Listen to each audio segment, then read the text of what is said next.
Alright. I'm a little late, but I'm here. I'm a little late, but I'm here. Let's get it.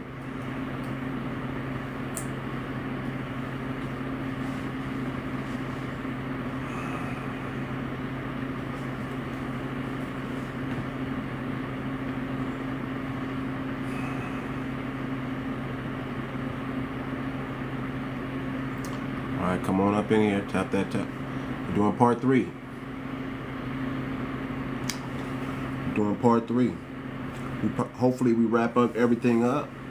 Hopefully we wrap everything up. But we're going to do part 3. We're going to talk to our sisters again. Our sisters are going to talk to us. We're going to listen. We're going to learn. We're going to grow. That's what we're doing right now. We're going to hear our women out.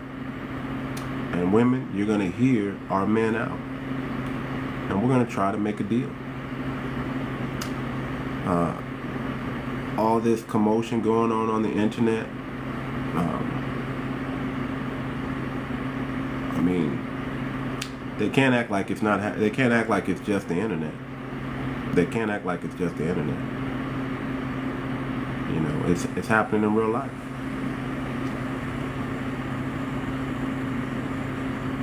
It's happening in real life.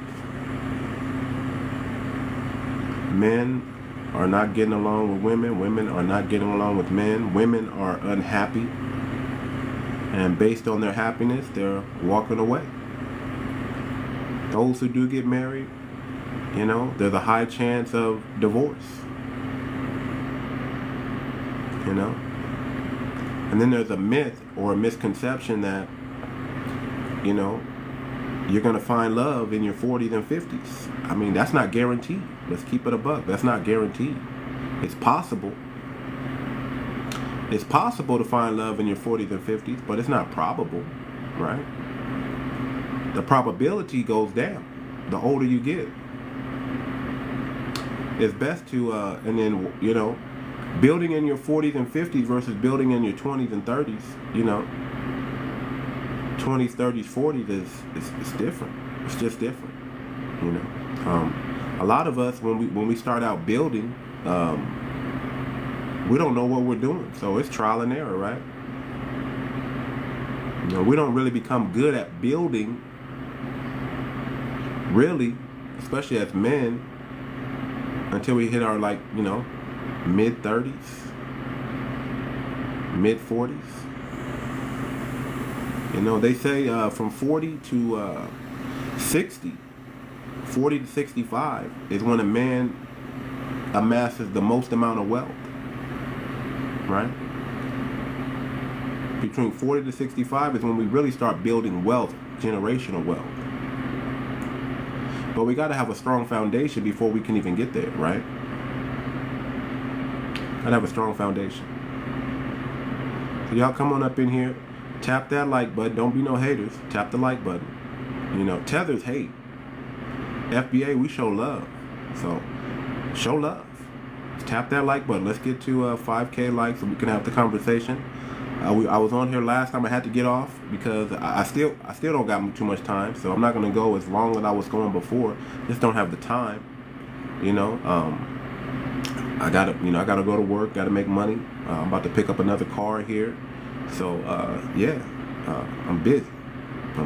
But, man, I wake up. I'm a little, you know, I'm about 30 minutes late, you know, but I get up and I'm ready to give y'all everything I got. Make sure y'all click the link in my bio. Download the FBA Code of Honor and the FBA Peace Treaty. The very first 2 PDF files. They don't cost anything. You know, I've been getting a lot of donations. I guess you can donate. I use a website called Gumroad, and Gumroad allows me to post videos, PDF files, any type of digital content. It creates a link that allows people to download that. So it's for, you know, buying and selling, but you can also give stuff away for free on there, and that's what I'm using. I'm using Gumroad via Linktree. You click on the link, 2 things pop up. my PDF files, FBA Code of Honor, and the FBA Peace Treaty. So you want to download that. So y'all want to get that. Come on, tap that like button. Tap that like button. Don't be no hater. Tap that like button. Hopefully that lady comes back from yesterday, and we'll answer her question. But we're trying to end the gender war debate. Let's end it. Let's end the gender war. Let's start talking to each other. Let's start listening to each other. Let's start loving each other. Let's start respecting each other. You know, that's what it boils down to. We don't got time. Let me tell you something, man. We don't got time to be infighting amongst each other, amongst the sexes. We don't got time for that. We got bigger fish to fry. We got bigger things facing us. We got an election that can go either way. We got to prepare for both outcomes, right? We got to prepare for possibility Kamala wins. We got to prepare for the possibility that Trump wins. We have to get things in order. We have to get things in order. So y'all go ahead and click that like button. Let's get things started. Two things. Click the link in my bio. Get the first two. The first two things are the PDF file. Okay, the PDF file. Get those. Have those on your computer. Have those on your phone. Share it with the family. Share it with other people. Let them know that we're coming together. We got a big thing. We got big things coming up for 2025. We have to mobilize. You know, we need a think tank like yesterday. We need the brightest of our minds, whether they're coming out of college, whether they're out of college, whether they're busy putting in work, activism and things like that. We got to get these thought leaders together so they can solve our problems, family. You know, we have to know what we're throwing our money at, right? We can't just throw it on the wall and hope something stick. We have to mobilize, put our income together, and most important, you got to have money to save. Y'all got to save money so y'all can support what we're coming to. Y'all can't be spending y'all money on useless things anymore. It's time to be calculated with your spending. It's time to withhold your dollar from the economy, and it's time to circulate that into the black community. Not the tether community, but the black community. It's time for us to work with people who want to build. Let me turn this off. It's a little cold, man. It's a little cold today, so I'm trying to get a little warm. But we want to build with builders, man. You know, we want to find women to build with. You want to find a man that you can build with. You want to hold on to that person. You want to hold on to them because there's major things happening. Major things happening. And we just got to be ready, family. We got to be ready. You know we got sleeper cells in our midst. We got Obamas and Kamalas. We got people in pretty powerful positions that frankly they probably shouldn't be there because they don't have black Americans' interest in mind. What is your opinion about buying land in South America? I mean, depends on the laws. You know, I don't know the laws in South America, but depends on the laws and what they allow you to do and what they allow you to own, how you're going about owning that property, how long, you know, some places you can only own the property for like 99 years and then it goes back to that country. So you just gotta, you gotta know the laws of that land. And you gotta make sure the government's stable enough, because we have our brothers and sisters going over and buying land in Africa and they're getting ran up out of there. It's crazy, right? Or buying land and getting scammed, stuff like that. So just know the laws, man, you're an American, you're free to go wherever you want to go. You're free to, spend your money however you want to spend it. It's your money. If you think that's a good investment, do your research and then go invest in it, Go invest in it. Nothing wrong with buying land in other countries. Y'all click the like button, y'all. Click the like button. Show some love, please. Show some love. Stop hating. Stop the hate. Show the love. Stop the hate, show the love. You know, I'm not requesting coins. You know, I'm just requesting pound that like button. Just pound the like button. That's it. You know, let me show you how it's done. Just pound the look. Just while you listening to me, just be here tapping this button like this. Just tap, tap, tap, tap, tap, tap, tap, tap, tap, tap, tap, tap, tap. I don't understand that language. Looks like it's Hebrew though, if I'm not mistaken. Looks like it's Hebrew. I'm not sure. I believe it's Hebrew. Yeah. Okay, you interpret it, huh? United Nations, 79 years, 158 wars, 2 wars every year, Satan war game, satanic cult plan to divide us. Yeah. Yeah, I don't disagree with that. I mean, America is becoming very, very Luciferian. I'll tell you that. The Western world, period, is becoming very Luciferian, and that's another reason why FBA, we got to stick together, because we don't have allies. Regardless of what the African diaspora, our Caribbean brothers may seem, you know, regardless of what they think, if we're being honest, we don't have allies. If we're going to keep it a whole buck out here, we don't have allies. Republic. Okay. Unacceptable. Yeah, both. Listen, we got to have our own. We got to get our own lobbyists, and we got to lobby these politicians to do the right thing for FBA. We got to have our own political party with political power, with political prowess, right, to combat the anti-black hatred that other groups have for us that we may not have for them. So we as foundational black Americans, we're all we got. We kind of have to segregate ourselves off from the world. You know, we really gotta, you know, our NOI brothers, we really gotta understand our NOI brothers, man, and what they've been doing and how they've been doing it. A lot of the things that we didn't necessarily understand or agree with back then, we're starting to understand now.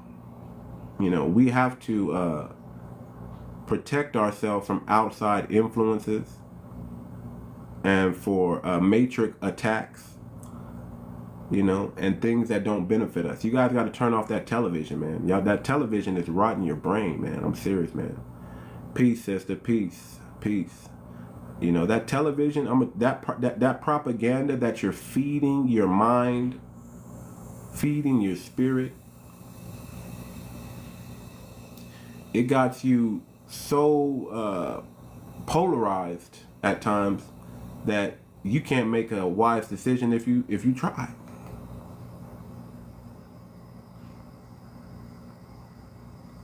I don't know what that is, brother. G120 patent upload information in gibberish, then words, active actions.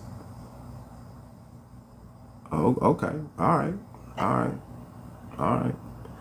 Yeah, so we got to start figuring out who's who. And we got to do it quickly, man. We got to start, you know, for the lack of a better word, we got to start checking people's pedigree. Where are you from?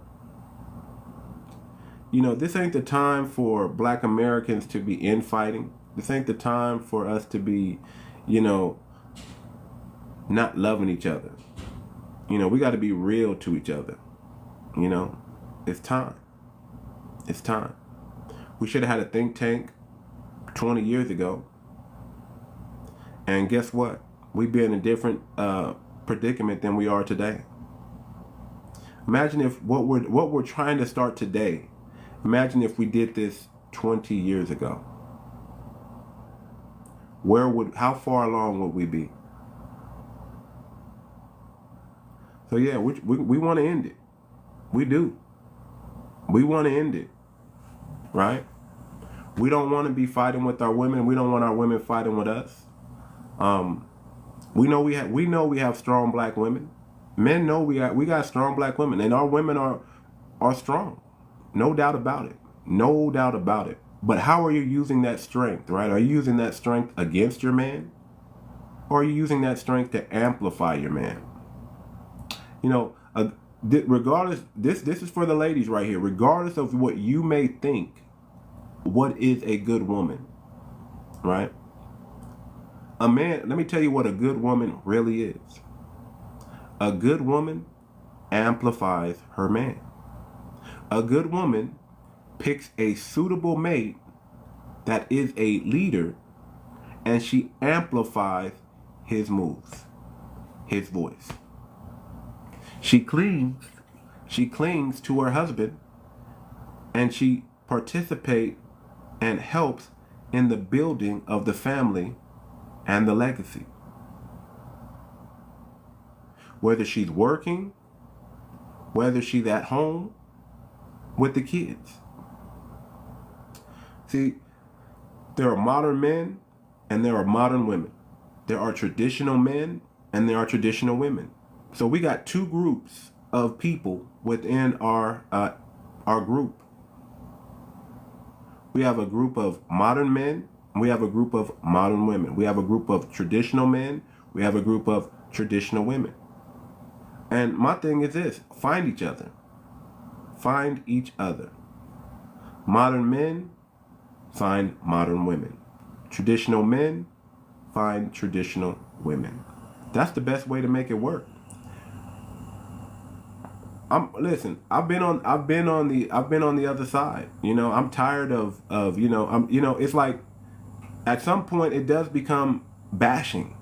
You know, at some point when you're holding people accountable and you're doing it for so long, and you're saying the same things over and over and over and over and over and over and over again, it's like you can't beat an unalived horse. You can't do it. You know, women at some point, you know, when after so many years, men start hearing the same thing. It becomes male bashing. After so many years, men say the same thing. It becomes woman bashing. You know, and we got to stop that. You got to stop that.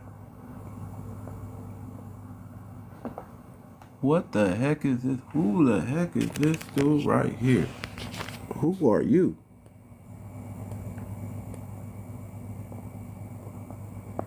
Alright, I don't even trust you, brother, so I'm about to get you up out of here. Go find another live. Can't have people spamming the live like that. Yeah, you gotta go. It's like, what the hell is that? I have to get them up out of here. Where my mods at, man? I need my mods to come up in here so we can have this conversation. So I gotta get them up out of here, man. Everybody wants to come in. They see what the topic is about, and they just want to change it and make it about them. We can't do that. We gotta bring it back to us. It's about us. Click that like button, y'all. Click that like button. Click the like button. And let's get on. Let's get on. Let's get on with the business. So y'all know the routine. Get me up to 3K likes, 5K likes, and we start the show. We start bringing people up. I still have, I try to start with the questions, but sometimes the family just want to talk to each other. If we got to use this space right now, this time, to just have our men talk to our women and women talk to our men, that's what we need to do. You know, I always say it like this: women, when you're talking to a man, be humble. Be humble. Don't use your strength to attack your man. You know, listen, men don't care that you're strong, even that you're independent. You know, that's not what men care about. You know, everybody needs to be an adult. If you're single, you got to take care of yourself, right? So I don't think men have an issue with you being independent or you even being strong. I think men, we know and we want our women to be strong, right? But we don't necessarily want you to be in your masculine. We want you to be in your feminine. We want you to be a little bit softer, a little bit nicer, okay? A little bit more agreeable, right? But when it's time to utilize that voice and that strength, you women are one of the most, our women are very articulated and educated women. We understand and we know that. Our women are very articulate and educated women. Black men know that. A lot of black men, we love our mothers. Okay? A lot of us were raised in single mother homes. And mama did the best she can do. Right? We don't want to take that we don't want to take that away. Strong in her femininity and ability to nurture and raise healthy children. Yeah. Listen, that's neat. Listen, women. Here's my thing. And like I said, we're not trying to, once you're out the box, we're not trying to put you back in the box. It's not about us putting you back in the kitchen and become a house slave if you think that's what men want. Men want women who are strong in their femininity and ability to nurture and raise healthy children. We gotta focus. Listen, we need women who are focused more on the family and less on what the white man got going on at his job or his business. We need more women focused on the family, because men, we have to focus on bringing in money, and we got to focus on providing and protecting what we keep, or protecting what we unalive, so to speak, protecting what we unalive. What do I mean by that? Men go out and hunt, bring back the resources, and then we got to protect the resources from outside invaders. Yeah, women can bring in money. Nothing wrong with that, right? My thing is this, right? If men are to have their women work, men, you should not have your woman working for the rest of their life. You need to retire them. Women should maybe have 5 to 10 years in the workforce, and then you retire them. They're retired. That's my opinion. You know, I'm not saying that's how you have to run your household, but this is just my opinion. I don't believe that we should have our women working until they're in their 70s. I don't even believe both men and women need to work. I think the man needs to work. But I think it's a myth to believe that you need 2 incomes to run a household in America. Yeah, I mean, what's the use of making money, ladies, if all you're going to do is spend it? What's the use of making money, men, if all you're going to do is spend it, and you're not going to save it, and you're not going to be strategic with your earning power? We got a whole vision that needs to be funded. I don't believe in 50-50. I know that's modern. I think if you're a modern woman, you deserve 50-50. If you're a modern woman, you don't deserve a man to pay all your bills. I don't believe that. If you're a modern woman, let me tell you again, if you're a modern woman, you don't deserve a man that pays all your bills. You deserve a man that gives 50% and you give 50%, and y'all come with y'all 100 together and y'all get along your merry way. Traditional men, right? They deserve traditional women, right? Traditional men say, I'm going to pay 100% of the bills and remove that responsibility and that pressure from my woman that she has to work. Traditional women, they don't necessarily not work. They can go to work and have a job, but it's strategic. It's for the betterment of the family, and it's not for a long period of time, because her major priorities is home, family, children, household, right? FBA is foundational Black American. Okay? FBA is foundational Black American.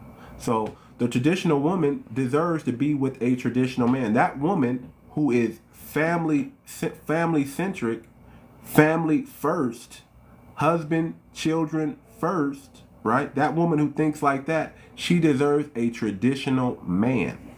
A man that is going to do what needs to be done. A man that's going to pay all the bills, protect his home. I don't care if that man has to get 2-3 jobs in the beginning. You do whatever it takes to pay the bills in your household. You do whatever it takes. You know, men can handle being unbalanced. Sometimes you have to focus more on the money because you don't have enough. And then as you make all the sacrifices, then you even it out. Right? Then you can ease back. Maybe you take that 3 jobs and now you got 2, and then you got 1 because you're able to pay things off quicker. Maybe your spouse or your wife is working, right? But again, it's strategic because you're just trying to get these bills paid off. And once you get these bills paid off, she can kind of slow it down and focus more on the children, especially when the kids are getting older and they're going to school. You know, there's not that much cleaning you can do in the house. You know, you're gonna, you know, especially if you really know how to run a household, those things, you know, man, we're not in third world countries. We got washers, dryers, we got all kinds of electronics and things that make things, you know, make time less. You know, so you're not spending all your day folding blankets and washing clothes with your hands. You got, you know, you got time to do other things. You know, our women, if anything, you know, listen, traditional women, that's a myth to think that traditional women don't have jobs. You know, they're very valuable to their husbands. You know, they work as well as cook and clean. It's a system, right? It's a system. They have a system to where they can do that. And there's nothing wrong with getting a job and working or getting a business and working from home. Get a business and work from home and help your family. We need to be building generational wealth. The most important inheritance that you can give your child is the black consciousness. But how are you going to give your child the black consciousness if they don't know their history? They don't know where they came from. There's no one there to teach them, to show them. They're not going to learn it in school. African American studies is not necessarily black American history. And why are we trusting the government who's always been attacking us, right?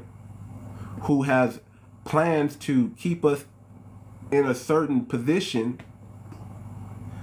for the benefit of them, not us?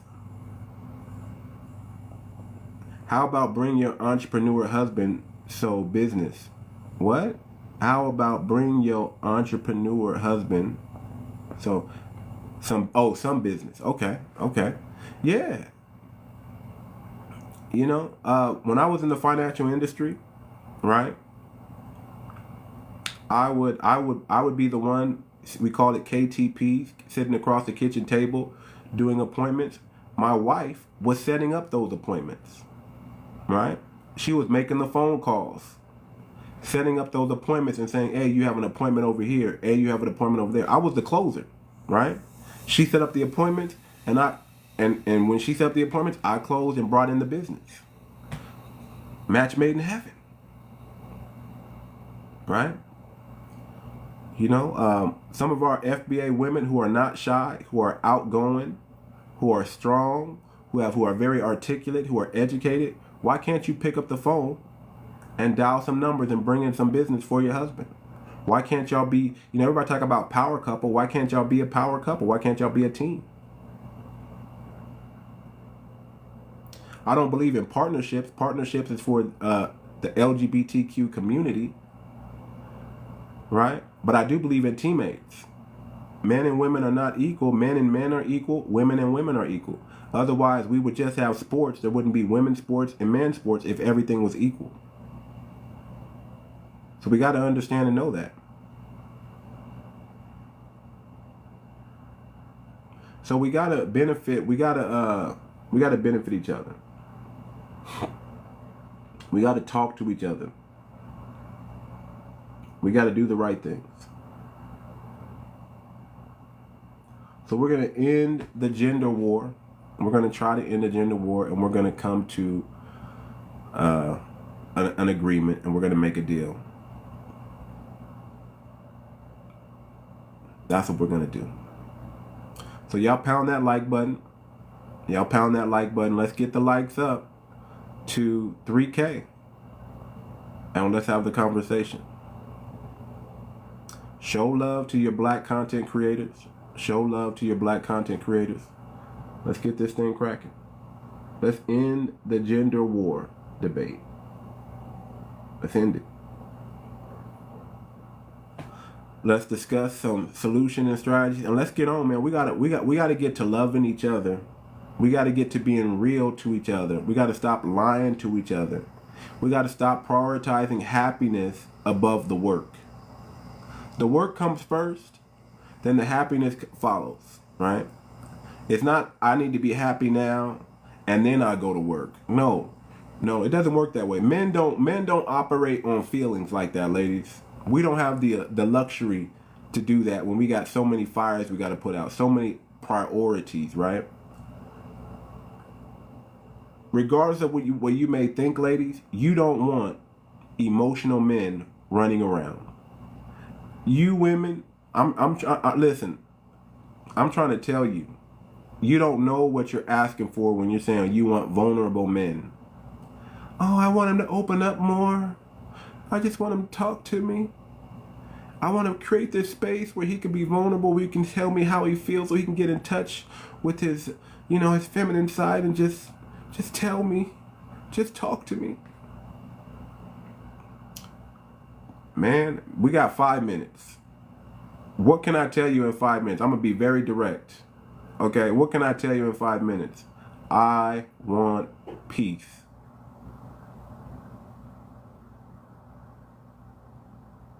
Did you hear that? I want peace. I'm not worried about happiness. I want peace. That's what a man can tell you. That's about as much time as a man can tell you. Give me peace. Bring me peace. Create a space. Listen, ladies, let me tell you like this. Create a space for your man to where he can sit there and do absolutely nothing and be at peace. We got so many things that we got to do and accomplish, right? That men are really searching for peace, because we know the world is not a peaceful place. It's full of chaos. As long as men aren't bringing hell. Okay. What do you mean by that? Elaborate on that. What do you mean as long as men aren't bringing hell? Okay. If men are searching for peace, why would they be bringing hell? Chaos from other men.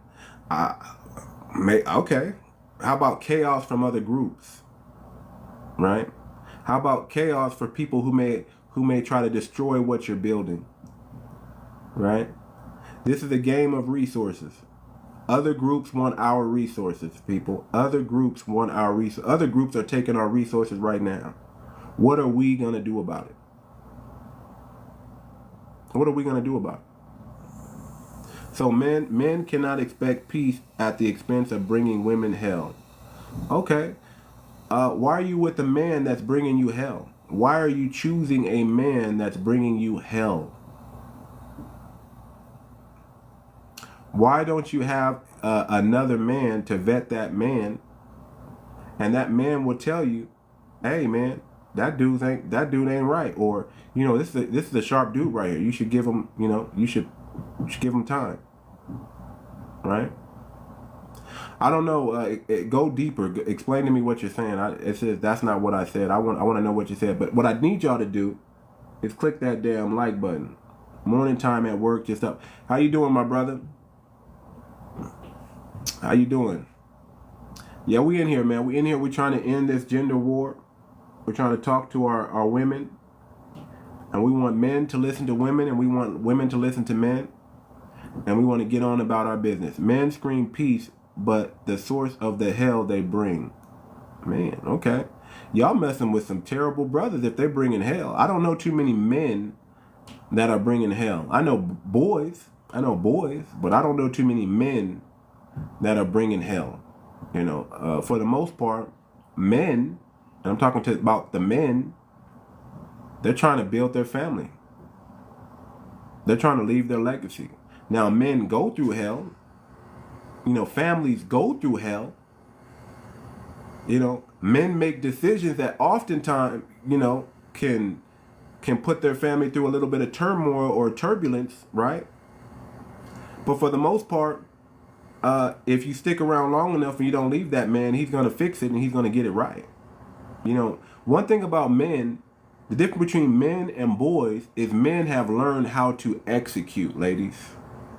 Men have learned how to execute. Men live in this thought and theory. There are no such thing as right or wrong decisions. There are only decisions that you make and decisions that you make right. If you're a man, whether you say left, whether you say we go right, doesn't matter what road you take, as long as you get to your destination and you make it. Some roads are going to be more turbulent than others, so it's, you know, it's a coin toss. But as men, we got to be good navigators and get to the goal. We have to be able to execute. Boys, they're still learning how to execute, ladies, so you can't put all these pressure on the boys that you choose. Same thing for the men. If you're the one to go out there and find a wife. So if you find a woman and she's not a wife, and then you're trying to make her become a wife, and she was never raised to be a wife, what type of woman are you gonna get, man? She look good.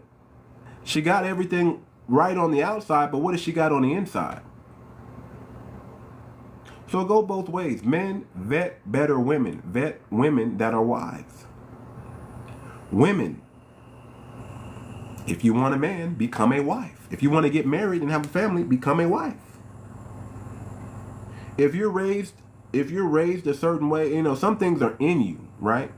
If you're raised to be a wife, that's in you already. It's in you. You know, we're living in a day right now where a lot of women are saying marriage is not the goal. Marriage is not the goal. So what do, you know, if marriage is not the goal? Well, men, if that woman doesn't prioritize marriage and you do, that's the disconnect right there, isn't it? Isn't that the disconnect? Y'all need to pound that like button. Appears like you came in defending men without considering what women encounter with men. No. Actually, I'm not. I'm a man. You're a woman. You know what you encounter. You know the men you're choosing. I don't know what type of man you're choosing. You know, I don't know what type of men women are choosing. I know what type of women men want. I've talked to thousands of men, thousands of women. I've actually put in the work, and I'm qualified to actually have this conversation with men and women, because I've actually put in the work. I'm not a single man telling people, you know, how to handle relationships. I'm actually a married man. That's number one. I've actually put in the work and put in the time and mentored and talked to many different men and women. I have success stories. So I'm probably qualified, and I think I'm pretty even. I'm pretty fair. You know, I am a men's advocate, but I think I'm pretty fair to both sides, and I think I understand, you know, based on the women that I talk to and based on the men that I talk to, I pretty much understand what men and women who want to be married are looking for. Now, if you don't want to be married, you don't have to be married. You know, but you still got lineage business to take care of, right? You still got to ride for your people. You got to still ride for your lineage. You know, you can't not be black because you don't want to be married. You're still going to be black in America, and you still got to ride for your people. So if you want to be single and you don't want to get married, man, we're not gonna judge you for it. We're gonna say, go ahead. You live in America. You are a modern woman. You are a strong woman. You can do whatever the heck you want to do, man. I'm not going to denigrate you for not wanting to get married. Now, I can be critical of certain things. Like if you have children and you don't have a husband, I can be critical of that because that doesn't help our community. We don't need more single mothers.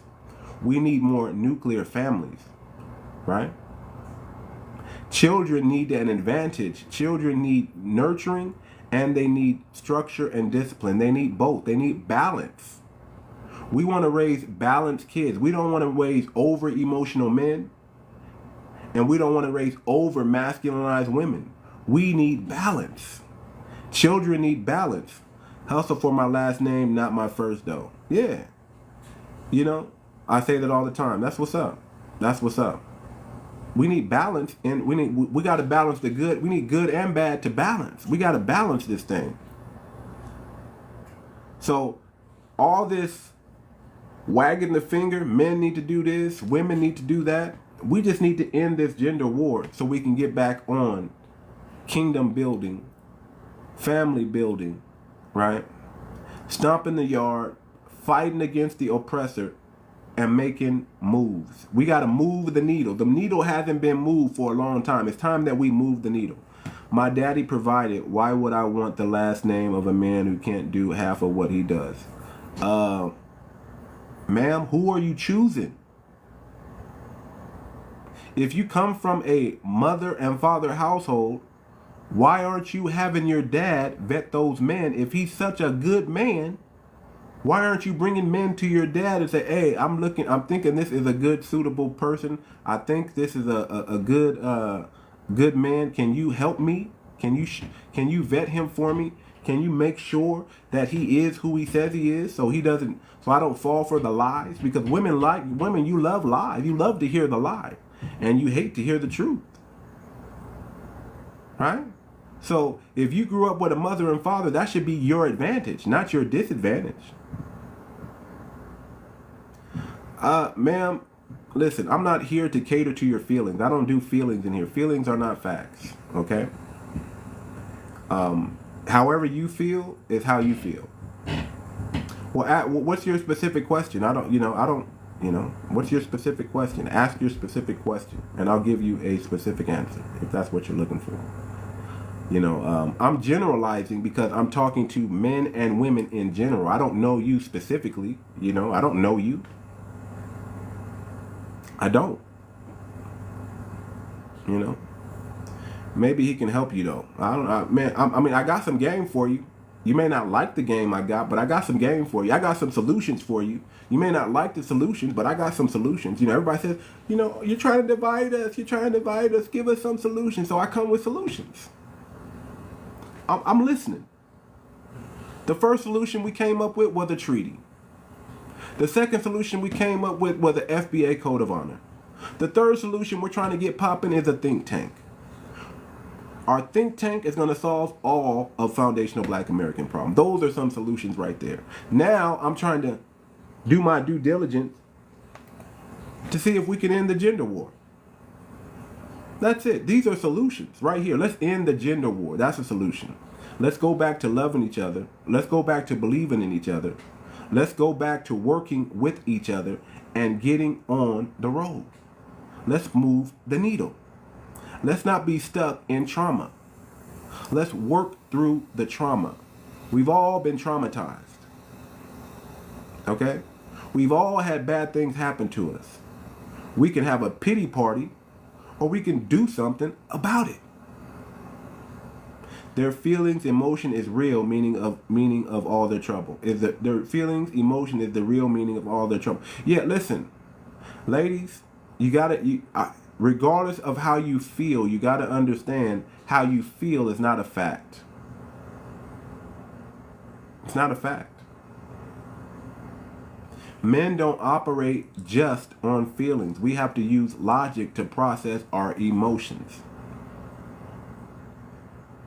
That's why logic will always trump emotions. When emotions are high, intelligence is low. When intelligence is high, emotions are low. You don't want to be in an emotional state because you're not thinking, you're just lashing out and you're reacting. Let me go back to what I was talking about with men. Why, ladies, you don't want a bunch of emotional men running around. Emotional men are dangerous men. Emotional men are dangerous men. They're unpredictable men. We don't want a bunch of unpredictable men running around in society because we don't know what can happen. You could trigger that man and he can go into an emotional fury. And when men become emotional, it's not just about crying and tears, man. Men lash out. You know, we have a guy on here named Wolfie. You know, he been in the military, been to war. And one thing you don't want when you're on the battlefield is an emotional man or a hysterical man. Ladies, you've never seen an hysterical man. And you don't ever want to see an hysterical man. An emotional is hysterical man. It takes about 10 people to hold that one man down. One man can't handle a hysterical man. When men let the emotions get the best of them and they shut off all logic, that's a dangerous place for anybody who's in that vicinity of that man. You want men who know how to compartmentalize their emotions. You want men who know how to, who have emotional intelligence, which is logic. You want men who are not vulnerable, walking around crying, oh, the white man is beating me down. Baby, I need you to understand that the white man is beating me down. Tap that like button so I can bring people up. People want to come up. We got people waiting in the box. They can't get up here if y'all don't get me to 3 to 5K likes so we can have the conversation. You don't want, you women say you want a man that's vulnerable. You don't. I want him to open up to me. No, you want him to solve the problem, and you don't even have to know he solved the problem. That's what you really want, ladies. I've talked to you. You keep thinking or feeling like you need this, but you really need this. Just like you said, there has to be balance in his emotion. Yeah, you don't want a 100% emotional man. You don't. You want a man who is logical, who is strategic, who makes plans, right? Who has motion. An emotional man don't have no motion.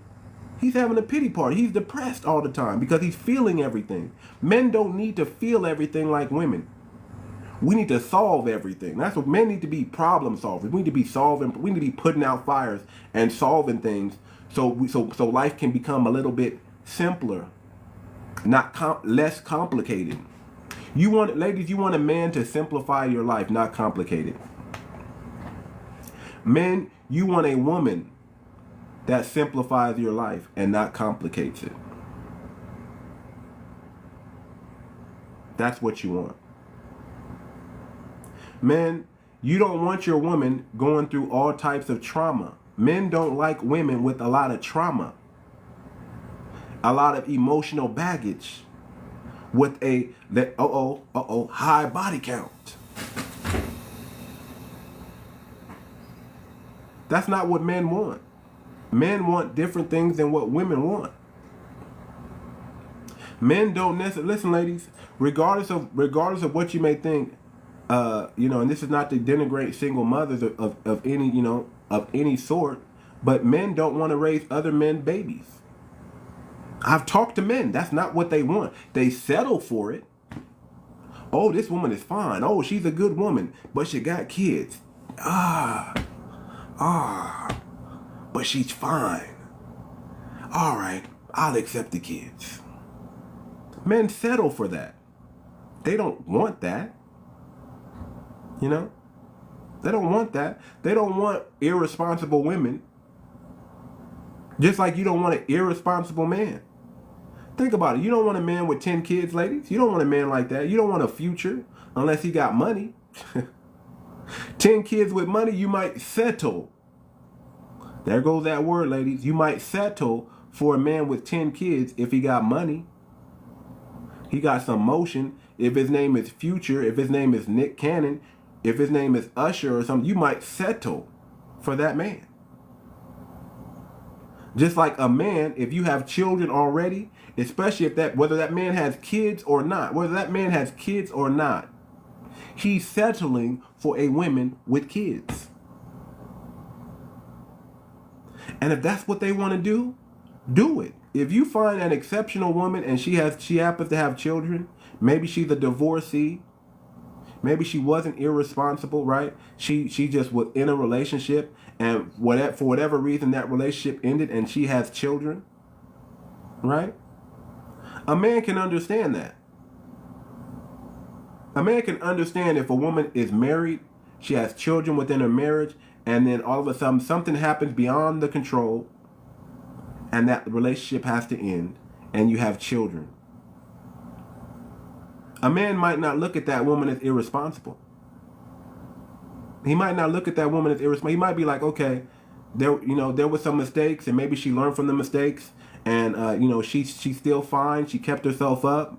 Body is banging. She's beautiful. She has a great personality.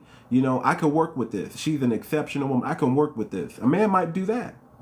But a man, if you've never been married and you got 3 to 5 kids and you're not even 30 yet, a man might look at you that's a red flag. I don't know if I want to get involved in that. There's no honor in becoming a stepdaddy today. Men have no control over children when you're in a stepdaddy situation. You don't have control over those kids. That mom's gonna be saying, "Watch how you talk to my son. Watch how you talk to my daughter." Men don't want to hear that or be around that. I'm gonna tell you that right now. From the men I talk to, they don't want to hear that or be around that. And God forbid, she has a daughter. The most dangerous situation for a man to be in is a woman with a daughter.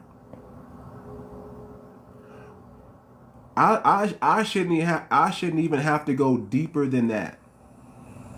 The very fact that woman has a daughter and you're a grown man, men don't want to be involved in that. That's too dangerous of a situation for men. That's like, nope, I can't do it.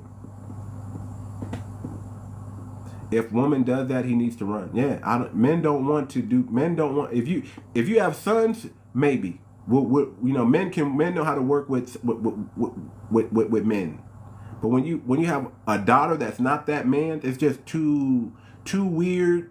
Too many situations can go on, and that's not a good look. It's not a good look. Men will fare much better if that was their own daughter than if it was some other man's daughter. So ladies, you got to understand this. This is how men think. This is how men think, and we just want to end the gender war. We want women, when speaking to a man, we want you to humble yourself. And we want men, when speaking to women, we want you to have more grace, because she's an emotional woman. Women are emotional. So we're going to have to deal with sometimes the sassy attitude that these women have. The spicy attitude that these women, we're going to have to now, I'm not saying we have to, put up with it, but we have to have a little bit of grace with our women, because they are emotional, and a lot of them are coming, let's be real. If you're black in America, you got trauma. Not just having daughters, but not being able to be a father to her. Yeah. But read between the lines when I'm saying a woman with a daughter is not good for a man, especially a man with no children, or even a man with children. There's too many things that can go wrong, too many fingers that can be pointed, and men don't want to deal with that much liability, if I should say. I don't want to go too far into it, but I think y'all know what I'm talking about, okay? We have to protect our kids at all times. You shouldn't have, women know you shouldn't have multiple men around your children, period, right? Women know that. Some women don't. Some women, y'all have a revolving door. Some men who grew up in a single mother household, they can tell you that, if they're being honest, that their mom had a revolving door and men were coming in and out, in and out, in and out, in and out, in and out. Mama will find love, then she fall out of love. Then she find love again, and then she fall out of love. And that's not good for the children. That's not stability for children. Every man that come in the house, the child shouldn't be calling them uncle. That's your uncle, but you're dating the uncle. That's just weird. That's just weird. FBA is Foundational Black American. Foundational Black American. That's what FBA is. Okay? And we're trying to end the war. So let's start bringing people up. We're at 3.8K. I appreciate the love. Let's start bringing people up. Come up in the box and let's have the conversation, men and women. That's your opinion. You can't be trusted. Okay, all right. Don't trust me then. I think you're talking to me. I don't know. You know, you don't have to listen to me. I have my opinion about things. Some people think my opinion is sensible. Some people think my opinions are true.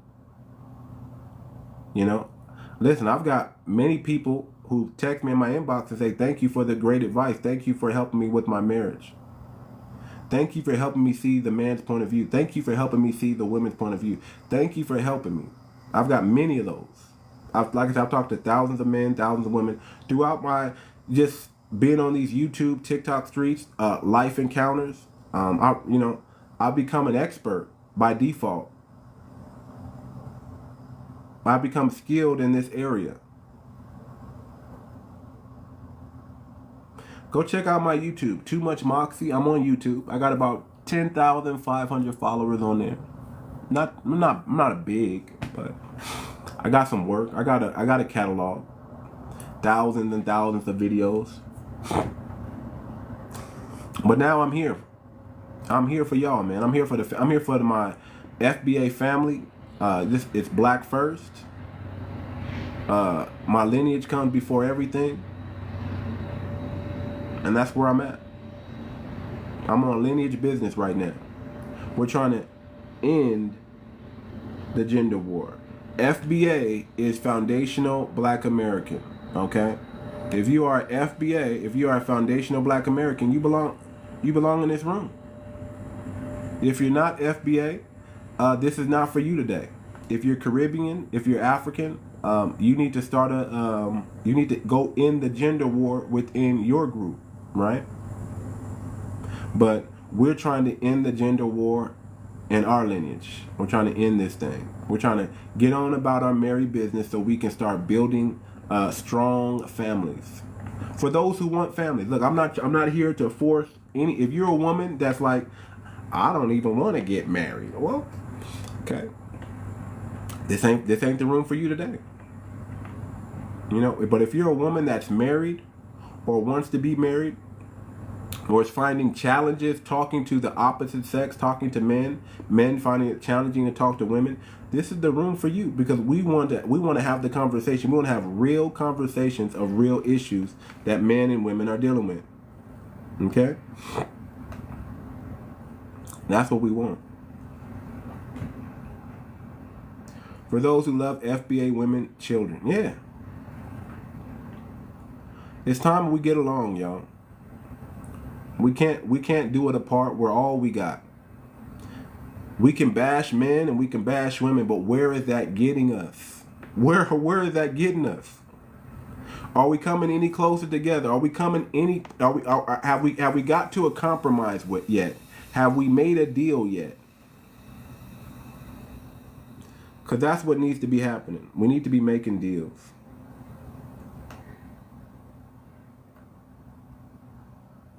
We need to be making deals. So let me tell you how it's going to go. Give y'all the rules of this engagement, of this FBA gender war debate. Now, we've had two of them already. We had part one. Part one, we didn't even get through all the questions. We got through the first topic. We didn't even get a chance to move to the second topic. Part two, we tried to come with the second topic and we end up just talking to each other. And now part three. Well, I don't know. I think African women are women. I think there are more traditional women in Africa. I will say that. But I think there's still a problem. We still have horror stories of when the women get here, they change. Like, look what's going on in the UK, right? The women that are married to African men in the UK, right? The moment they get to the UK, they call the police on their husband because the husband said, go cook me some dinner. So that's African women doing that, brother. Is that better? Is that better? When the moment you bring your woman from Africa and she touches the Western soil, that woman turns against you and destroys your family and divorces you and takes your children? That's going on right now in the UK. Matter of fact, it's going on so bad that the police in the UK called the police in Nigeria and told them, "Hey man, stop your women from calling the police. We don't want to come out for simple stuff. We want to come out for the big stuff, the big problem. We don't want to come out because the wife says the husband told me to go in the kitchen and cook. We don't want to come out for that." So Google it. It's all over TikTok, man. Nigerian women call the police. UK police call Nigerian police to tell their women to stop calling the police.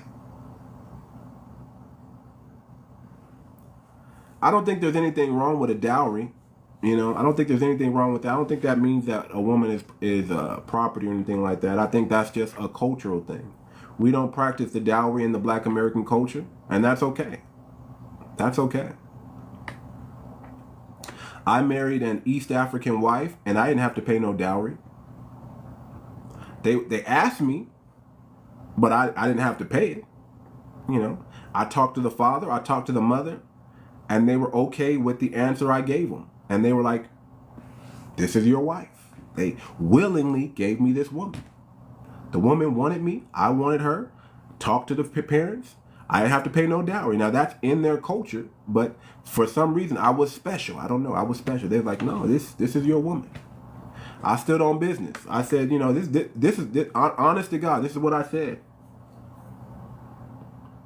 Because I didn't marry a 20-year-old or a young woman. I married a much mature woman, and I was okay with that. I knew what I was getting myself into. I looked at this woman like she was an exceptional woman. And she was very pleasing to the eyes, and her personality was dope. She was down for your boy. But this is what I said. I said, "Is she a virgin?" And they had to look at each other. Maybe they were a little shocked that I said that. Like, is she a virgin? If she's a virgin, I'll pay the dowry price. I'll pay it. Even let's say we were to start the dowry here in Black American culture. I don't think men would have a problem paying a dowry if that woman's a virgin. I don't think a man would have a problem with that. I think that would be more incentive for a man to get his money up, get his things together, and he knows he's getting a pure woman with a clean slate, and he knows she's been brought up the right way in her traditions and in her culture, and she's brought up to be a wife. I don't think a man would have a problem with paying a dowry or going out there working to accomplish something so that woman knows that, he's capable. I don't think a man would have a problem with that. But that's what I said. And the parents looked at each other, and they really couldn't say much. They were like, "Good point." And then, hey, my wife, she didn't even want me to pay a dowry. She's like, "No, I don't want, I'll tell them." I was like, "Okay." And I didn't have to pay no dowry. A dowry is honorable, some kind of keepsake, pure man also. Yeah, I think, listen, I think men should be pure and women should be pure. I'm not just saying women, I think it goes both ways. I think we need men to practice sexual discipline, right? And I think we need women to keep their legs closed, keep their sexual purity. Don't give it to any man. Don't give your D away to any woman. I think that's wrong. See, the more partners you have, the more you have to compare with. And then you get in that compare game, and then you think you're going to find a better partner based on smacks, which is crazy. You can, if you guys are vulnerable, if you guys talk to each other, right, as men and women, right? If you talk to each other as men and women, build that real connection, right? Guess what? If that man is lacking in the bedroom, he's going to get better. If that woman is lacking in the bedroom, over time, she's going to get better. And if smacks is enjoyable when there's a connection. When there's not a connection, it's just smacks. Oh, okay, I got it in and you got it in. Okay, cool. You might as well be, pleasing yourself at that point. But if you have a connection, the smex is good, right? And here's another thing, man. Ladies and men, here's another thing, man. There's nothing wrong with slowing things down. If you're single, you should not be dating. If smex all y'all got, sell it and bring me the 40. Bring me the 40 though. Oh my God. Listen, men and women, if you're single, this is the solution right here. Okay? I truly believe everything I'm saying right now. I believe with my whole heart. Single people should not be dating. I said this on the last if y'all haven't heard anything I said in these part 1 and part 2, listen to this. If you're single, you should not be dating. Dating leads to smex. When a man says he wants to date you, ladies, listen to me. When a man says he wants to date you, he's saying he wants to have smex with you. He's saying you look good, you look fine, and I want to have smex with you. And how much is it going to cost me? How many dates does it take to get to the center of the Tootsie Pop? How many dates is it going to take to get between those thighs? That's what a man is saying. Date for marriage with a timeline. No. You shouldn't be dating, period. No. You should be courting. Courting leads to marriage. Dating leads... Good morning. Come on up, Wolfie. Come on up. Dating leads to smex. Courting leads to marriage. And dating leads to smex. So who do you think should be dating? Married couples. You ever heard about a smexless marriage? You get so busy, caught up in work and life that you lose connection because you're not home or have enough time to spend with your wife or children, and you end up like roommates. Oh, you need to start dating your wife again. Oh, yes. If you're in a smexless marriage or you're getting to the point to where smex is decreasing, start taking that woman out on dates. Start whining and dining your woman. And get that love back sparking, because dating is reserved for married couples. Date your wife, men. Date your wife. You don't need to court your wife when you're already married. You court her before you find out who she is before you marry her. That's what courting is. It's an investment. You find out who that woman is, who her family is. You find out who that man is, who his family is, and you find out if there can be a togetherness. If y'all family can rock together. It's a business decision. It's a connection. It's a love. It's all the above. Marriage is work. Marriage is an institution. Marriage is for legacy building. Anybody can have smex, but marriage is not that. Marriage is legacy building. Marriage means, hey, I'm going to stand in the gap and you're going to stand in the gap. I got your back and you got my back. And we're going to ride out the storm of life together, thick and thin, sickness and in health, for better or for worse, till unalive do we part. That's what marriage is. It's not, oh, I'm not happy anymore and I want a divorce. That's not what marriage is. Marriage is not about your happiness, ladies. Marriage is not an emotional thing. I'm married. It's not for the weak. It's work. It's not, listen, marriage is not for weak women. Marriage is for strong women, strong men, and strong women. Let me tell you what a woman pastor told me. Let me tell you what, and some, when I say this, some people get it, some people don't. But this is what a woman pastor told me, and it made perfect sense. Actually, it didn't make sense to me until I got married, because she told me this before I got married. This is what she told me. And this woman was qualified to tell me this. She was married for 60 years. This woman was old. Her husband was older. Dang near 100 years old. I got advice from dang near 90-year-old man and like an 80-year-old woman who've been together for 60-something dang years. Okay? This is what she told me. Her husband was on the cane, and she was helping her husband, all walking around with his cane. She was helping her husband.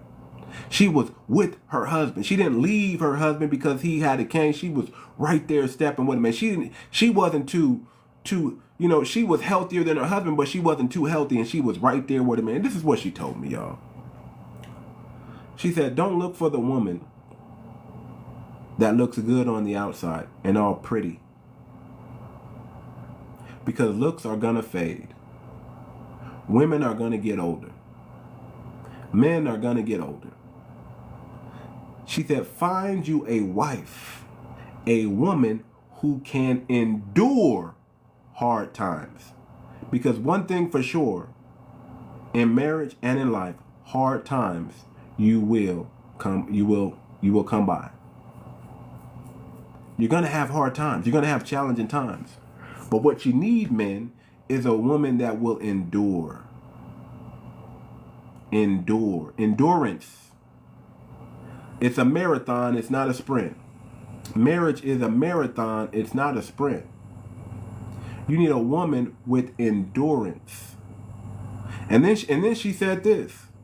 And this is the controversial part. This is where I might lose some of the women, but this is coming from a woman. And I believe it to be true.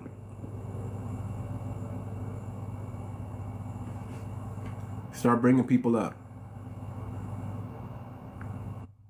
I believe this to be true. Let me say this. Women don't get better during hard times. They become bitter. Your job as a man is to keep your wife from as much hard times and trauma as you can. Because hard times work good for men, but not so much for women. Men get better during hard times. Women often become bitter. Now, am I saying all women? I'm just speaking in general. But for the most part, that's what it is. So if you're a man, your job is to keep your woman from trauma. You don't want to be traumatizing your woman. You don't want her to become bitter because you put her in too many adverse situations and her stress levels are high and she becomes unhappy and depressed. Your job as a man is to fight all that outside the house and don't bring that in the house, because when a man comes home, he's searching for peace. Woman, are you that man's peace? Go ahead. Hi. Hello. Are you a foundational Black American woman? Yes. Okay, perfect. Let's have the conversation. How are you? You want to start bringing people up? Go ahead. For the most part, I agree with what you're saying. I think that a lot of us, we're just, when it comes to marriage, we're just not prepared. Like, I've been married for about 15 years now.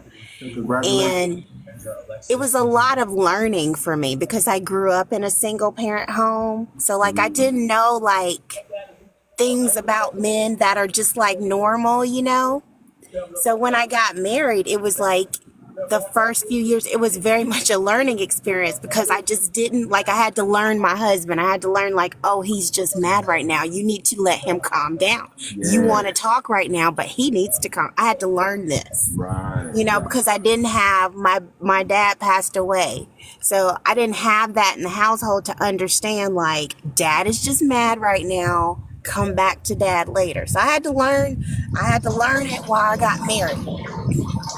Your mic is pretty hot. I'm gonna just mute your mic a little bit, Manuel, but you can unmute it later. But So it's a hot. So yeah, I just think I wish that there was more just preparation for us. And I think what can happen too is a lot of people that do get married because they don't know and these problems come up, they think, oh, well, it's just not working out. Let's get a divorce.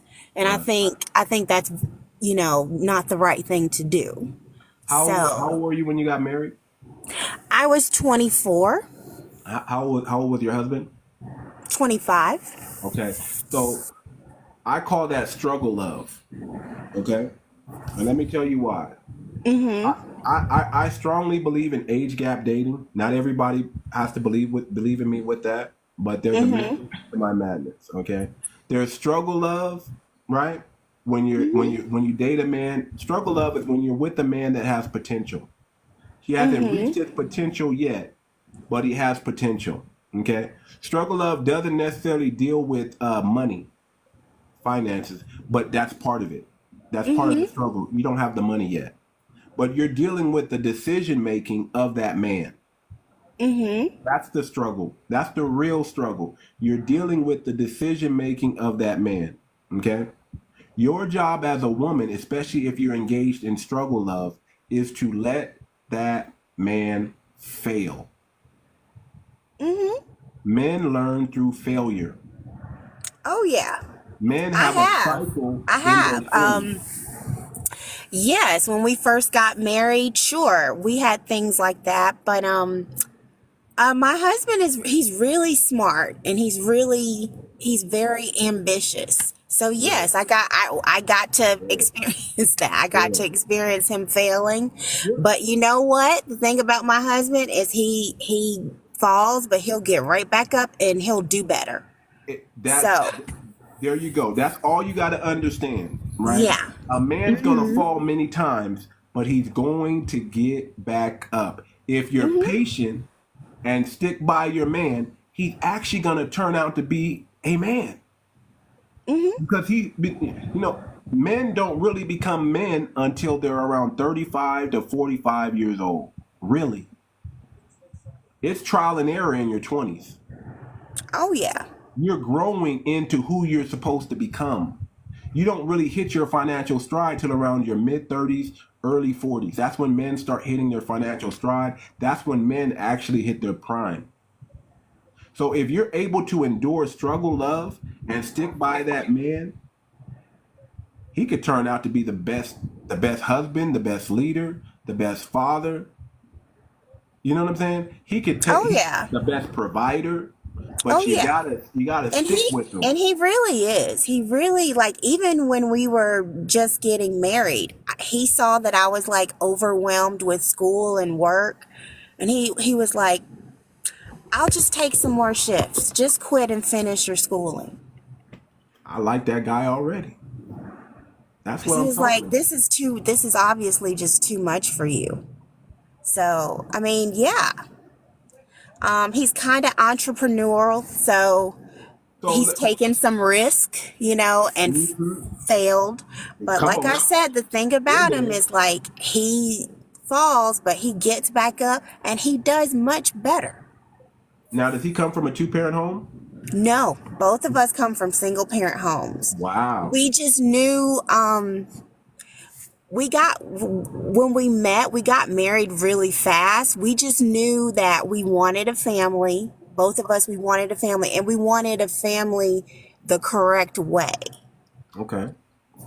And I love that you got married at 24, sis. I love that. I love that you found a man who's in his 20s that wanted to be married and wanted that family. I got married at 25 when my first marriage. I got married at 25. I remarried again later on. But my first marriage, I got married at 25, and I went through struggle love, and struggle love doesn't often work out. Let's keep it a buck. Struggle love doesn't often. I mean, if you look at the numbers, I mean, if you go back 50, 60, we got to go back longer than that now. If you go back, 50, 60 years ago, struggle love was more prevalent, because men were able to be better providers. They didn't necessarily need college to make money and take care of their family. Today it's a little bit different. Today I tell men, if you're 18 to 29 years old, you need to go out there and fail. You don't need to be worried about no woman. You need to go out there and be trying to level up. Because women, let's be honest, women today, especially the women, the modern women, they're looking for men with money, men with motion. Men in their 20s, you're not going to have the money. You're not going to have the motion. You need to be in the gym. You need to be working 16-hour days, 4 hours in the gym, 12 hours working. You need to get 1 or 2 or 3 jobs. You need to be saving more than you're spending. You need to be saving. Minimum $1,000 a month. You need to be saving as a man. I'm for men actually staying home with their parents until 30 years old, because that's how you're going to save the most money. If you're going to give rent to anybody, give it to your parents and go make money and save money. And by the time you're 30, you're able to buy a business. You're able to invest in the stock market. When you got 100,000, 160,000 to invest, you can do something. On the real. How you doing, old school? How you doing, Big Zod? And then when you go through, I still like that beer, brother. I'm gonna get the game. You're gonna give me the game soon. Yeah, I got you, bro. I swear. All right. So I just bought it up for today. Appreciate it. So when men in between 18 and 29 years old, you need to figure out what your superpower is, what you're good at, and you need to put everything into whatever your skill set is, whatever you gain skills in and you're good at it, you need to cultivate it so you can make money and get on top. 30s is where men learn leadership, right? We gain influence, right? We can give people the game a little bit because we learn some things. The more competent a man is, the more confident he becomes, and that's what attractive to a woman. It's not always about the soft appearance of a man. It's about the competency of that man, the confidence that man brings to the table that women are often attracted to, the motion that man got. That's why you can see a man who may not be as good looking, but he got some motion, and he'll have a fine wife. He'll have a fine wife. Well, I won't keep you any longer, but I just wanted to say that I pretty much agree with most of what you're saying, and you should keep doing what you're doing because it's a good support system for families. Thank you so much. Thank you. Have a good day. You too. He Diddy molested me with his big black Negro cock. Always got these trolls that come in here, man. Where are my mods at? Get these trolls up out of here. Earl, how you doing? Good morning, brother. Good morning, brother. All right. Well, what I want to say is, first of all, to have a very good, strong relationship into you dying? No, I got somebody sound like they dying over here. You got a hot mic, brother. You got to wait your turn. And I only want to talk to foundational Black American men and foundational Black American women. If you're not a foundational Black American man, if you're not a foundational Black American woman, it's not that I don't got solutions for you. It's just not your day. Okay? I only want to talk to the family. You're welcome to listen in and be in the comments, but I only want to talk to foundational Black American men, foundational Black American women. No cosplaying. This is not a time to cosplay. This is not the time to troll. This is not the time to derail the conversation. We have a purpose and a mission, and we're trying to end this gender war. Go ahead, Earl. And what I was saying was, first of all, we have to put God in everything that we do, and I think that's the reason why relationships fail, because no one have prayer in the home to believe in themselves. And I think what people have to start doing now is believing in themselves, and God will give you that extra push. That's why so many relationships have failed, because no one has the the strength to even wake up in the morning and ask God um, for help, or for, you know what I'm saying, get my mind right, or help me take care of my kids, or sustain my business. So because that's where it all starts at. It starts at home.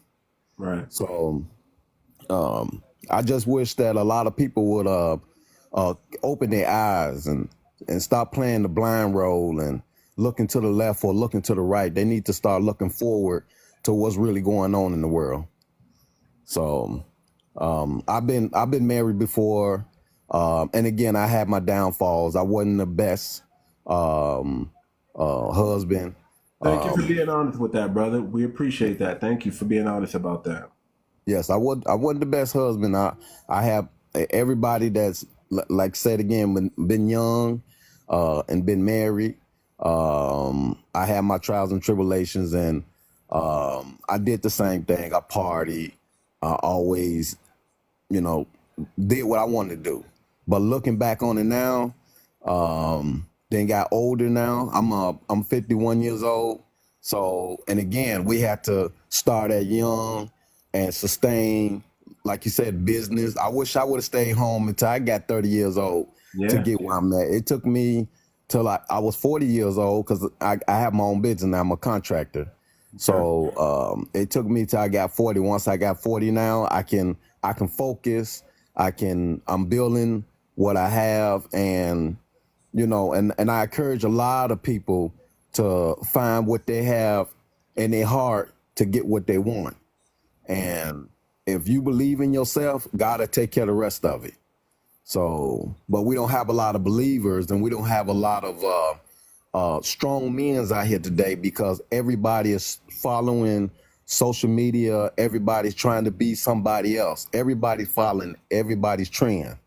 Nobody don't wants to do what they want to do. They want a BBL. They want the same car that this guy just bought, or the same type of jewelry. I just don't. I never understood So it. let me get a consensus from the men real quick. Retarded fuck. Stop it.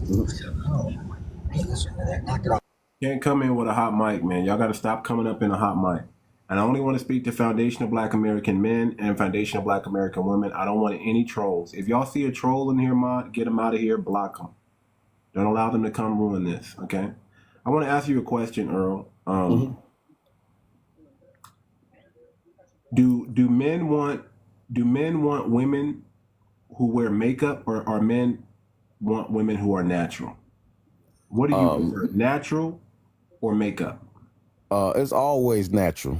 I mean, for my mom and dad still together. They've been together 50. I want the women especially to hear this. This is men telling you what they want. Men have been telling you, but you haven't been listening. Yes. That is a childish viewpoint to even have to address women wearing makeup. I wear makeup. A lot of women wear makeup. But If you don't want a woman get that don't wear makeup, just date a woman that just don't wear makeup. Right, It is not that difficult. Right. But It is not that again, hard. we gotta Because have the if a woman conversation. sit up here and tell you what we don't want in a man, a Right. lot of And men we're gonna this listen. morning will get their feelings And we're gonna we listen. get their feelings But this is demolished. If any woman set up a list and start nitpicking This is a everything about a listening thing. man, Right. you will So get here's your the thing. feelings hurt. So stop nitpicking Here's stuff the about thing. Hold women on, and get to the character Wolfie. of a woman. Hold on, Wolfie. We got to deal with what men want. I want the women to hear what the men want. You don't have to like it. That's You right. don't have to get triggered by it. But I again, promise you, the man that's not attracted to it, the women is not attracted to you. okay. I'm 100%. I promise you. Would that The may man is be not a true? woman want a man that want her. She don't just That don't may want a be man that true. come around to nitpick her. So it's That may be it's not true. an equally yoke. It's That may not be equally true. yoked. That may be true, but you got to hear what the men I'm want. not triggered. It's just the fact. It's not equally yoked. If you do not want it, don't go after it. Exactly, and we're going to get to that. But you women need to hear what the men want. You got to hear what the man want. You can't listen. If a man, but hold on, Wolfie. If a man tells you what he wants, you can't discard it. You can't act like it doesn't matter. You can't act like it's unimportant. You can't diminish what a man says he wants. You don't That want a is man to do that to you. important. That does You not don't. You matter. don't. Makeup You do don't not want a matter man. Hold on, because Wolfie. Wolfie, you hold know. on. Wolfie, hold on. You don't want a man to do that to you. So don't do that to men. Don't diminish what men say they want. They control the marketplace in order to pick for marriage. You don't have control to tell a man what he wants. You don't have that control. A man decides who he wants to marry and who he wants to be with. Men Just control you making access the to general say that relationships. you don't want it. It's not every No, man it's, that don't no. want Listen, it. I've That's talked. Hold every on, man. It's not. It's Wolfie. Yes, not. it is. You I can't say That's promise. that. every Wolfie, man. you I can't say guarantee that. you. I've talked to thousands of men and thousands of women, and collectively, men have told me this. Men, if I'm lying, come in the chat and tell her what. Man, I want you to talk now. I want you to tell these women if you want a natural woman versus a woman with a BBL or makeup or eyelashes. I want you to Bro, tell these women.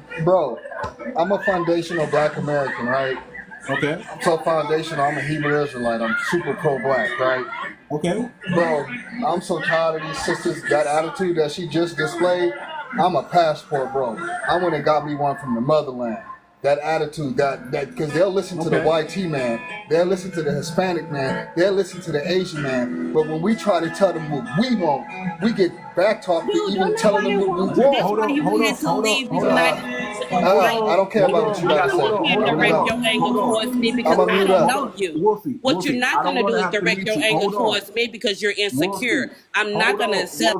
Wolfie, hold on. I'm going to give you space to speak, but I want to talk to the men and I want the women to just listen. I'm going to let him say it with his chest, y'all. I'm not going to police your tone. I'm not going to police Wolfie's tone. I'm going to let her say it with her chest. When it's her turn, she can say it with her chest.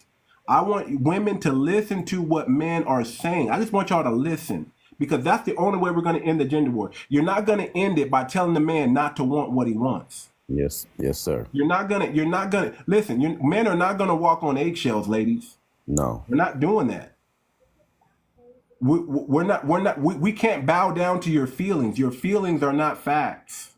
Men are gonna tell you what they want, and I just want you to listen. And when it's your turn, I want you to tell the men what they want, and they're gonna listen.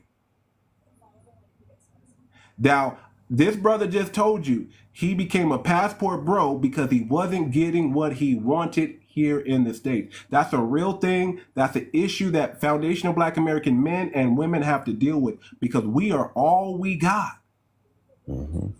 We're all we got. No other women, whether you believe it or not, no other race of men are rushing to take you off the market. It's only foundational Black American men who desire foundational Black American women. Okay? And I don't know what that picture is, Wolfie, but I hope it's respectful. I don't want to. We're not going to That we denigrate. don't want this. We don't want this. Okay. We don't Okay. want When it's your turn, you can tell us what you don't want and let's do it. When it's your turn. Hold on. Well, did she just show a picture of me or something? I don't know. We shouldn't be doing that. We shouldn't be doing that, Wolfie. We shouldn't be doing that. Oh my God. Hold on.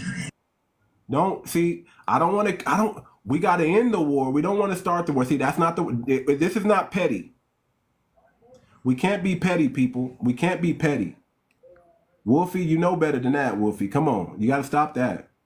I'm showing grace to everybody, but you can't be doing that. You can't be doing that. We got to have the conversation, and we got to. Did you hear that, brother? I'm new on your panel, but did you see that? Did you see that? me first directly. I didn't attack you. I didn't attack you. I told the truth. Hold on. I told the truth. And I showed how you look, which is unattractive. Okay, hold on. I'm not attractive to you. Listen, I got to get control. We got to get control. And it's disgusting to me, yo. Don't pathetic. That's who you are. Hold on. We gotta get listen, we can't start out with war. We gotta come in good faith and we gotta come. Now, ladies, I'm asking you to listen real quick because I want you to hear something, not to get triggered, but I want you to hear what your men are saying. They hate You got truth, it. brother. Listen, you can't. You got to give the men. Listen, men have a want. Men have a need. Men want things. Men expect things. Men don't get in relationships to put themselves last, ladies. They get in relationships so they can be put first. They control access to marriage. You can't force a man to marry you. A man has to propose to you, and you can only accept or don't accept that proposal. That's all the power you got. You got power to tell men who can access your body and who can't. That's the power that women have. You have power to control sex, but you do not have power to control relationships. Men have that power. So if men have that power, men are going to tell you what they want. And I just want you to listen. This is not for you to attack the man. This is not for you to be petty or go after that man. This is for you just to listen to what the man wants. Men are going to tell you what they want, and then guess what? We're going to listen to what you want. And men are going to do the same thing. I'm going to tell men, don't be triggered. Just relax. This is what women want. Men and women are different. That's why I keep telling y'all we're not equal. We don't want the same things. We're not motivated by the same things.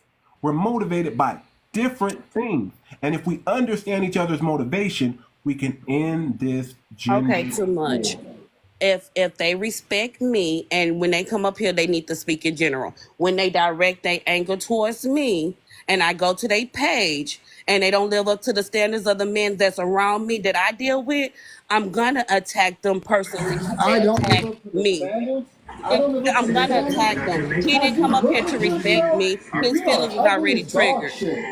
His Like, feelings why you I already dressing mean, yourself triggered. up I like think Hey that? like man, we Dog don't should. want shit. Too much. disrespect I don't to get him. up No, there I and see. be He like Yeah, was this. just See, I'm saying. ready for this, y'all. I'm ready for this. I really can do we believe just this. He was I just really saying do his this. I'm opinion. ready for this, y'all. Like, The you can we gotta first do words just out something. his You I'm mouth gotta gonna was do let Too something. much. people respectful say to it, Yasha but me. wouldn't say she's a anything to mod. Just so y'all disrespect know, him. she's a You are mod. So not I that give her, I chill. give her a lot more grace. But she's a mod. But I'm telling But you, his first words was well, attacked hold on, towards because me. I'm I'm in telling you. I've been up here Listen, for a little let, minute, and I'm gonna be honest, like that whole thing just brought a whole bunch of negativity that was yeah, really not needed. exactly. It's not needed.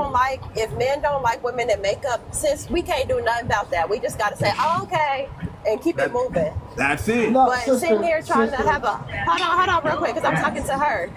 Like, but coming up here with the, and you did kind of throw off the vibe to me, and I was a little confused by that. So I think that we should just get it back on track and move past Let's whatever this is, because No, let's but get it that's back it's on all track. I blowing. was trying to. Yasha All I would was. throw off the Whatever vibe because vibe he's that you speaking was truth. expecting, I'm sorry I didn't live up to your I did not. standards. I didn't But throw when off the vibe. he I kept it addressed real. That's me, the and problem, however man. I'm gonna be I choose honest. to Oh, handle Yashua, they it, hate I truth, Okay, have brother. that women. Wait, right to hold handle it. on, y'all. I'm just Hold talking on. to this woman. Let me have a And dialogue we with going just back Go to ahead. her. talking. Go ahead. Everybody And Go one at ahead. a however I time. choose to handle the Everybody, disrespect, I choose to handle it. everybody had to What I listen Hold to on, said his Earl. one Hold was, on, person Earl. one at a Let them time. talk. Let them talk. Hold what on, I Earl. said was that is unrealistic. If you don't want a woman with makeup, don't date a woman with makeup. It's already equally yoked. Don't put yourself in that position. But to attack women for wearing makeup is a pointless view. But Wolfie, this is the thing. Yashua About Hold, the didn't hold say on, character hold anything to of the on. woman. Y'all, I'm just talking. Can two women It's dialogue all real about the quick? Go ahead. character Let them of the So, talk. woman. look, Gentlemen, this don't is the jump in. thing Let though, them talk. Wolfie. He wasn't done saying what he was saying, so you shouldn't have been saying anything at all. Who? And that was Too what much that's what made or it disrespectful, is the fact that he was in the middle of his sentiment and you came in to interrupt him about something that you who cares? We don't even know these. I'm no offense to y'all. We don't even know these niggas, I girl. didn't interrupt You know what I'm anyone. saying? Your So I your think like shark came up here and these he niggas. addressed me. He addressed no, me. I'm talking about Earl. Earl was talking, and in the middle of his sentiment, you cut him off to say, "Well, this is the problem with y'all. You know what you that whole thing. You shouldn't have had anything to say Okay. because he I wasn't done with his apologize. sentiment." I Thank you. apologize. All right. Yeah, Welcome. I think her emotional reaction is a reflection of how women just don't like truth. Yasha is the only one literally just gave practical advice. That's actually the only thing that I think that's going to fix. All right, hold on, brother. It's not your turn. I want to give everybody space. I'm going to get to you, okay? I'm going to get to you. But I want y'all to acknowledge me. I don't tone police on this panel. You're going to say it with your chest how you say it. I like how the woman came up and the woman talked, and that's it. And Mr. Earl, I Women, apologize. women, appreciate it. Thank you. That's what we need. We need more love, not more hate. Listen, we need the women to hold the women accountable, and we need the men to hold the men accountable. Okay, we need everybody on their job. Okay, we need everybody to be accountable. That should not have happened, but it happened. But it's okay because it's a learning moment, and we get to work through. We get to see how we work through it, and now we moved on. Look, she's a real woman because she's apologized. Women But he don't. know I don't join these type of panels because it is triggering to hear men try to pinpoint and pick apart black women. This is going to be a Men, I trigger already moment. told Maybe I him need to this. put trigger warning. Okay, women, you're going to be triggered because you're not used to men being direct. That's the problem. Women are not used to men being direct. And Men are that's not used to walking on eggshells and telling women, based on how they feel, they're telling women what they want to hear. But you got to hear men say it with their chest, and we got to hear you say it with your chest. Men and women speak differently. They have a different language. They have a different motivation. And you got to understand, men want different things than you want. And it's okay. That's why we got to come together and make a deal. We got to come Brother, can I together finish? and Can I make a finish deal. my statement before I got cut off? Okay. It's just short. Keep it It's short. respectful. I promise. Keep it respectful. I am. I was trying to keep it show grace to the respectful. women. Show grace to the women. I was trying to. I wasn't talking to her. I was just making the point. Directly. Excuse me. Hold on. Hold on. Hear me out, right? Okay. I am so pro-black, sister. I'm a man of God, a black God, right? From a black nation of a black history book, right? I absolutely love you. My point to this is, right? When we tell y'all how y'all feel, y'all do what you did, right? To the point where I got tired of being put down, talked down to, looked over, and treated like trash by the sisters here. I went and got me one from the motherland. Now, I'm not gonna lie, my relationship is not perfect, but I don't have to deal with the drama.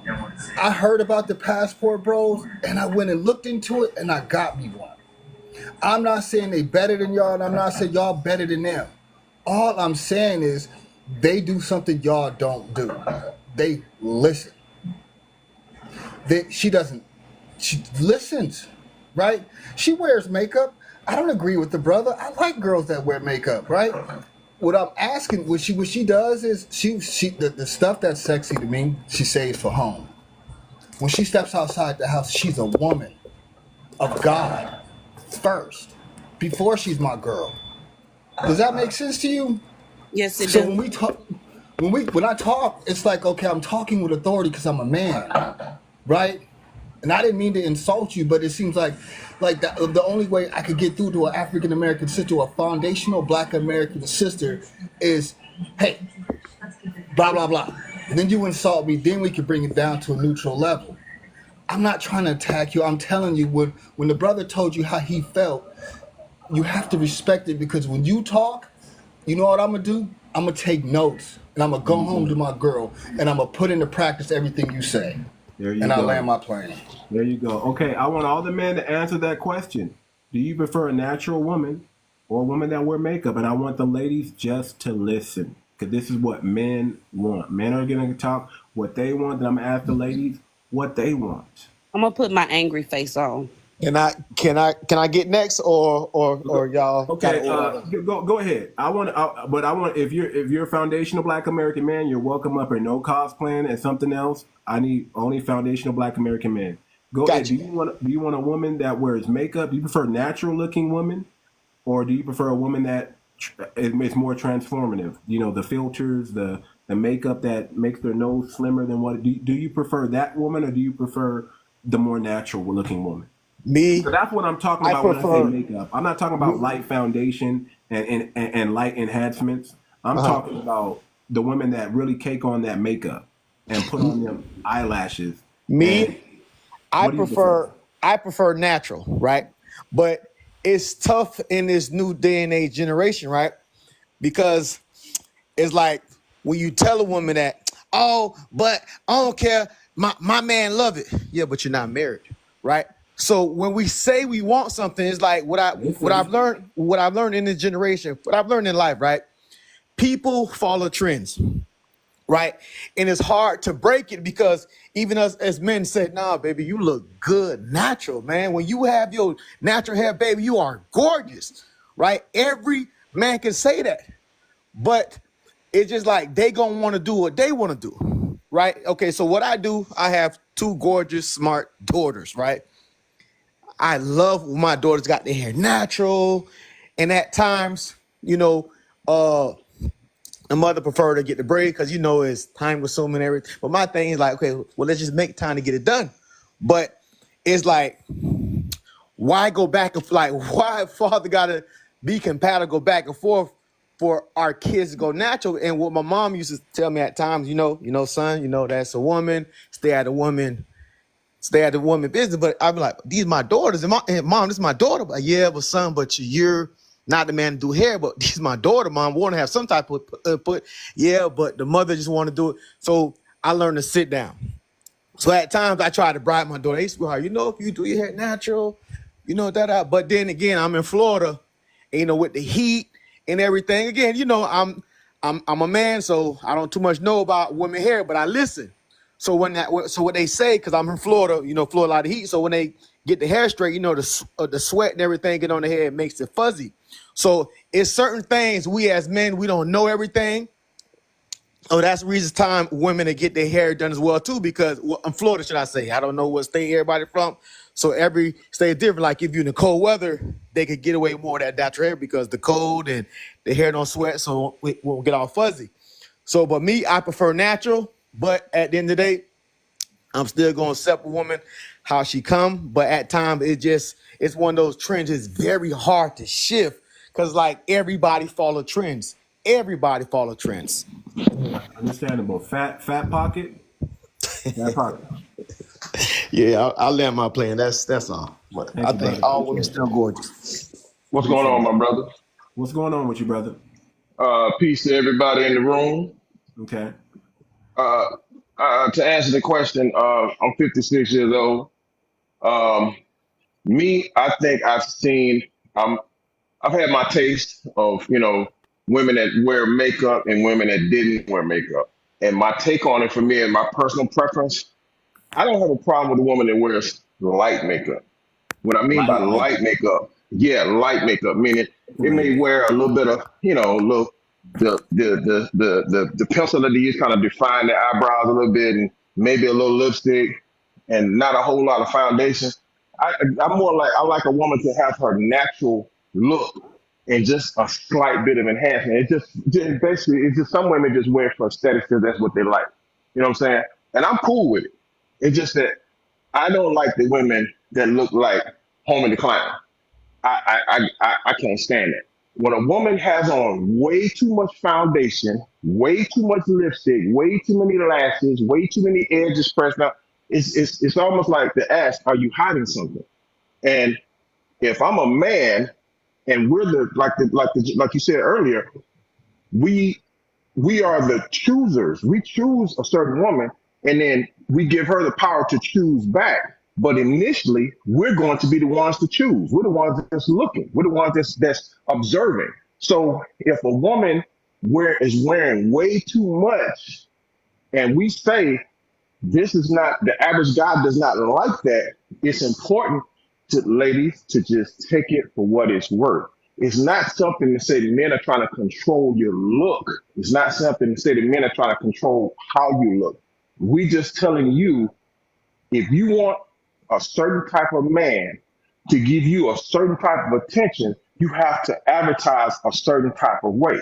And what better way to advertise a certain type of way than listen to the buyers, listen to the consumers, listen to the person that's actually looking. If we're the men and we're looking, and women that say they don't need a man, that's a lie. So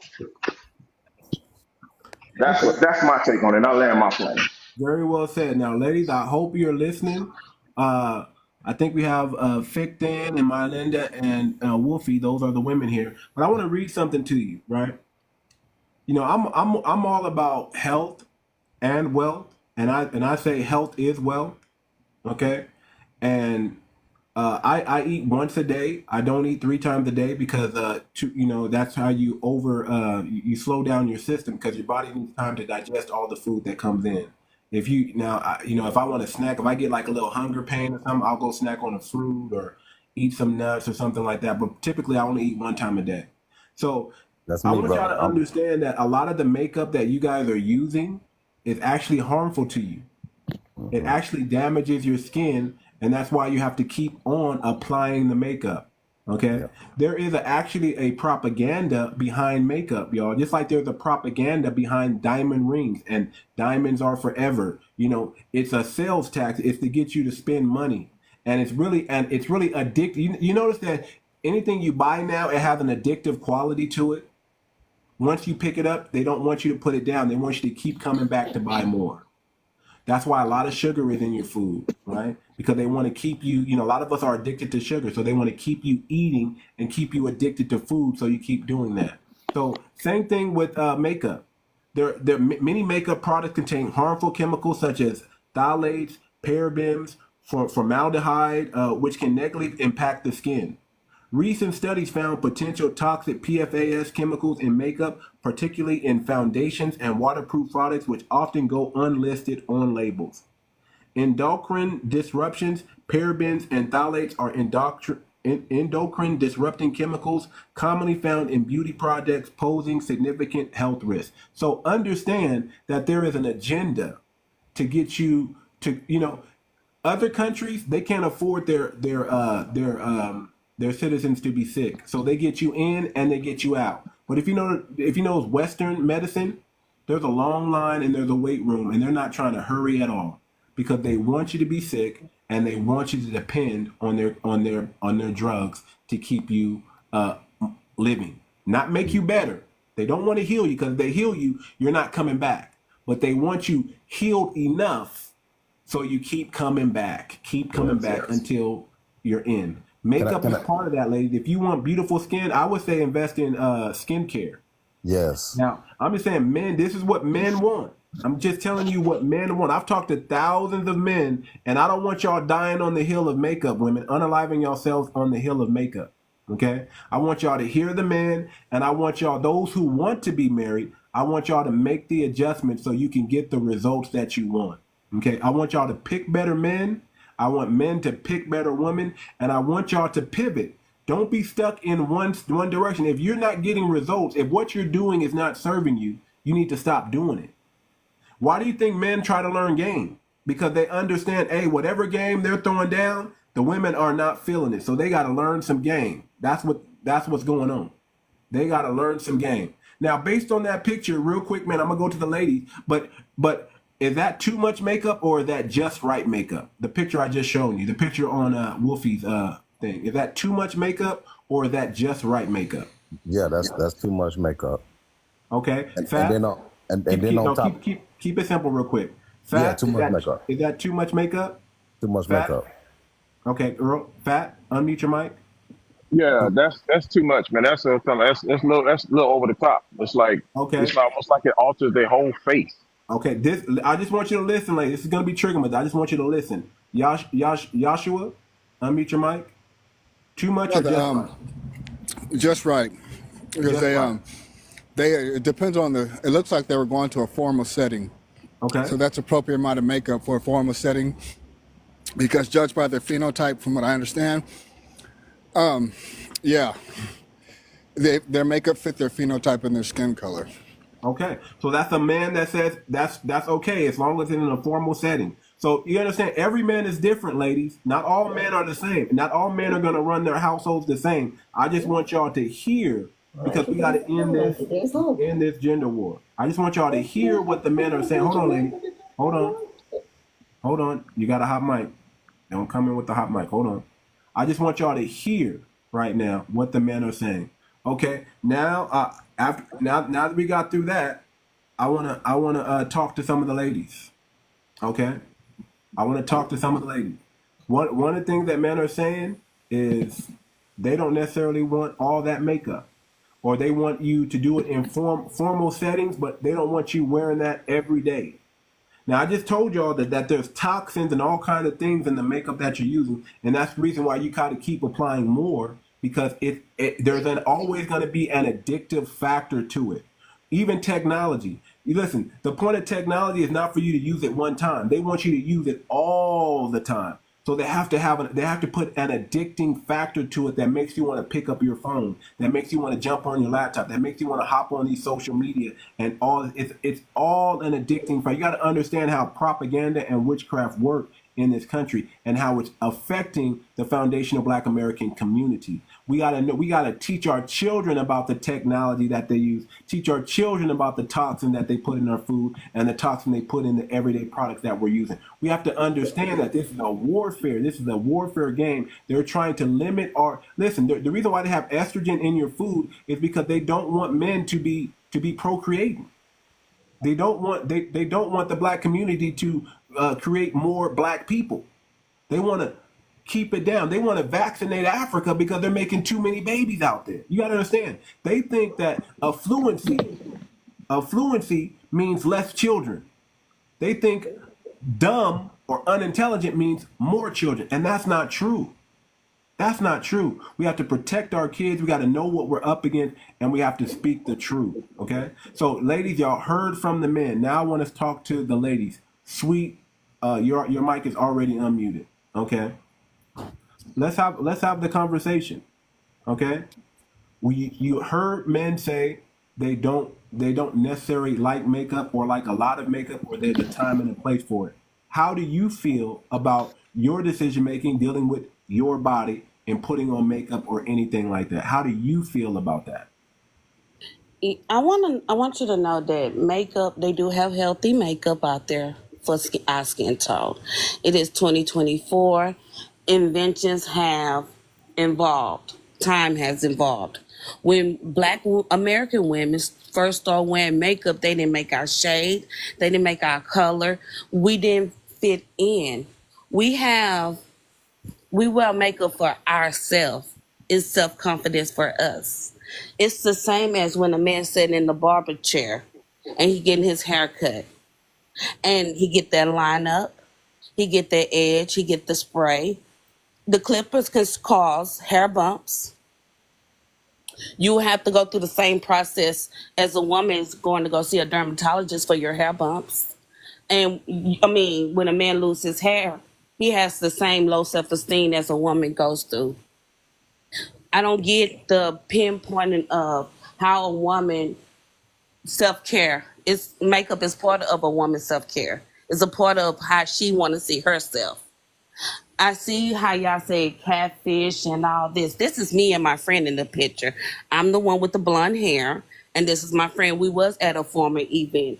But most of all, I wanted y'all to see the smiles, the happiness, the confidence on two beautiful FBA women who have a life story, who are successful in their life story, who know how to enjoy life and wear makeup and know how to apply it too.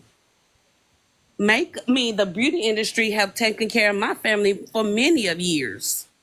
The entrepreneurship have put my family in positions for many of years. I have let y'all know I went to barber school. But that's not my field, but I did go when I was younger. And the way that y'all talk about the beauty industry when it comes to the Black woman is disrespectful, because a lot of us survived off of that beauty industry.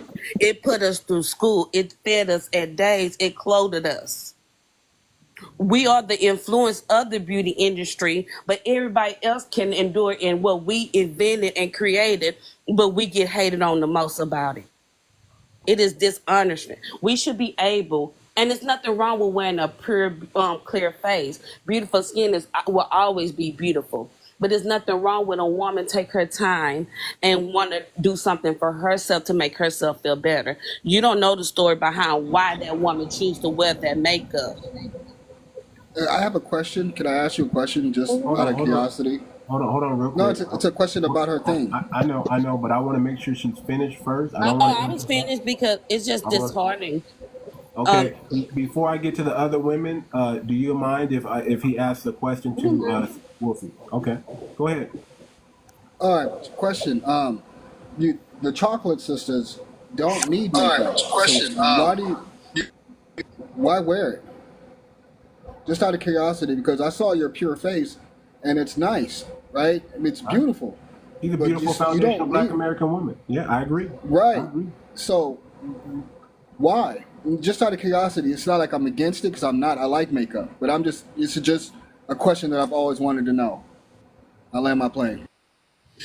I wear makeup. I have PCOS. As you can see, my nickname is Wussy. Okay? I have discoloring on my skin. I have hair bumps. I have discoloring where I have pink hair bumps just like anyone else who can grow hair on their facial. I wear it for I can feel comfortable when I leave my house. It is not about what the other person see and feel about the makeup that I wear, because I have to look in the mirror. I take time out of my day to apply it. I actually put the time in my schedule when I get up and get ready. I do presentations. I stand in front of an audience of everybody looking at me. And the last thing I want them to see or me being insecure about is if I'm not presented properly. So I do it for myself. I do it for my professionalism, and I do it for my culture because I represent everything that I am, and I am a Black American woman. All right, that answer suitable for you, Joshua? You don't have to be. Joshua, that answer suitable for you, brother? Facts, brother. It is, and thank you for saying my name And I right. didn't say Most all of us women. can't. I actually started off to the lady in the comments and say I have PCOS.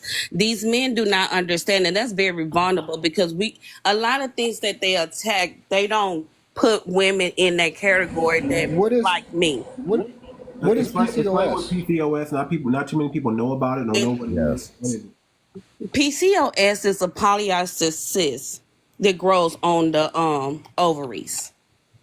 It causes a woman to have more male hormones than female hormones.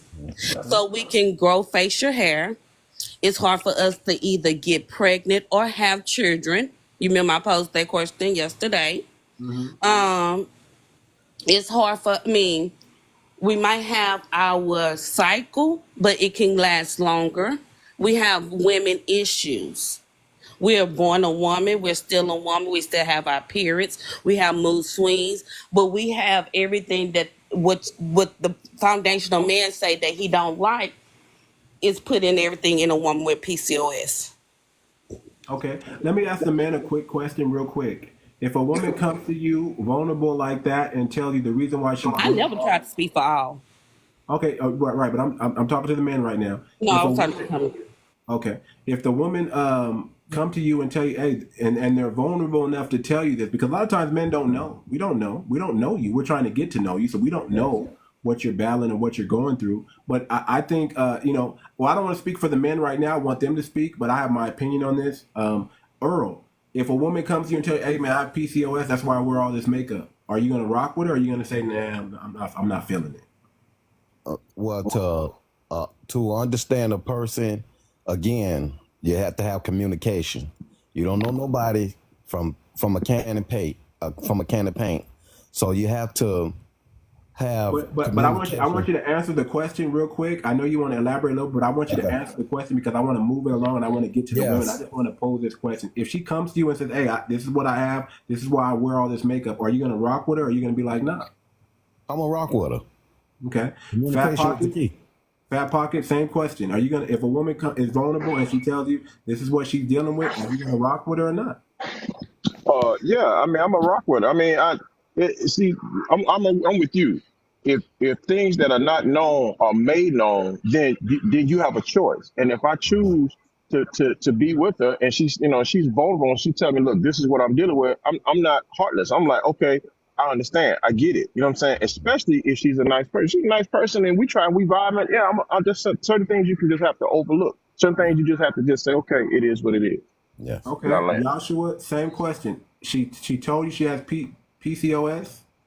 Well, are you rocking with her or not? All day. You rock. There you go. See, I think if we're honest with each other, and men, it's like women with kids. If you're honest with the man and you say, hey man, I made some mistakes, but I'll learn from my mistakes, I think a man will rock with that. I think if we're just honest with each other and say, hey, this is where I'm at, and this is how much I've grown. I think if we're honest with men and women, men aren't tripping. Men are gonna die. Let me tell you like this: even though men prefer women who are natural, they're not gonna die on. They're not gonna unalive themselves on that hill.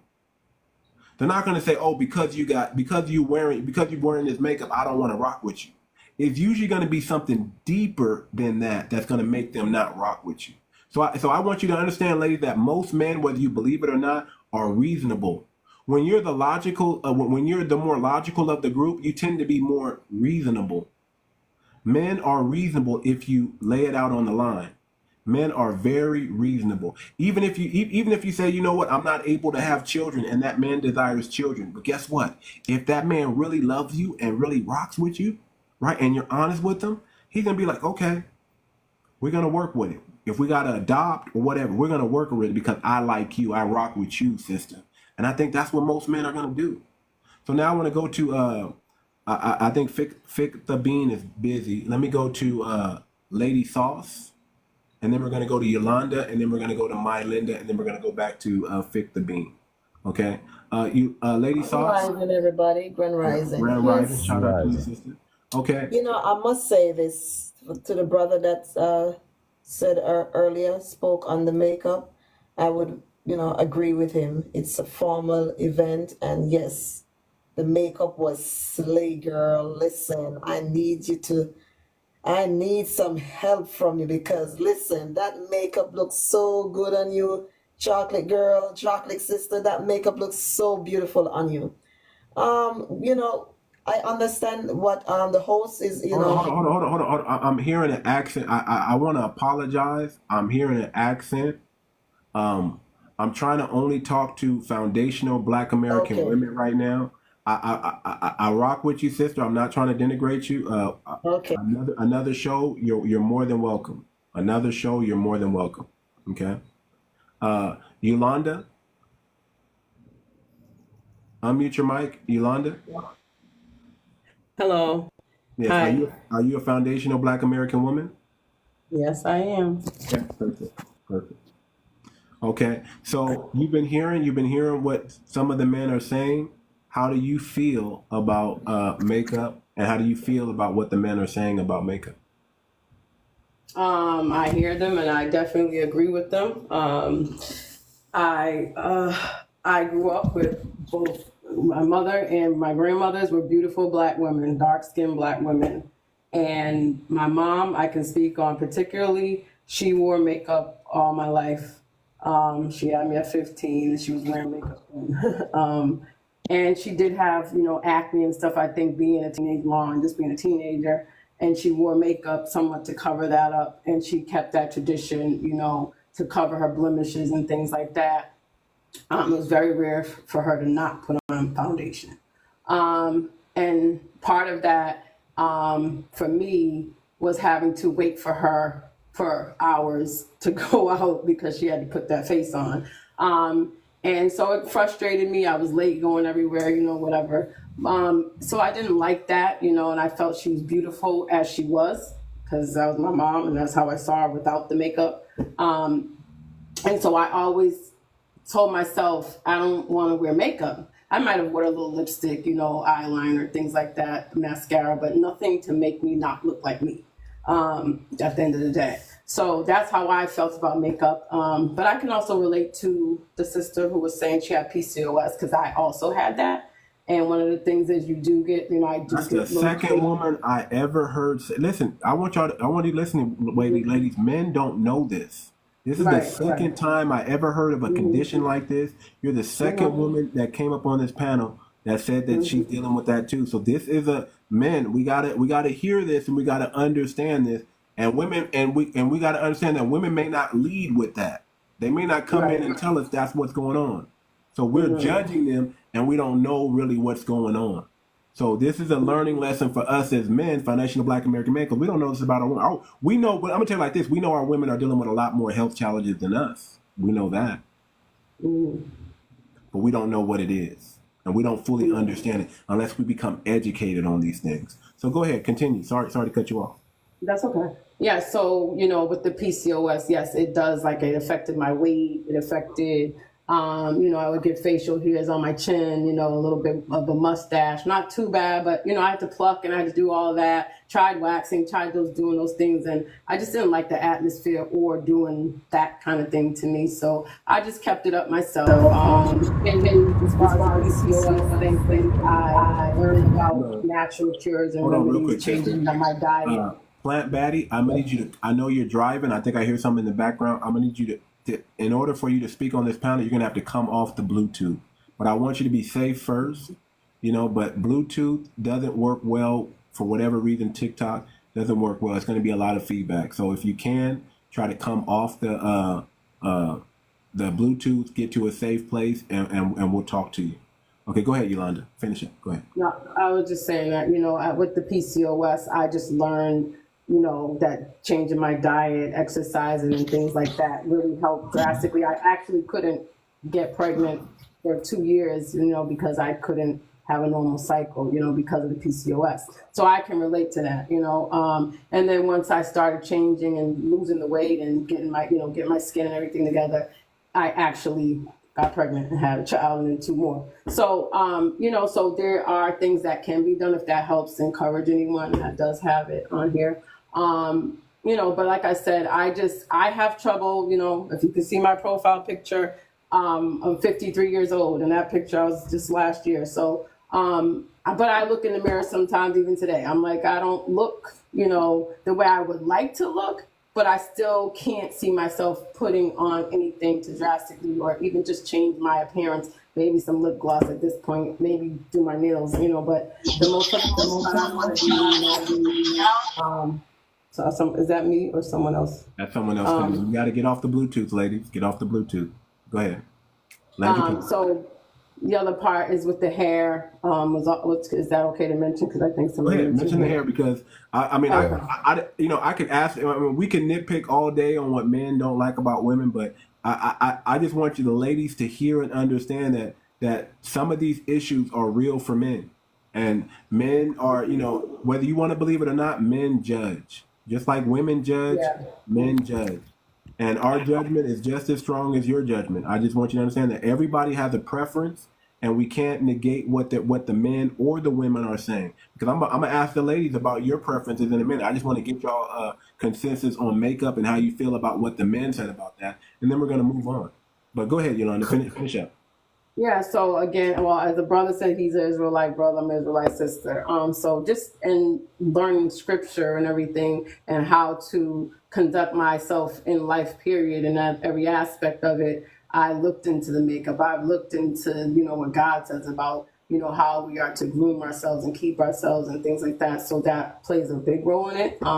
So my hair, I have 3 daughters, and I had a relaxer for 30 years since I was 8 years old, so I was 38. And I had no choice in that. As I got older, I didn't know what to do with my hair. I didn't even know what my hair would be like. So with my girls, though, I didn't want them thinking they had to relax their hair and have straight hair and look like a, white woman or some other type of woman to be beautiful. So I stopped relaxing my hair, and I wear my hair natural. I may blow dry it and straighten it with natural, things, but not chemicals. But my hair does frizz up in the weather.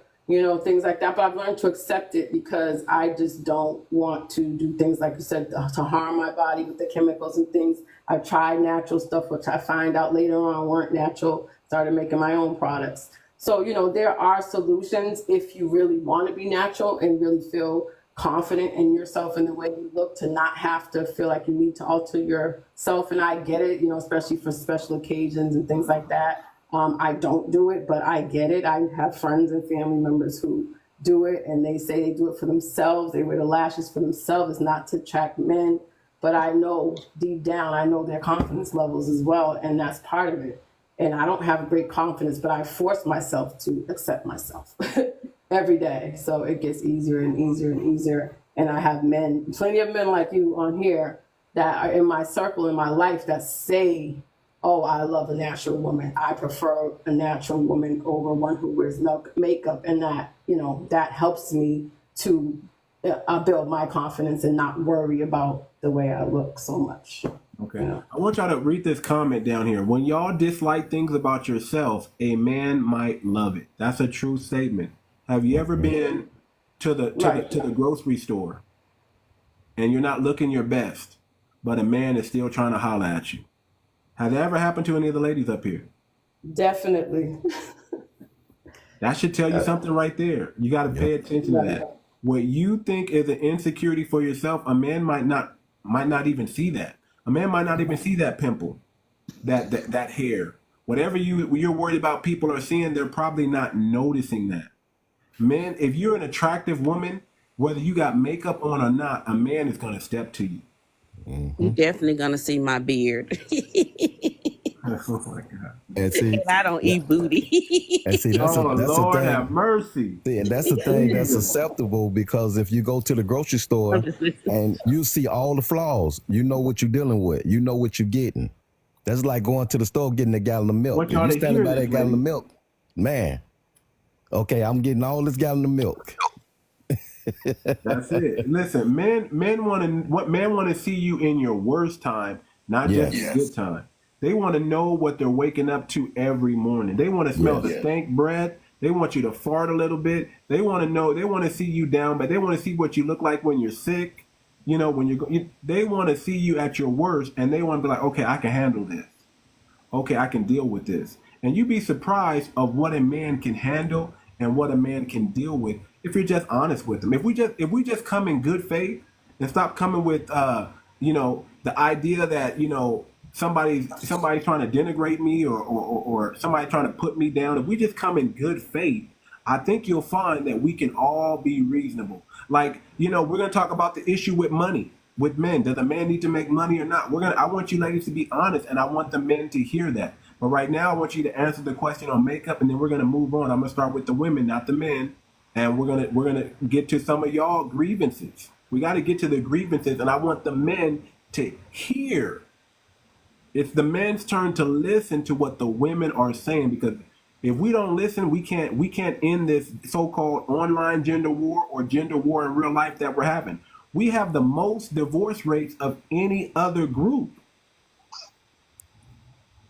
Man, listen, I just had one of my best friends who I thought was solid.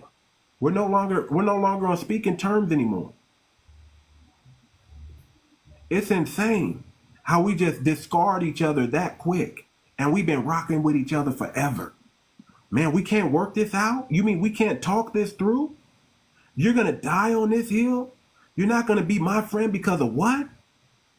That's insane. You're not going to be my family member because of what? Families, man, listen, there's people in my family that I don't even talk to, y'all. We got to learn that we are all we got. That's not what you look like, Wolfie. Don't put that up there. Oh, my Lord. Jesus Christ. I just want to know, this is not me, but this is a lady that is on this app, and she is a FBA with PCOS, and she let her hair grow out to show people what PCOS look like if we don't take care, American standards, and we don't try to assimilate into what seemed to be proper for a woman. If you seen a bunch of women walking around with a full beard and a full, and she have on makeup, a full beard, a full mustache, feminine. You know what? Just based off you showing me that Loving picture, black men. I think I must have ran into a few women like that. I promise you, I seen a woman with a slight mustache, and some of these women don't care. You're right. Yep. And that's a real thing, but that's not all women, but that's a real thing. That's not all, but that's me. Okay. All right. I have a lady friend that's like that right now. Thank you for being honest. Okay. She got a beard and everything. Okay. So, fellas, that's something that we got to look at, and you have to decide if that's something you want to deal with or not, because men choose. Ladies, men choose who they want to deal with. You got to understand that. You choose who has access to your body, but men choose who they want to deal with and be in a long-term, meaningful relationship with. Okay? Let me go to Mylinda.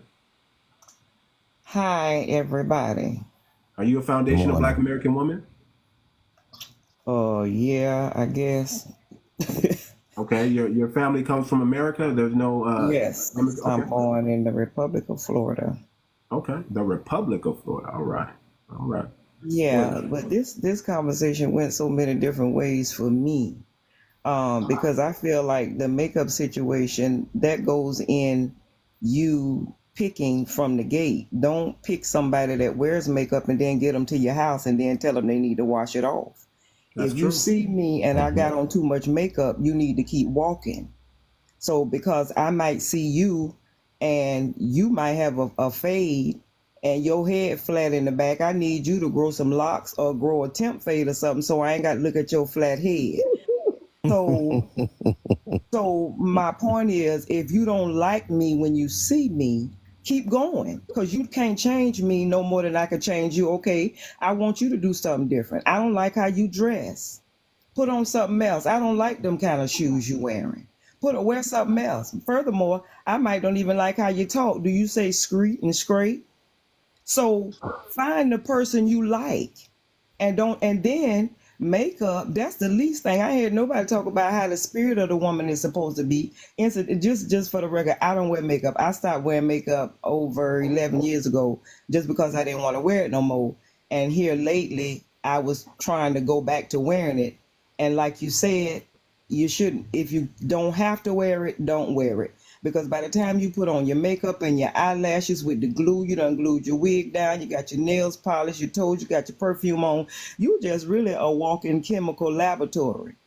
Because these people are putting so much toxins in, and I'm a hairdresser, I'm a stylist. So the products, the hair products, all of this stuff, they have toxins in them. So really, we shouldn't be wearing anything. You really don't have nothing to put in your hair. Just a couple months ago, because I took my locks out, I had locks for about 10 years, so now I have an afro. And so I'm looking for products, and I know how my hair's supposed to feel, because like I said, I'm a master stylist, and my hair feeling crazy and hard and brittle. And so I start looking at, and I'm these maintenance products. I want you to know, when y'all go in the store, ladies, and look on the back. It's sodium hydroxide. That's the active ingredient in hair relaxer. It's in gel. It's in your moisturizers. It might be in your shampoo. It might be in anything that so read the back. So what he's saying is true. All these toxins that we wear, but that's beside the point when you in a relationship. When you looking for somebody, you need to find that somebody that you like when you see her. Don't find somebody that you think you got to change, because if I get you home and start flipping you around and putting you all on the wheel again to try to remake you, you're not gonna like that. So find the girl you like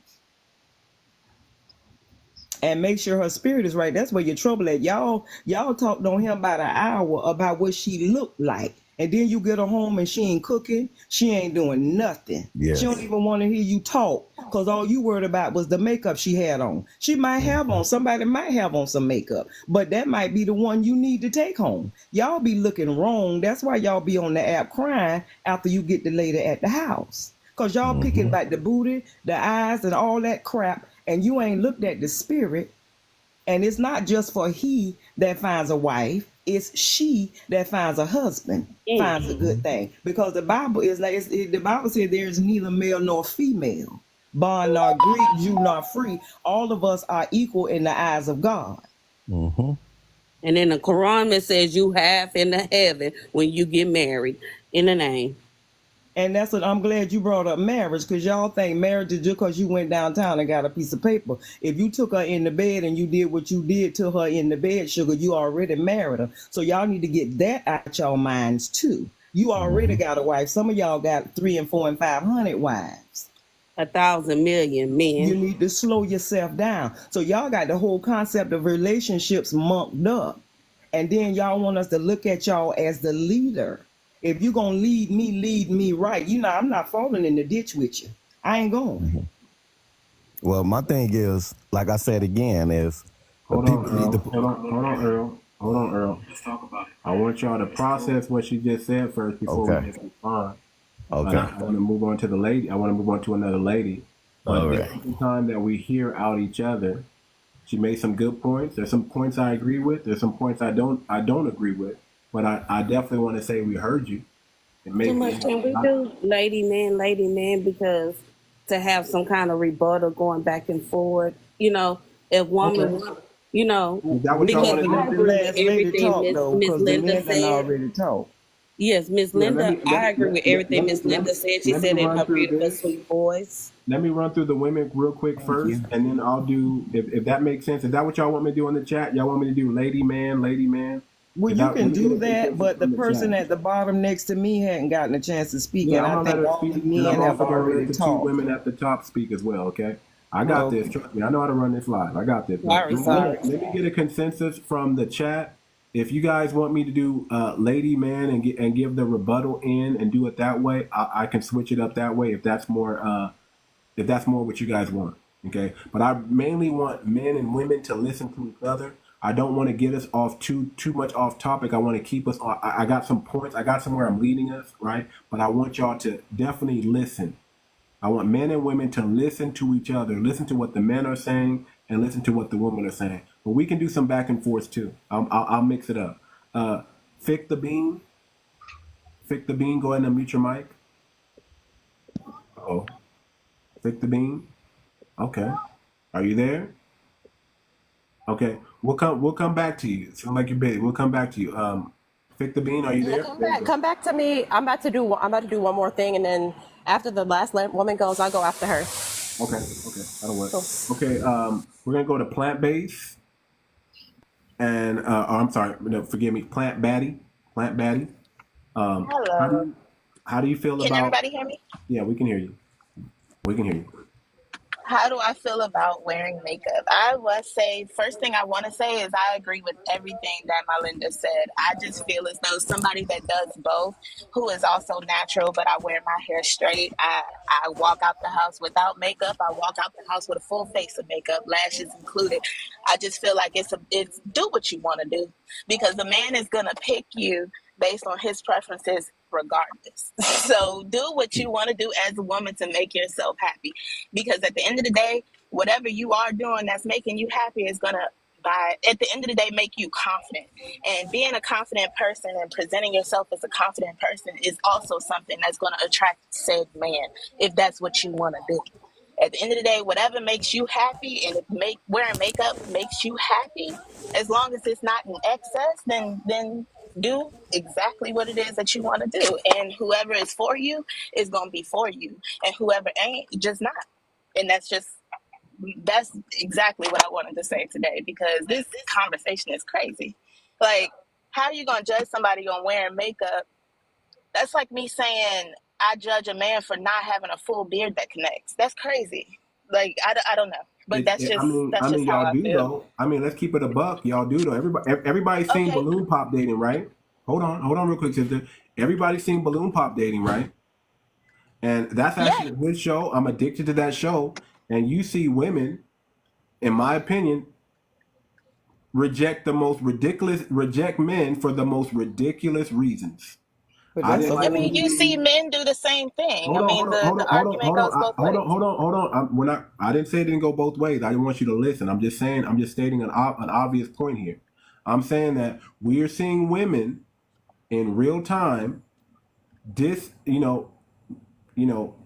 put men say you're not worthy based on the most ridiculous things, like a man didn't wear shoes with socks on, or he wore socks. He chose to wear shoes with no socks on.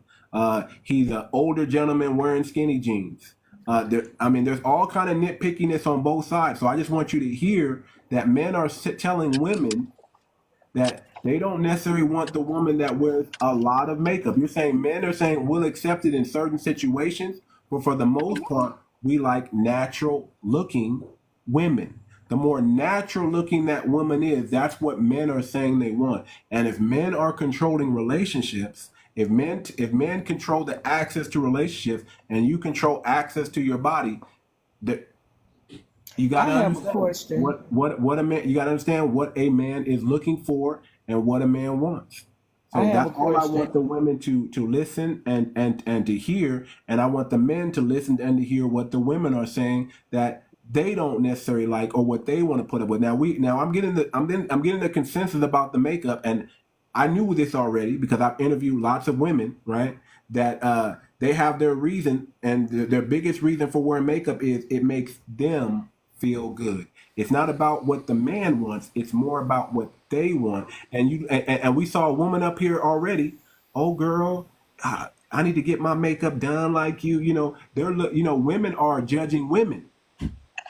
It's not just men judging women. It's women are judging women. They're saying, that looks good. That don't look good. I want to copy I have that. a question. I don't Can I want ask to a copy that. question? Go ahead, real quick. Go ahead.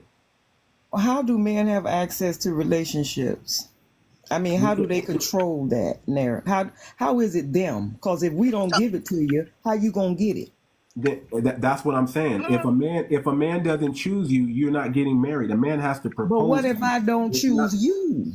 Then you just don't choose him. Then But he a moves on man to the next one. 100% controls the relationship. Yeah, he I moves on to the disagree. next I one. disagree. I disagree completely. And at that, If a I'm man out. chooses not to marry you, you won't be married, ma'am. Like that, it's If I just choose that's not just to marry him, he won't be married either. I okay. don't So so let's understand. just put the foot. Let's just put the foot on one. Let's just hypothetically, you want to marry this man, right? That's the man that you want, but this man is playing. He don't want you.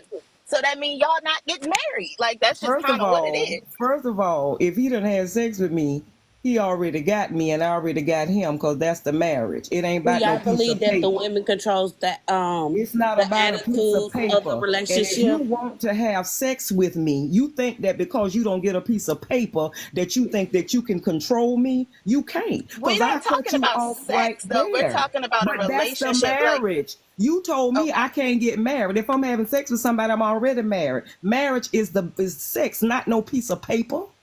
The paper don't have nothing to do with it. That's the white man gave you a piece of paper. That's how he can knock on your door with that flashlight and tell you, "Let me see your churn." Hold on. We're gonna solve this real quick. The secret world. Are you a FBA man?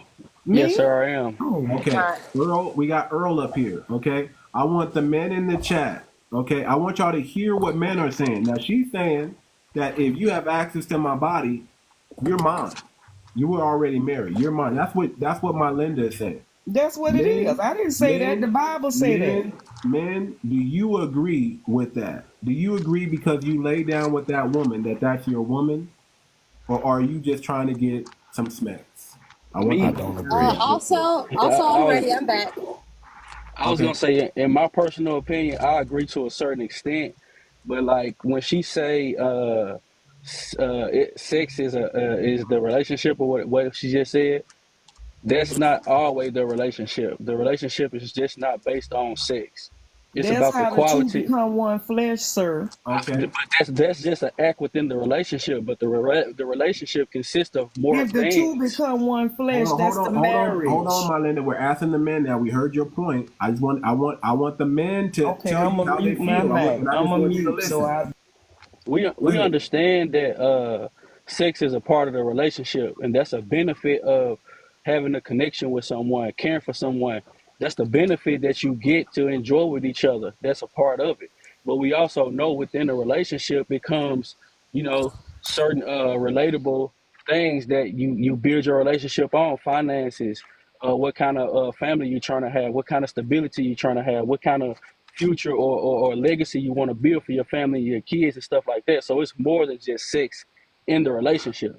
And when you were speaking on earlier about most men like natural woman, we agree with that again, in my personal opinion, to an extent, because I like women who get their hair done. I like women who do themselves up, but we don't put emphasis on, oh, she has this kind of makeup on, oh, she has this kind of weave, oh, she has this kind of enhancement. We don't look at the enhancements. We look at the type of woman you are. We look at the type of character you have. We look at how you treat us, how you talk to us, how you make us feel as a man.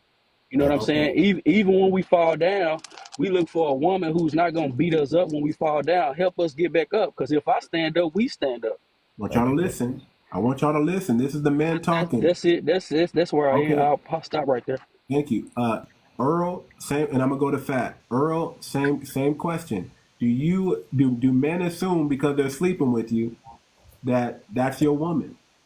I mean, are men really focused on that aspect of that? Maybe if you lay down with her, that's your wife, or are men just like that smacks to me? I ain't never heard of that. I disagree with that 100%. If you meet somebody, you trying to get to know that person. It's your decision whether you sleep with that person or not.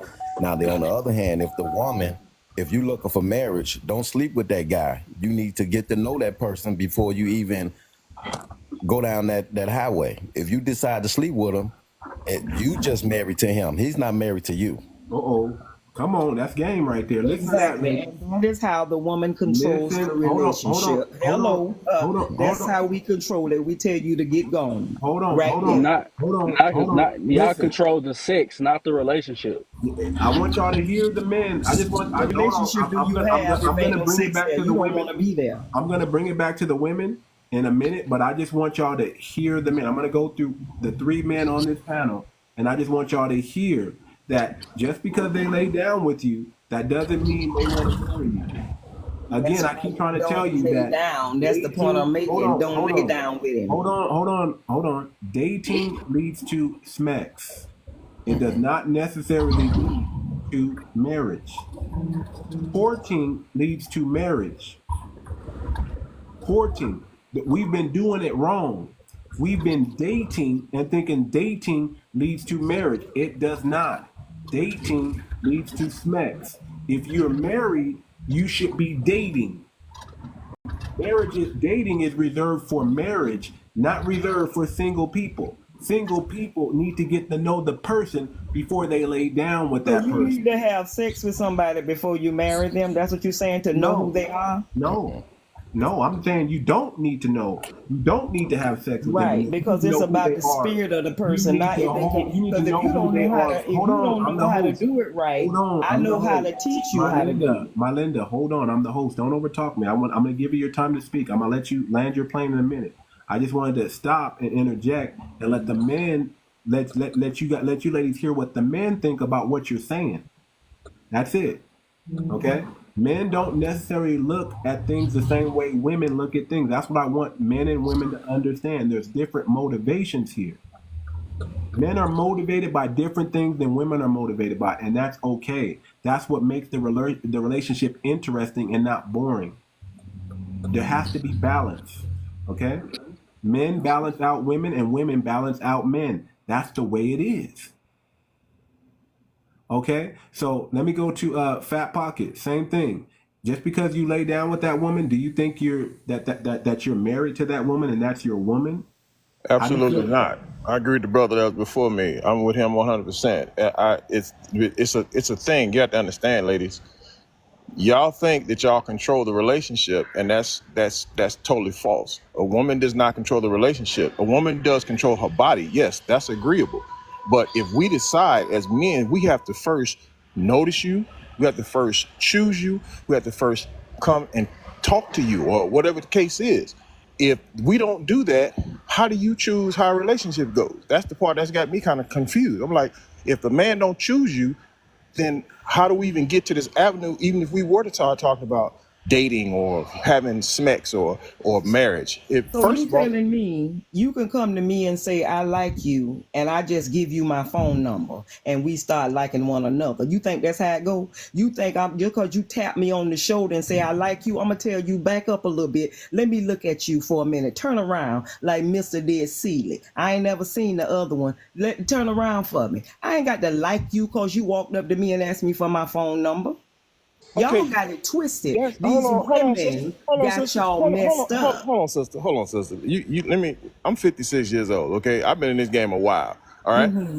Second of all, I ain't never been in a situation with no woman where if we had smacks, it instantly led to us walking down the aisle. So what you're saying? Okay, so what you're saying it doesn't have no weight. What I'm saying, just because that's overwhelmingly the way the people do it, don't mean it's the way it should be done. And the women that hear me talking ought to see that this right here will help them. Because y'all think y'all got too much power, but you don't. I don't have to like you because you like me. I don't have to like you. You don't control who I go sleep with. You missed the whole point. No, I didn't. Yes, you did. You said you got to choose me. I don't have to then turn around and choose you back. That's your choice. But who initiates the contact? You don't have. You're not necessarily you. Contact? It's Let me not ask. Okay, necessarily hold on. I'm you. talking Hold about on, men Melinda. as a Hold on, whole. We're Bo. not talking you I'm just gonna one person. interject. Hold on, I'm gonna It's not interject real quick. necessarily you. You think You women just don't Ma'am, one want this? person. ma'am, I gotta mute your mic. Hold on, I'm gonna interject real quick. This is the host. Mute your mic. I'm gonna interject real quick. Listen. Again, I'm not gonna control. You know, she's triggered. You know, she's an older woman. She's stuck in her ways, and I'm not gonna denigrate that woman. But I'm gonna say we're gonna have adult conversations. And if you have a triggering effect when men and women are trying to have I didn't drop her either. And when men and women are having a conversation, this might not be for you. Okay, but we're trying to end this gender war, and you gotta give respect to get respect. You gotta be respectful. I don't want you to get nasty, but if you get nasty, I'm going to allow it, because I'm going to say if you can dish it, you better be able to take it. Men are not going to walk on eggshells, ladies. Men are going to speak their mind, and you're either going to listen and deal with that man, or you're not. We already had one person come up here and said, hey man, I just decided to go out the country. That's a real thing that men are doing. I'm saying, listen, if we can make a deal here, men don't have to do that. If we can make a deal here, we can get things going. If we can see from each other's side, if we can be adults about this thing and work through it, we can have foundational Black American love. Because that's what we need for our lineage. That's what we need for our people. We don't need the back and forth arguments, the posturing, the I'm going to dominate you and you're going to dominate me. We don't need that. Okay, we need men and women to understand men and women. Women need to understand men more, and men need to understand women more, and we need to make a deal that's suitable for both sides, because we dictate what our culture is. Nobody dictates what our culture is. We do. We say what's allowable and what's not allowable. Nobody else from another group can do that. We have to say, okay, this is how we're going to conduct, because we know as Black men, we know we have strong Black women. We're not trying to tell our women not to be strong, but we're saying do not use your strength against us. Use your strength to amplify us, not to beat us down. And men should not be using their strength to beat a woman down. You see how that works? You want a strong man, and men want strong women. But we got to use our strength to benefit each other, not to combat against each other. Because we're not going to get anywhere like that. We're just not going to get anywhere. It's just going to be fruitless. So let's go back to the women. I just wanted to ask that question. And I wanted y'all to hear that may not be necessary what men think the way you're thinking, because men and women think differently. Let me go to excuse me, host. Can I add a little bit more context real quick to dispel a couple of 30 seconds? 30 seconds. I just want to dispel a couple of stereotypes, because you hear a lot of women and people say men is nothing, they all cheat, they all do this and that. I just want to acknowledge myself. I've been with my kid's mother since she was 19, I was 22, right? I never cheated, never stepped out on her. We got 2 kids. We've been together for 10 years. No, we're not married yet. We are engaged. We're not married yet.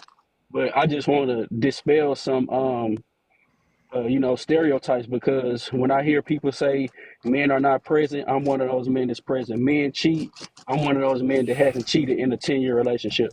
So a lot of those stereotypes is cast upon some people, but not all of us men operate out of that mindset. Okay, thank you for being open. Thank you for being honest about that. But I got an opinion about that too. Okay, and I hope you don't you don't get mad at. Go ahead. Okay, this is what women. If you're with a man longer than a year and he doesn't propose, that's not your man. Men should not be using women as placeholders. No, we are engaged though. We are engaged. I'm proud of you, brother, and I want you to do the right thing. Legitimize that woman. Legitimize your family.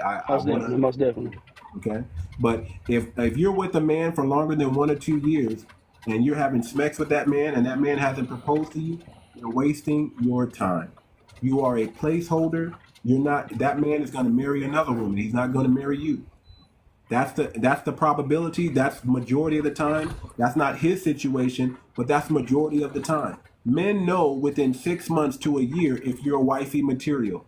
You need to know this, women. Men know within 6 months to 1 year if you're wifey material. If that man doesn't look at you in awe within that 6 months to 1 year, and you guys are still dating, he's getting the milk and he's just not buying the cow. There's something you're doing. He may like the smecks, but he's not liking the attitude. He's not liking something else. Men know when they're ready. Men know when they're when they want a relationship. That's why I keep telling you women that dating doesn't necessarily lead to marriage. It just leads to sex. Just because a man wants to date you doesn't mean he wants to marry you. And you need to hear that, and you need to know the difference so you don't get put in that situation. Long-term relationships doesn't mean that relationship's gonna last. It just means you had a long-term relationship with a man, and that man was enjoying the milk. So he said, you know what, I may not want to buy the cow because I'm already getting what I want out of the relationship, so I don't need to legitimize it or involve the courts or the system. Because some people believe in that. Some people believe, I don't want to involve the courts. Let's just do this thing and we'll be together until we feel like we don't want to be together no more, but we're going to be together like it's a marriage. So there is that too. But for the most part, if a man is with you longer than 1-2 years and he doesn't marry you, you're a placeholder. Okay. Now I want to get back to the makeup thing, and then I want to move on. But I want to give all the women the chance to answer that. I'm going to go to Strawberry, then Fick the Bean. Strawberry, unmute your mic. Okay, hey, good morning. Good morning. Are you a foundational Black American woman? I am. I was on your show yesterday, right before you closed out. Okay. Under Wanda Wallace. This is my second page. Okay, so you asked a question when I was leaving out. Yes. Okay. Yes, I did. I'm going to answer your question today. Okay, I'm here today. Okay. I'm going to answer your question, but I want you to answer the question about the makeup first, and then I want you to ask your question after that, and then I'll address it. Okay. Okay. Okay. Now with the makeup part, I wear makeup and sometimes I don't. My husband, he likes me without makeup. He said he loves my freckles. I have freckles. And I do agree with someone said that we get a lot of men, flirting or hitting on us when we go to the store, and that's true. And that's a lot of times when I do not have makeup on, and I can be dressed down, with just sweats and a t-shirt on. That's when it seems like men approaches me more when I'm dressed down and without makeup. So that's my take. Hear that, man. Listen, a man wants to know you in your natural state. They want to know what they're gonna get when all the smoke clears, when all the makeup's gone, when you're at your worst. Men really want to know. Go ahead. I'm sorry to cut you. That's okay. My husband, he loves me without the makeup, but I wear makeup to enhance my beauty. Some days I don't feel my best, and I just, I put on my lashes and makeup. That's it. That's all. Okay, great. Now, I said I was going to answer your question. I wasn't able to answer it yesterday. Ask me the question again. Okay, it was when I told you that me and my husband, we just recently got married, and I said that why do men tend to do more for when you're just dating them than they do after they get married? And then I brought up my tire situation. Okay, the tire situation. Okay, yeah, the husband. Okay, you're right. The husband didn't want to change the tire. That he said that wasn't his priority. Okay. Yeah. I want the men to help me answer this question because that's strange to me, man. That's strange. Now, I will say this: when men are hunting, they're hunting. When men got you, they got you, and that's not necessarily a good thing. I believe that dating is reserved for marriage. Men, you need to, men, we're romantic anyway. Women think we're not romantic, but we're probably the only real, truly romantic people on the earth, okay? We fall in love with our women. We fall head over heels for our women. We are willing to unalive ourselves for our women. That's a fact. When a man is in love with you, he's in love with you, right? Okay, I'm hearing feedback. Okay. So when a man's in love with you, he's in love with you. But I will say this, that is strange that a man wouldn't want to change his wife's tire and say that that's not a priority. Man, I want you to help me with this because that's strange. Can I weigh in on that? Go ahead. Weigh in on that. First of all, if you meet somebody, and again, you need to know everything about them, what they do and what they can't do. That's before you even get married. That's before you even get married. If that man can't change the tire, clean gutters, fix doors, just the simplest stuff, mow the lawn, all manly stuff. This is what men do because, you know, women's already got it hard. You know, you having babies, you got to take care of babies, you got to nurture I a want you baby. to read You know, some of the comments that's coming by. He's tripping or he couldn't change it himself. That's weird to me. I've never that's heard a man weird. say he doesn't prioritize his wife tire, you know, busting out, and he doesn't. I mean, did he call AAA? I mean, that's just weird to me. I've never seen Yeah. him. And then Yes. Oh, what yes, man? he did. He did. He got Okay. the tire changed out into the spare tire. Okay. Yes, he did do that. But you know, the Escalade rim isn't on that spare tire. And I said, okay, I would like for this tire to be changed out into, you know, a tire that's into, you know, so we can get the Escalade rim back on there that's matching with the rest of the tires that's on there. He said it's not on his priority list right now. Okay. Is it a money thing? No, it's not a money thing. Okay, if it's not a money thing, you know, to me, I'm hearing I don't got the money right now to change that, so I need you to drive with that tire until I get around to fixing or changing that out. That's what I'm hearing. Am I hearing something different, man? Man, am I hearing something different? Are you hearing something different, man? Yeah, that's what it sound like. It sound like he ain't got the bread to put it on there. But if he change it, Fat Pocket, Yeah, if that's he what I should make that known. Mills, Yeah, that's what I was assessing. I think because I He know should me. definitely make that known. Mills, Yeah, are you a foundational Black American man? Yes, sir. Okay, perfect. I just want to make sure we got everybody, we got family in the house. Okay, so listen, that's what I'm hearing. I don't know. To me, that's strange. Unless he doesn't have the money, because it ain't nothing but to throw some money at that thing and get it done right. Hey, and I mean, what Yeah. man don't want to get his bragging rights at the end of the day? Them brownie points for Yes, when it sir. comes to doing man stuff. When I do man stuff around the house, man, my girl come be like, "Oh, I love," you know what I'm saying? It's like, what man don't want that? You know what I'm Okay, saying? hold on. I want you to see this comment down here. She's rolling. It's not a priority. So that's another man's perspective. That's probably similar to what your husband is thinking. Okay, I got the bread, but she's rolling right now, and that's all that matters. But go you ahead. know, a lot of women look at how other people view them and how they looking, right? So she can be rolling, but she not rolling how she want to roll. You feel what I'm saying? So that's the Yep. problem. It's like Oh she my ain't rolling how goodness. she want to roll, so it's like she ain't really in the vibe how she want to be in the vibe because she know the time and stuff. You know what I'm saying? So I'm not here to denigrate your man or anything like that. But I am here to say that, you know, each man is different.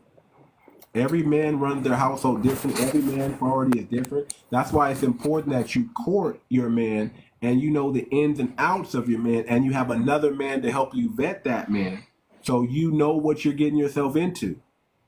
You know, ladies often tell me, when it comes to submitting to the leader in the home, right? Ladies always tell me, you got to give me something to submit to. That's what No, I hear definitely. from women say. You got to give me something as a man to submit to. You got to show me that you're a leader so I can allow you to lead, because I have a problem with giving up control. I hear Yeah. that all the time from women. I have a problem with, I was raised to be independent. My daddy raised me to be independent. I hear that a lot. So that's why I say courting is very, very crucial. You need to know his family. He needs to know your family. You need to know the dynamics of how you guys are going to work. You need to know how that man makes decisions so you can be comfortable, so you don't challenge that man when he's making a decision, because he called a shot. He said, hey, that's not my priority right now. Hey, you see that comment? My father would let me drive on a spare, but her husband would. Bars. My father would let me drive on a spare, but her husband would. So think about that. Are you looking for a man more like your father? Because a lot of men, let's be real. You're getting different caliber of men because there's different results. There's one results coming from a single family home, from a single mother home. There's another result coming from a single father home, and then there's another result of men and women coming from both families. People. Most definitely. We have all Very this in true. our community. You're gonna most than likely have a more emotional man when he's growing up in a single mother home. You're gonna most likely have a more logical man if he's growing up in a single father home. You're gonna most likely have a more balanced man if he has a mother and a father. You see how that works? So you don't know what type of man you're getting if you don't investigate, if you don't inspect what you expect. I want y'all to keep that in your vocabulary. You got to inspect what you expect. That's a what you have to t-shirt, bruh. do. Oh yeah, Hey, that's hard. pretty good. I do That's this. hard. That's hard. I do this. Okay, I'm not a novice. I do this. Okay, so Can that's what I? you got to do. Go ahead, 50 Go ahead, 50 What's going on, y'all? I'm in my truck right now, my work truck, so it's a little noisy in my background. But I think when it comes to the makeup thing, personally, me, I don't really wear too much makeup. One, because I'm always kind of busy doing something. But two, because I am real sensitive about my skin. You know what I'm saying? I'm not out here drinking chlorophyll. I'm not out here drinking creatine to have to put a face full of makeup on. I want it clear. I want it sunny. I want it bright. So that's just kind of the way that I look at it. But I also think that I do think that my problem with a lot of the makeup looks when it comes to like a lot of women is it's very trans-esque, if I'm being honest. The caked up makeup, the highly contoured, it almost masculinizes me in my mind. Like I feel like I look more masculine than when I just had no face on, lips lined with just some lip gloss and was on my day. So that's the way that I view it. But I also, for the people who have PCOS, for the people who have those things, I am a gym girl. I do get in that gym. And I think that a lot of stuff would like, instead of not wanting to look like yourself, you'll find more peace in accepting what you actually look like and working on that thing. And I think that is a lot more positive. But I also feel like it's a waste of our time to try to convince men that they should like something because you like it. And I think instead of that, you come off more argumentative and you come off, in a sense, a little bit delusional, rather than just being like, oh, okay, I'm gonna find me a man that do like makeup. So, Right. yeah. And I'm going to say this real quick, not to cut you off. I'm going to let you land your plane, but I'm going to say this real quick. Listen, there are more women than there are men on the planet. There are more FBA women than there are FBA men. Okay? It's 2-to-1 out here. If we're going to be honest, a lot of women are not going to be married. There's not enough. So you limit the pool. You limit your pool of men when you take stuff off the table. You got to understand and know that.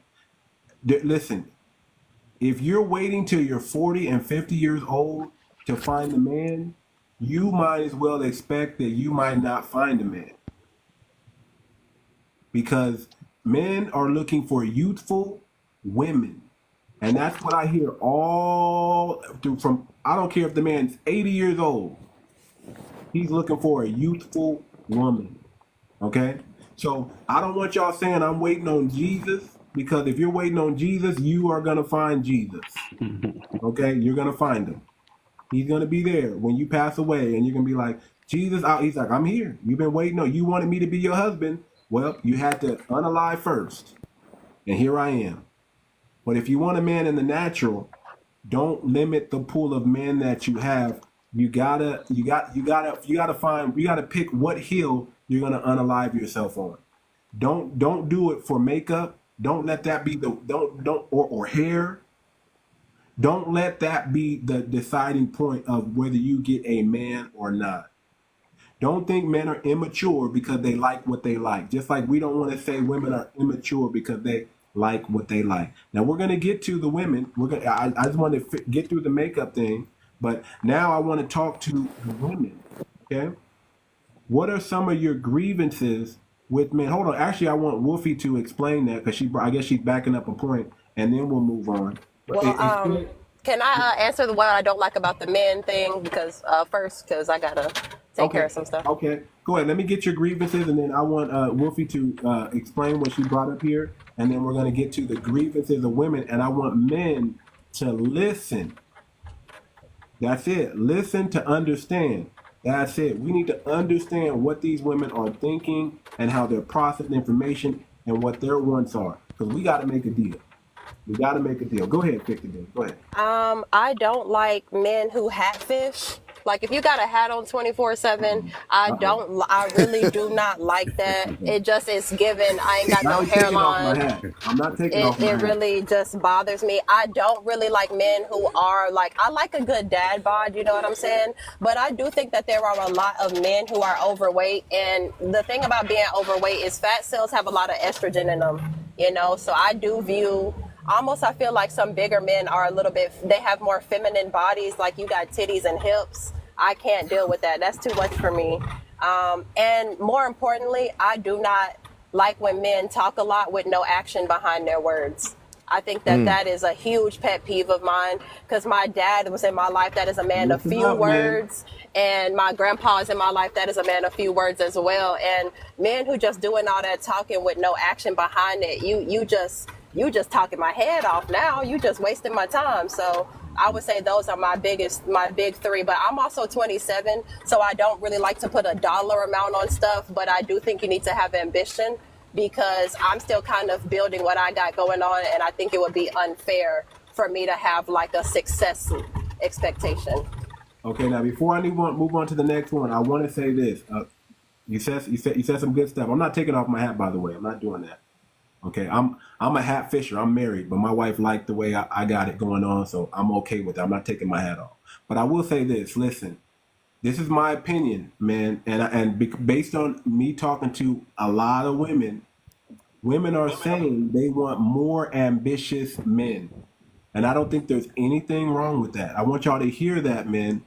Women are saying they want you to be a go-getter. They want you should be more, if your woman is more ambitious than you, that's wrong. That's wrong. You're a weak man and she's a strong woman, and she's going to eat you alive. If you're not more ambitious than your woman, if you're not more of a go-getter than your woman, and that woman is a go-getter, she's going to eat you alive. She's in that relationship only because she wants to be the boss and she wants to be in control, and you're her batch, for lack of a better word. You're her lapdog. You're her servant, you're her slave in that situation. You need to be a go-getter. You need to be ambitious. You need to have a plan.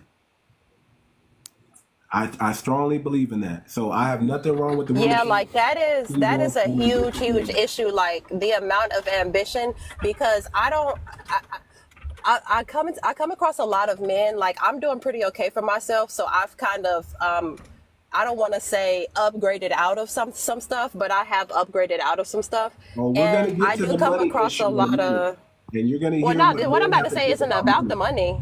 What I'm about to say isn't about the money. I come across a lot of men who only want to be good in life so that they can be better than other people.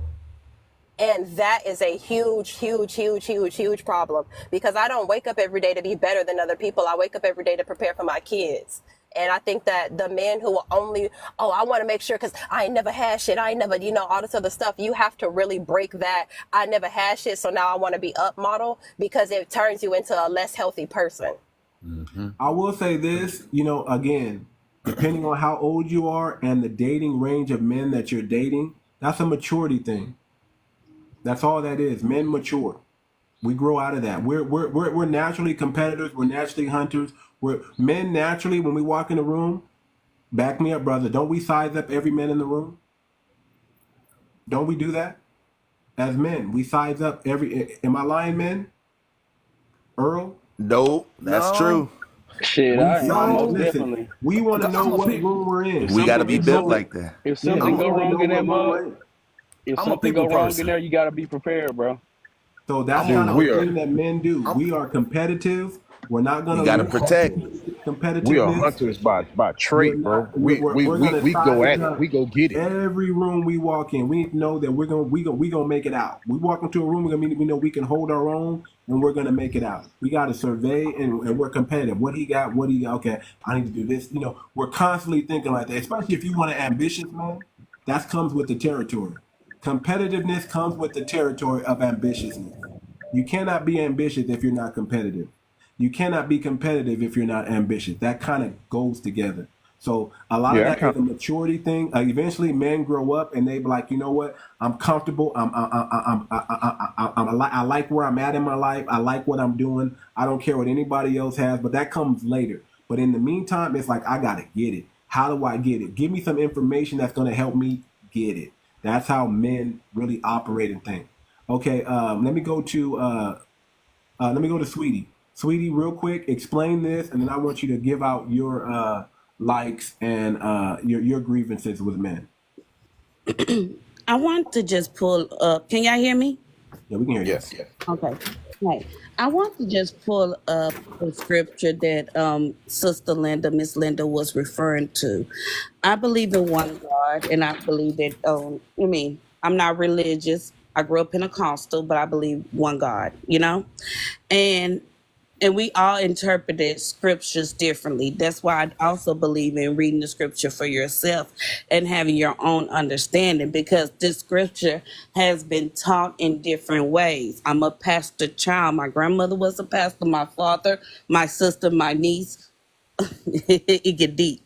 But I wanted everybody to see the scripture, Deuteronomy 22:28, where it explains when a man lay down with a woman that he, even if she's unmarried or as a virgin, he should marry her.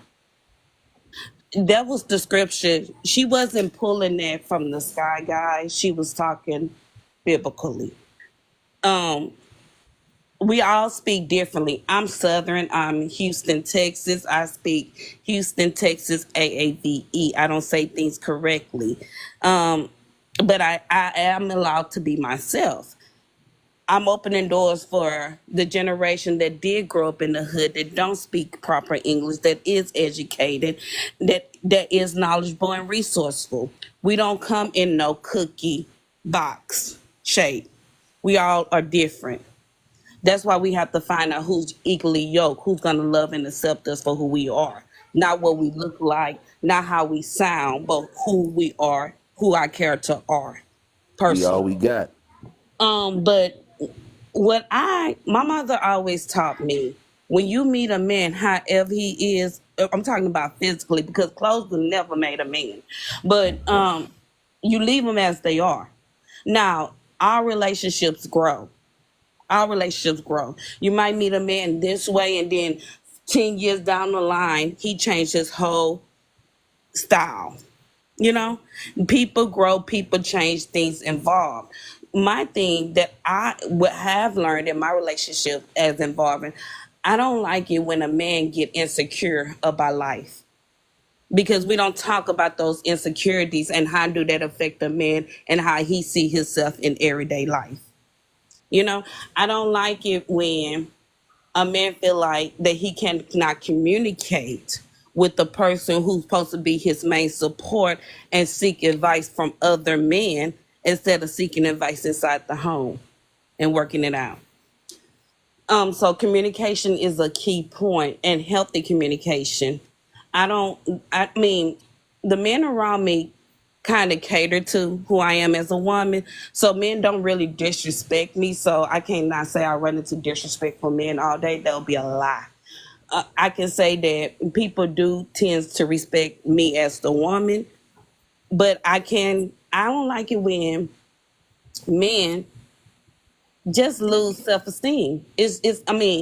A confident man is everything. I don't care if he wearing baggy clothes or a suit. Confidence makes a man, and when a man loses confidence by any life issue, finance, self-esteem, gaining weight, losing weight, losing hair, getting sick, and don't know how to handle that, they become bitter too and not better. And every relationship is experience. Not every woman become bitter after a failed relationship. Okay, duly noted. Okay. What did you guys hear that, man? Yep, I heard that. And okay. And that's true. That is true to. She has some facts. Can you be a little bit? I got a question for you, Sweet. Can you be a little bit more clear what your grievances? Can you be a little bit more clear so we have something to really? Can you nail down? It's it sounded like she was talking about how basically when a man loses confidence regarding any issue like finances or life, it makes him bitter. And it sounds like she's saying she doesn't like that. I Okay, can break men. it down when a man don't have a good relationship with women. So a Okay. man And who's constantly combative with women, women don't like that. Is that what you're saying? no, when a man don't have never had a good relationship with a woman. I don't care if that's his siblings, his aunt, his mother. That draws into his personal relationship to who he chooses to experience his life with. You know? So if you've been living in a toxic and you have not seen love from a black woman and you chooses the black woman that you used to, you tend to think that that's all black women are about. I believe in soul ties and energy. What you put out there, you get back.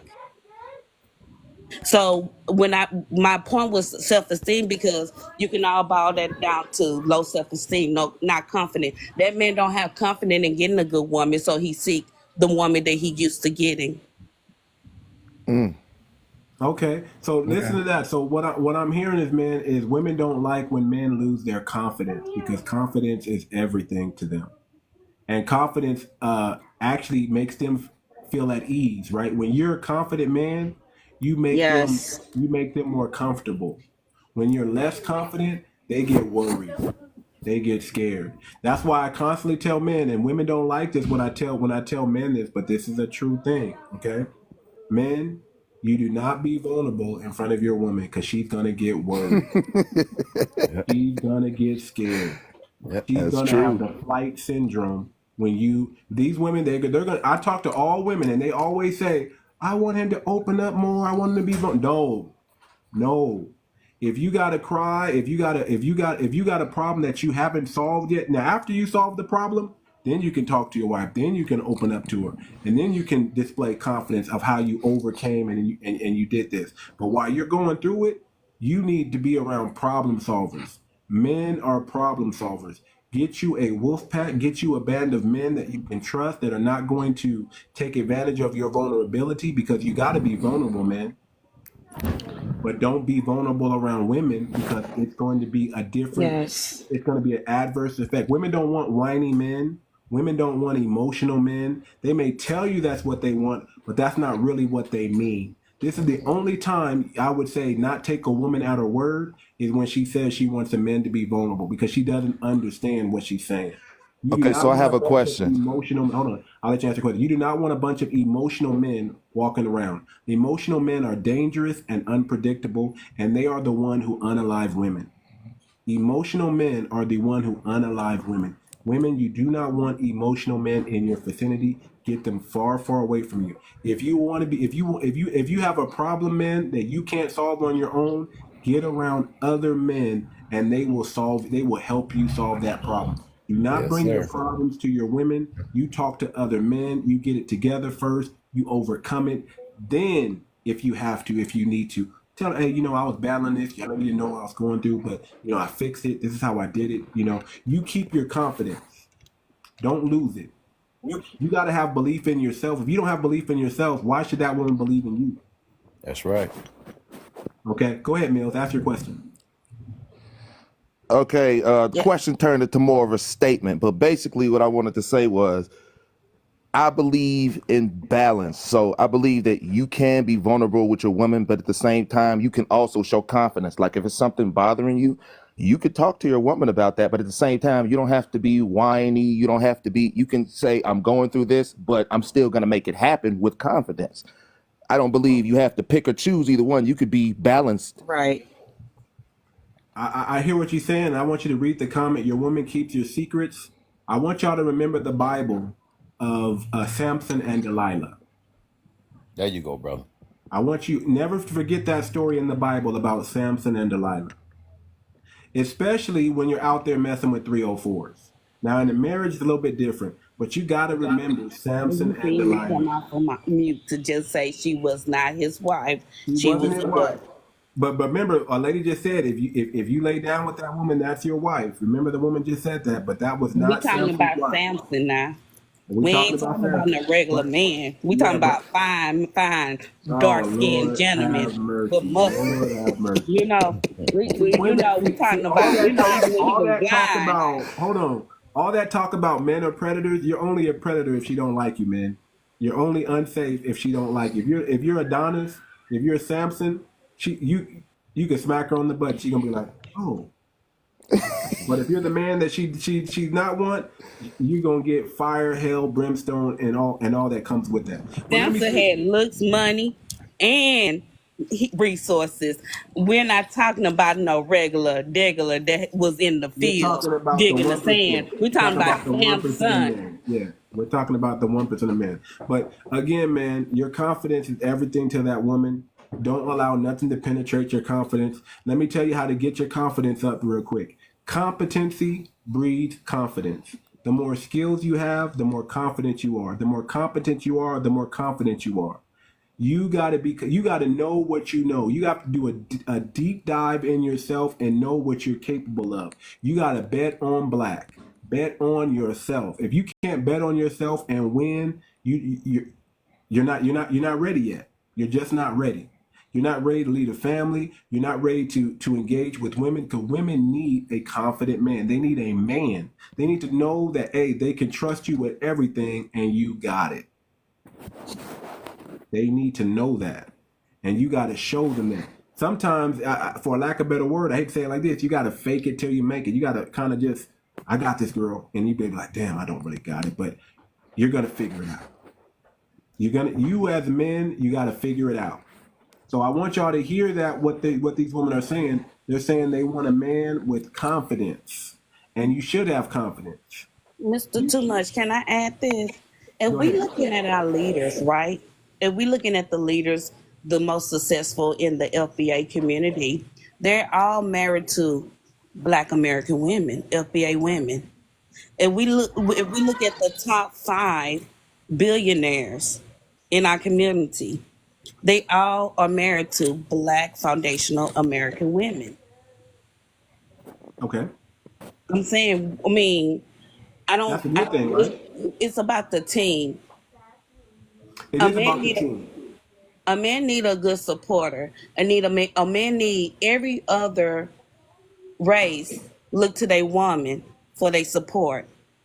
We look to the woman and try to control her on how she looks. We are the greatest support team to the Black man, and we need to stop trying to dismiss how we look to what we actually stand for.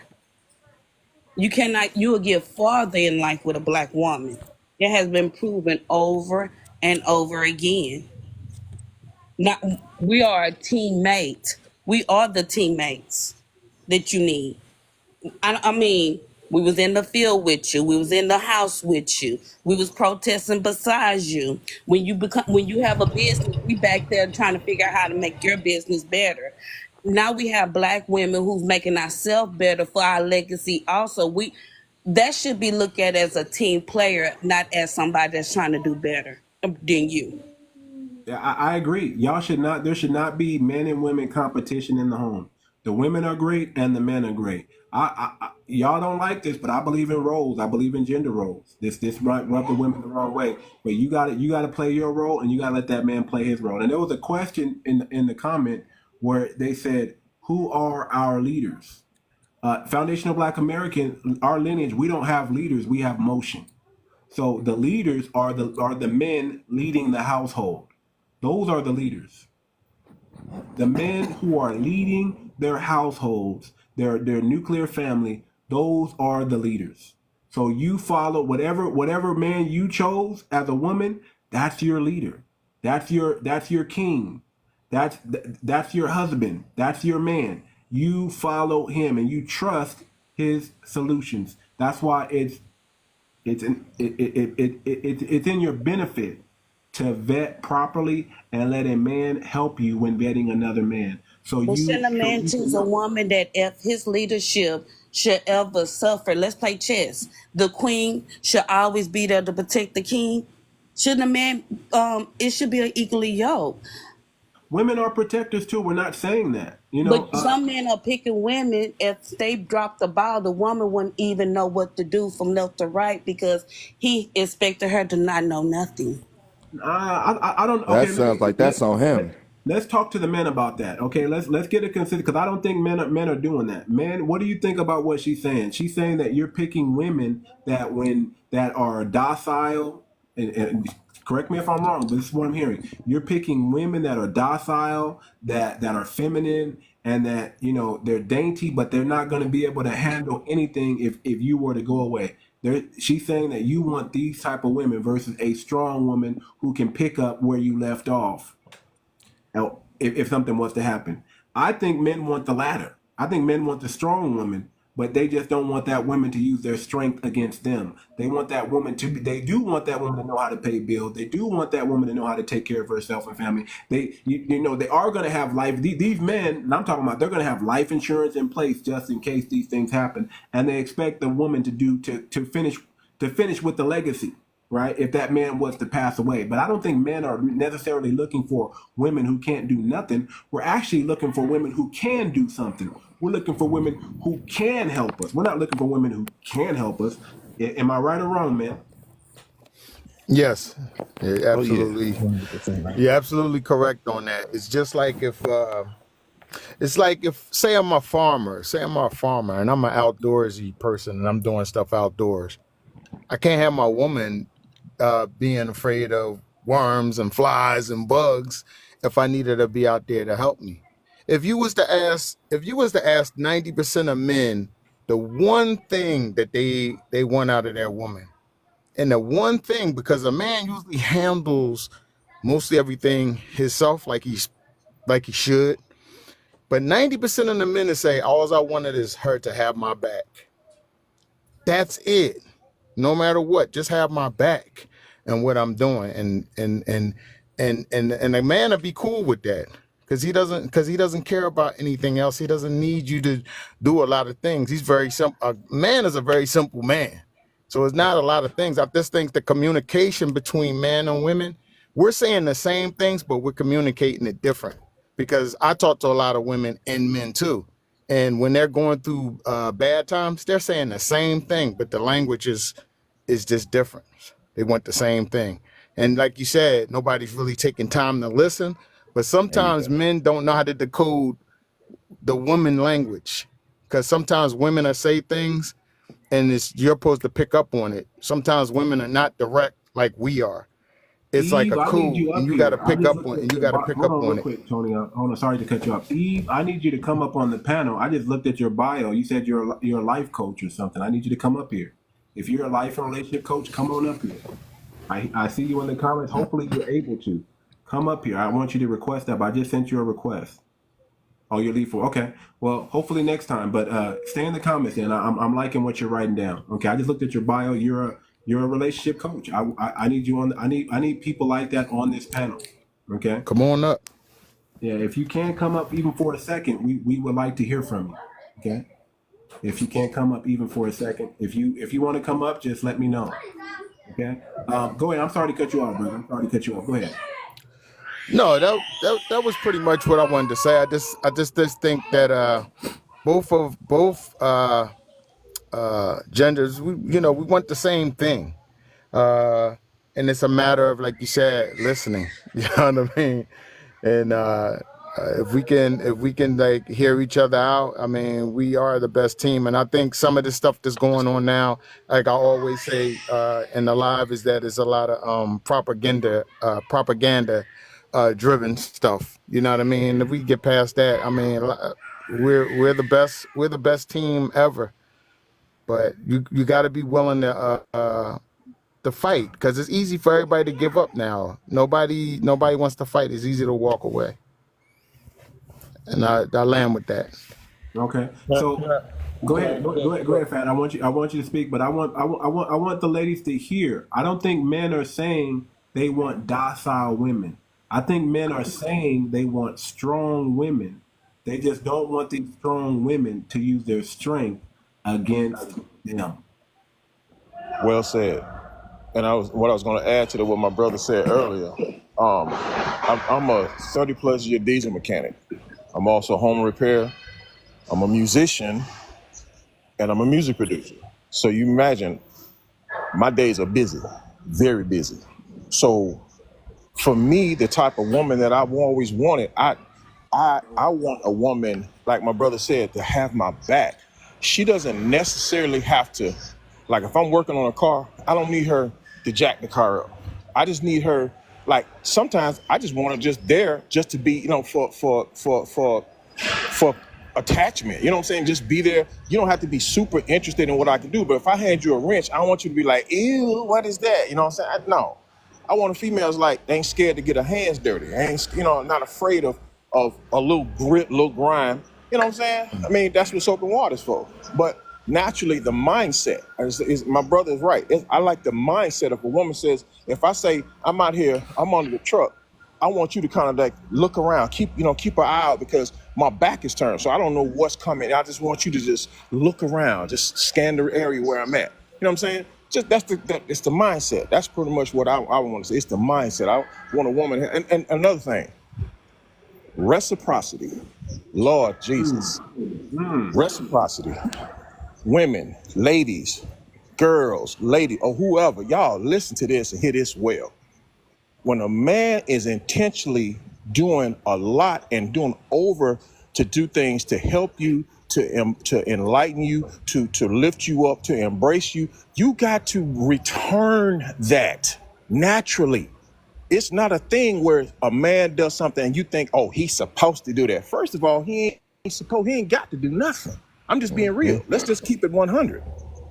If a man is doing over and above to do things to either embrace you, to improve you, to lift you up, to do all these different things, you have to be woman enough to return these things. And the one way you can do it naturally is your superpower. A woman's superpower is her niceness. When you are nice to a man, you can get a man to wrestle a grizzly bear barehanded.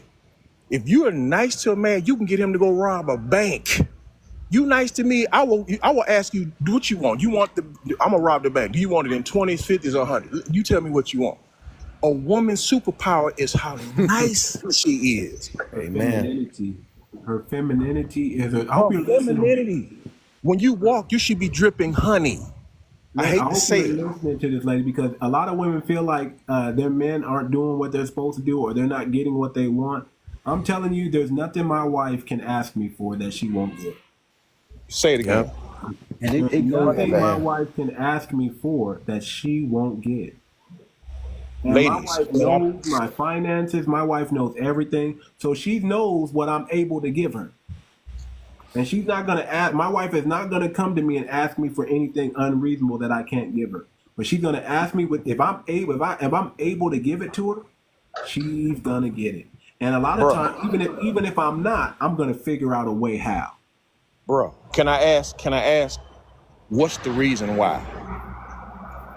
The way, man, okay, this woman, okay, not only is she hardworking, not only is she fine, I gotta find what my wife is fine, y'all. Oh my God, she's fine. Keep going.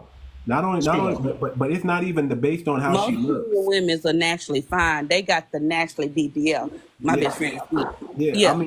I mean, I'm just gonna say, listen, she's not only she's natural. She has long dreads down to her back. Okay, my wife is fine. I'm not gonna get into that, but it's not about how she looks. It's about what I see her do. My wife is probably one of the hardest working women I've seen. She sweeps the floor. She mops the kitchen. She cooks. She cleans. She washes clothes with her bare hands. She can farm. She can go out there and create a garden and grow things.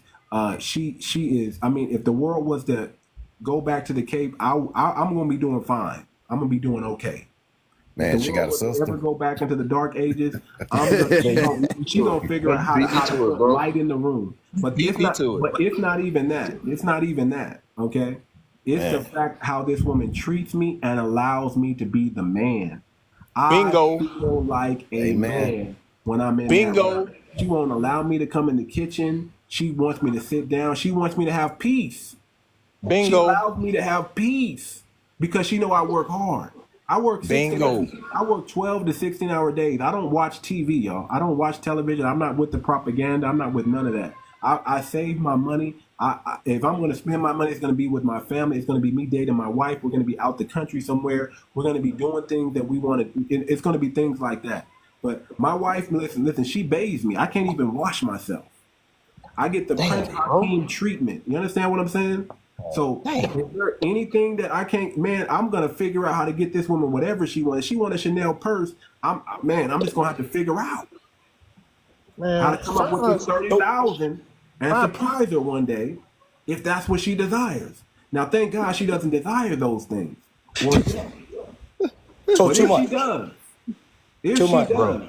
Bro, I'm find gonna go out. to the end of the earth to make it happen for her because of who she is. The mindset of this woman is she has a builder's mindset.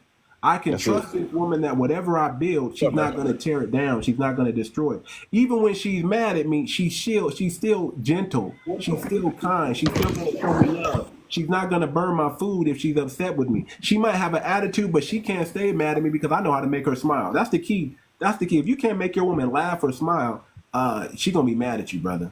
But superpower. my wife cannot be mad at me because I'm going to do something goofy. I'm gonna make her smile. I'm going to make her laugh. She's gonna be upset while she's mad at me, while she's laughing, because she knows she wants to be mad, but she can't. Hey, too much. Yes, sir. I just want to make one comment, and I'm gonna say this. I just been listening, and I really appreciate the different aspects and opinions and views on who we are as a people and as male and female and how we relate one another.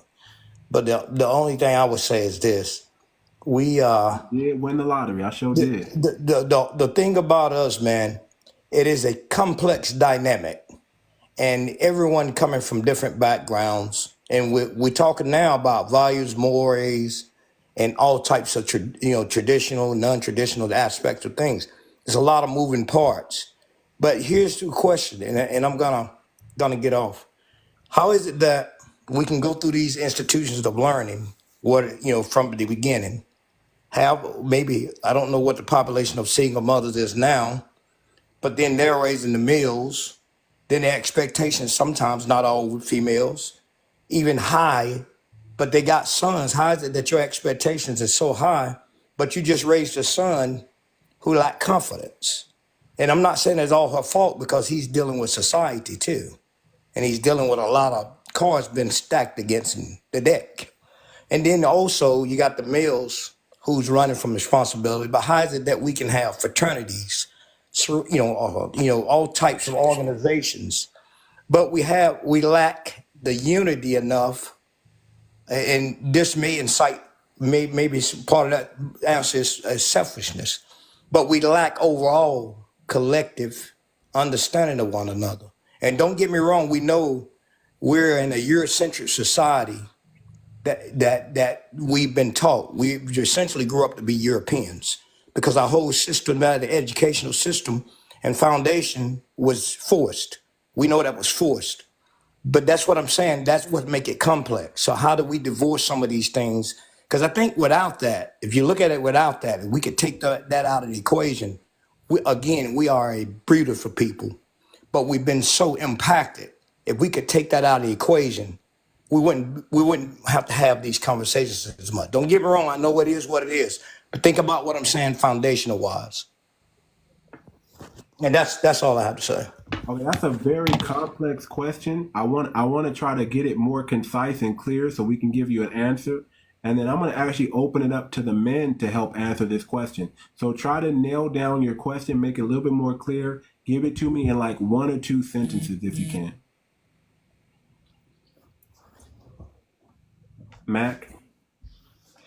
Yes, I guess what I'm saying is, male and female with us, again, it's hard. Like you said, it's complex. But the question is, like I was saying, how is it that we're at this point now? Well, oftentimes you have the gender war and you're listening and you do hear some of the things realistically.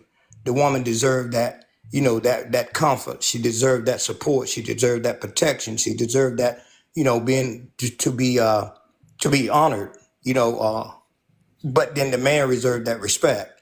even though above and beyond love, I think a man seek more respect. Thing is, though, like I say, let's look at the foundation. Our foundation have not been good if we look at it collectively. Okay, and we have to look at it collectively because we can't look at it as individuals. Okay, because so if we look at it individuals, you're saying the foundation is of who we are as a people in this sojourn in America and the United States. So how we were raised in our upbringing. Yes, the sojourn collectively hadn't been good. So we're all, both men and women are dealing with trauma from being yes, the sojourn have not been good, and we had not been able to deal with it. You're right. How do we get it together and so we don't have? Are you saying, okay, we weren't raised the right way? I'll say it like that. We weren't raised the right way. So how do we expect to get it right when we weren't raised the right way? Is that what you're saying? I guess yes, in a sense, what I'm saying. And not only that, let me say this in addition. You're absolutely right, but we wasn't raised in the same households. We don't have the same values. You know, you see, it's a disconnect as a result. So we're trying to come up with, like you say, that one thing that connects us all back, and we can plug in and begin to go back to the. Okay, I'll say it like that's why we got to go back to the code. Okay. That's why we have a code of honor. If you click the link in my bio, there's the FBA code of honor. It deals with men and women, Black people in general, how we should be treating each other. We have to go back to knowing how to treat each other, knowing how to have respect for our women. Men should know how to protect a woman. It's not just protect the woman. How do you protect this woman? How does she need to be protected? How does she need to be provided for? It's not just about providing, it's how does she need to be provided for? So we have to go back to that. We have to have a universal standard of code that we all are coming to align with. That's why the peace treaty is important and the code of honor is important, because we got to have, listen, in my home, we had a code of honor. We had pride in our last name. We had a standard. My dad set the standard. My dad came from a military background. He set the standard in that home. And you don't go below the standard. And when you go below the standard, there are consequences. We got to go back to that. Yeah, so let me say this. I'm glad you brought that up, because here's what happens. You see, the educational system wasn't meant to make you productive. It was meant to make you a better tool of service. And this is why you hear some people say, I've got all of this education. I've gotten these PhD, but I'm not happy. Well, that's not going to make us who we are. It doesn't define who we are. No, he's a foundational Black American man. He's not. I spoke to male and female. You know? Yeah, I understand. Go ahead and answer that, man. I understand.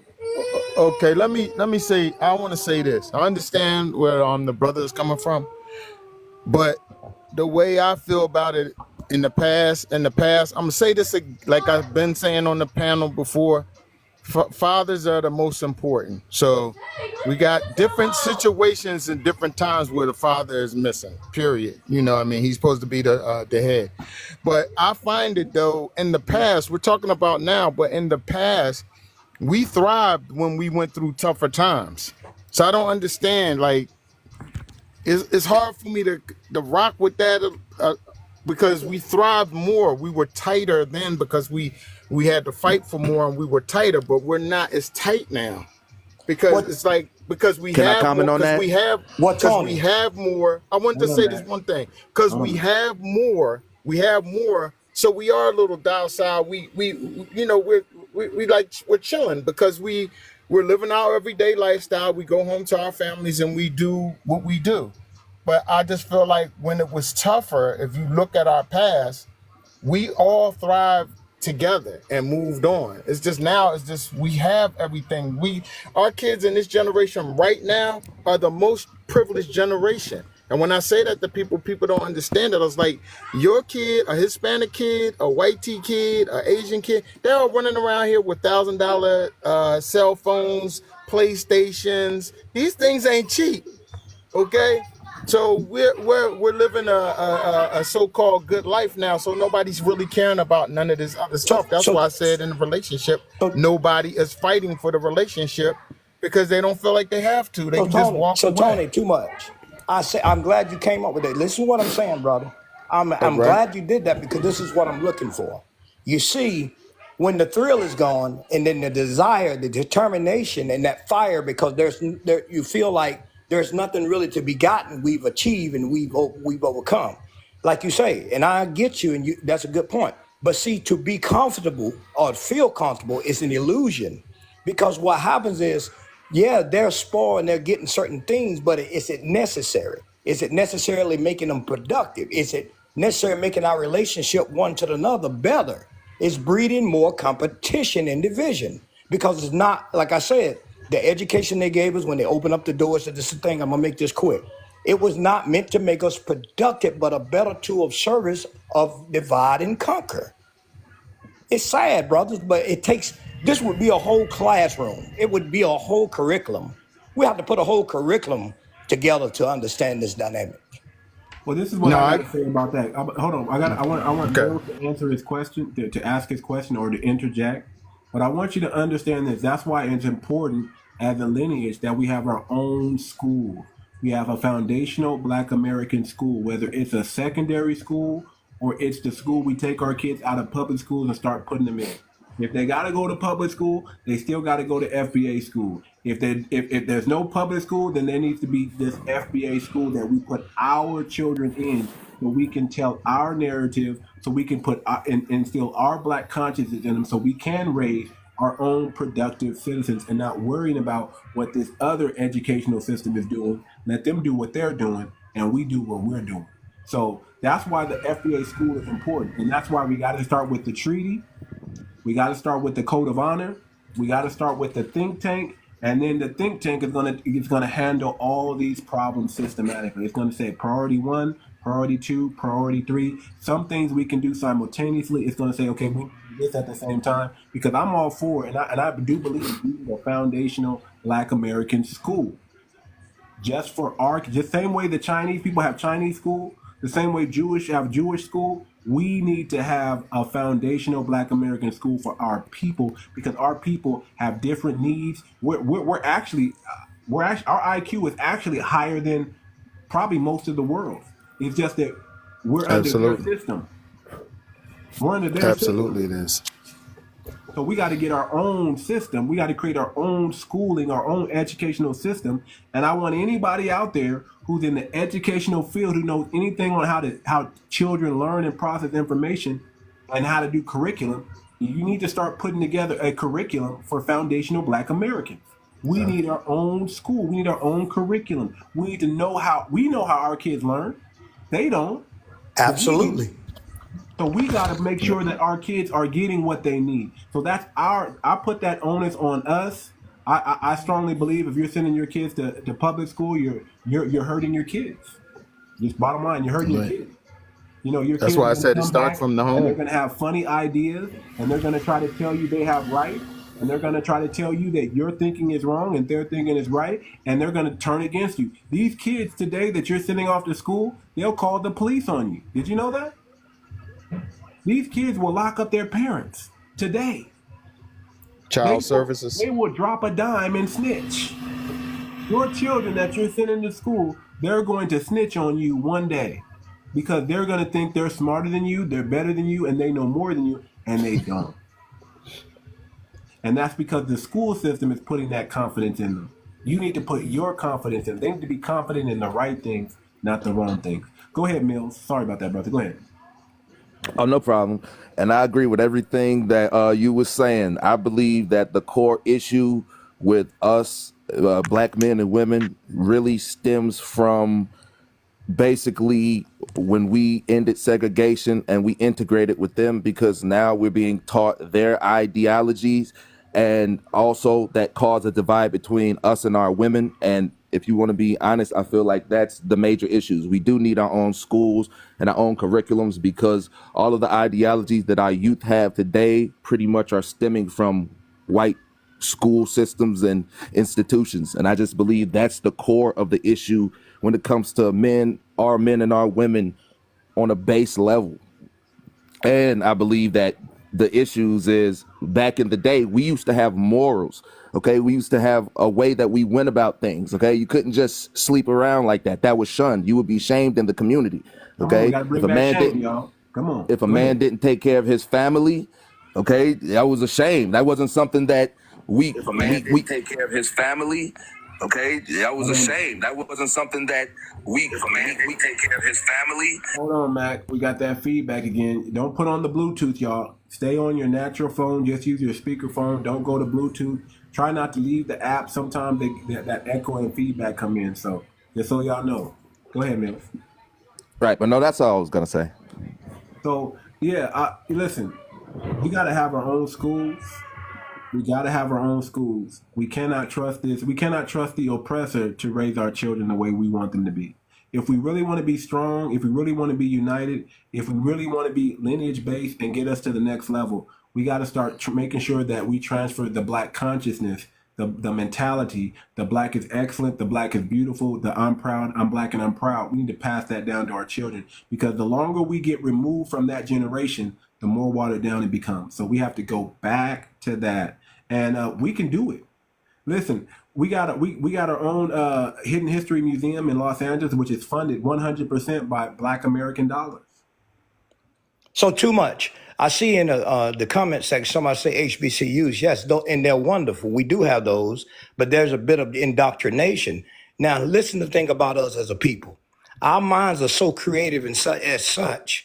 We come up with our own theories. We come up with our own facts. We come up with I'm talking about in terms of the educational system. Now, this is why when we done research and we did everything Hold on real quick, Mac. I appreciate you coming in, but I don't want to detour too much. No, I'm still talking about the same subject. Okay, because I want to stay on the gender. I am. Stay on that. I love talking about this, and we can talk about this, but I want to make sure that we got to come together as a family. That's what I'm saying. So what I'm saying, in order to do that, you got to divorce Eurocentric ideology and reality. You have to divorce it. You have to take them out of the equation. Now, the only time we hadn't been able to do that is because we didn't have the finances to do that. We didn't have the finances once upon a time to do that. We have to divorce those ways and those traditions. Period. Okay. Well, we got the finances now. We control $1.9 trillion. Now, what we're doing with that's on us. So we have to decide how we're going to reroute that money back into our community to start funding the things. You know, I like what you said earlier. We got to have a form of self-reparation before we get our reparation.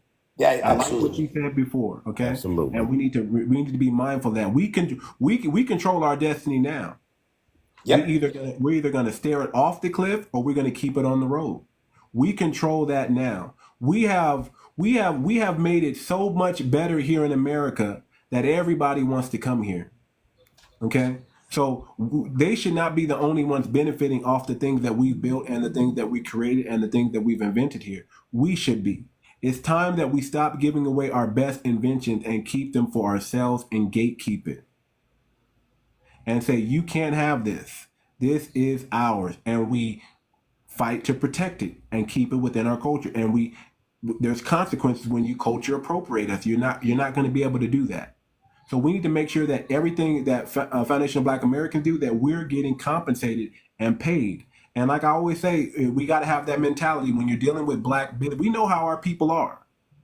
One of the things we got to do is get our customer service skill up to par with white Americans. I'm sorry to say that. We got to get our customer service. So here's how we do that. When you patron Black businesses, you leave a review, an honest review. None of this I'm so thankful for this. But no, if there's some problems, you need to be critical and you need to leave a review. But you got to have that mentality. I'll be back tomorrow. I need you to fix this, and this.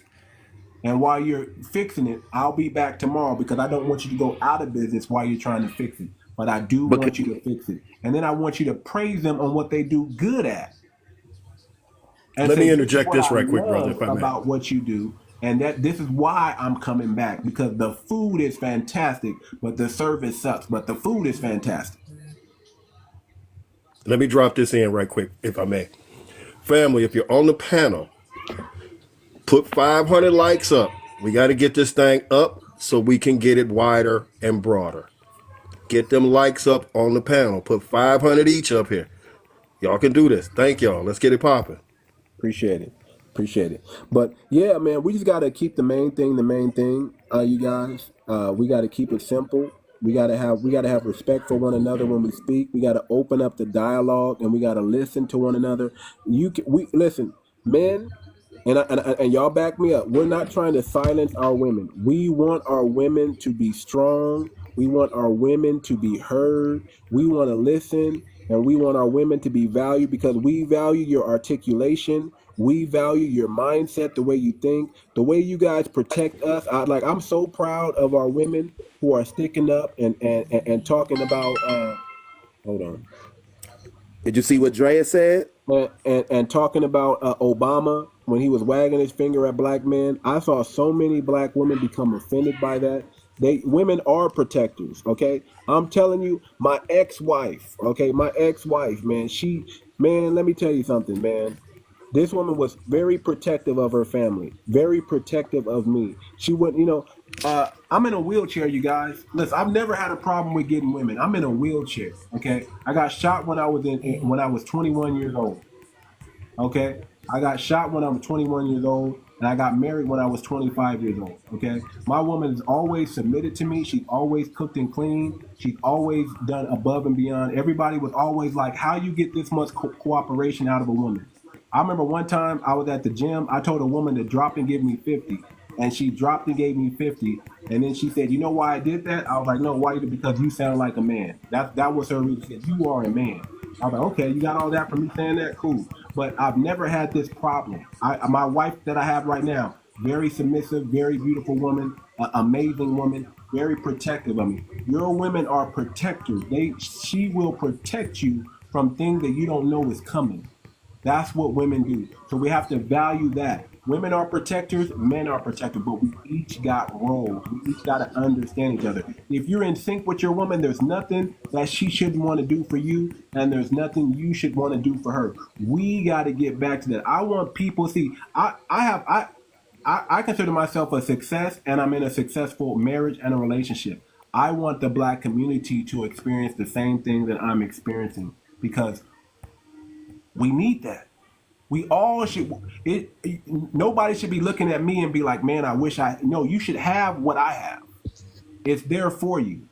But we got to come together to a point where we can agree and make a deal. We got to make a deal with our women. We have to come to an agreement. This is what it is, and this is what it isn't. We have to come to those terms. We have to be honest with ourselves. We have to look at ourselves in the mirror, hold ourselves accountable, hold the man accountable, hold the woman accountable. Men, you better be more ambitious than your woman. It's not a competition, but you better be a go-getter. You better know how to execute. Woman, be humble when speaking to a man because men are leaders. You don't want to chip away that man's confidence. You want to instill confidence. Women, you are confidence boosters. That's why I say a good woman amplifies her man. A good woman amplifies her man. Okay? Hold on.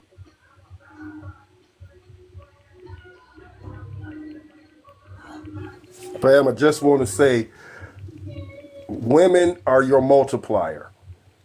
Every woman is a multiplier for her man. But what you give her is what she is going to multiply for you. If you give her groceries, you get a meal. If you give her a house, you will get a home. If you give her grief, you are going to get shit.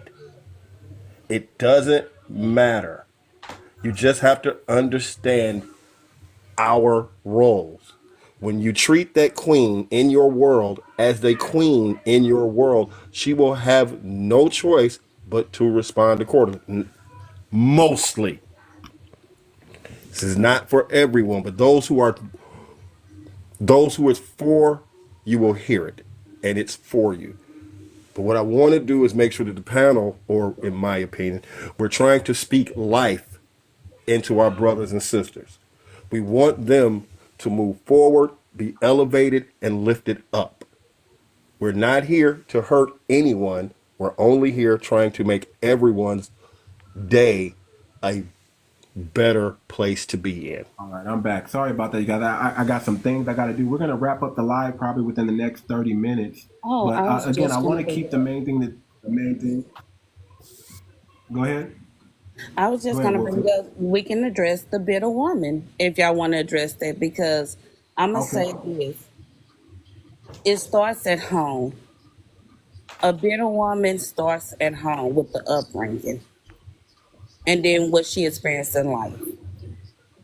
The bitter woman starts from however her father treated her, her mother, and other women, co-parenting inside the house, outside the house, even as a single parent.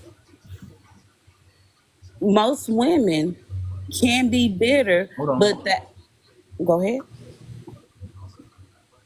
You can get up No, here, you go Mr. ahead. Go Cat. ahead. No, you go ahead. Sorry, Women can I be gotta have bitter, some of my but background real quick. Hold on, you guys. Hold on. oh, most women can be bitter when what happened to her in life has not been addressed correctly by the person who have caused her harm. So when y'all Hold on. generalize, go ahead. Is it me? I'm sorry. Go ahead. Sorry, I can't mute my mic. Go ahead. Sorry about that. I Oh, got some things going on real quick. okay. Keep talking. When you generalize the bitter woman and how it's just like it's generational curse just going on and on without being addressed. And you make it seem like the whole culture is bitter and mad, but it's not. It's a woman that experienced some type of hurt, unharm, or trauma that she has not yet dealt with properly, and no one has addressed her properly to deal with it. So she has and if she becomes a woman, a mother, it gets in the kids, it gets into the it's just generations just carry on. Someone said that's not necessarily true, but I'd like to hear your opinion about the bitter woman. And the reason I say it starts at home, this is my daddy. He always stated, he always showed you how a man should treat a woman, but he was genuine and he wasn't perfect. I agree with you, sister. I agree. The trauma that some of our Oh, sisters I don't know what have happened. experienced has been significant and deep. Some of that, quite honestly, the parties are going to have to set aside the pain. They're going to have to agree to set aside their pain so that they can at least stand in front of each other. Because right now, a lot of the trauma won't even allow each other just to stand in each other's presence. And we're going to have to learn to just set it aside.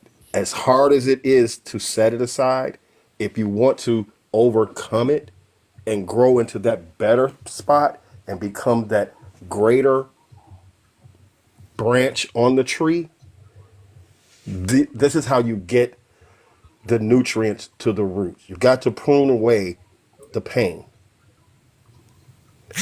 But that is a dual concept. It has to come from both parties. So I don't want to make it seem like a bitter woman is all that there is, because it's not. Something caused it.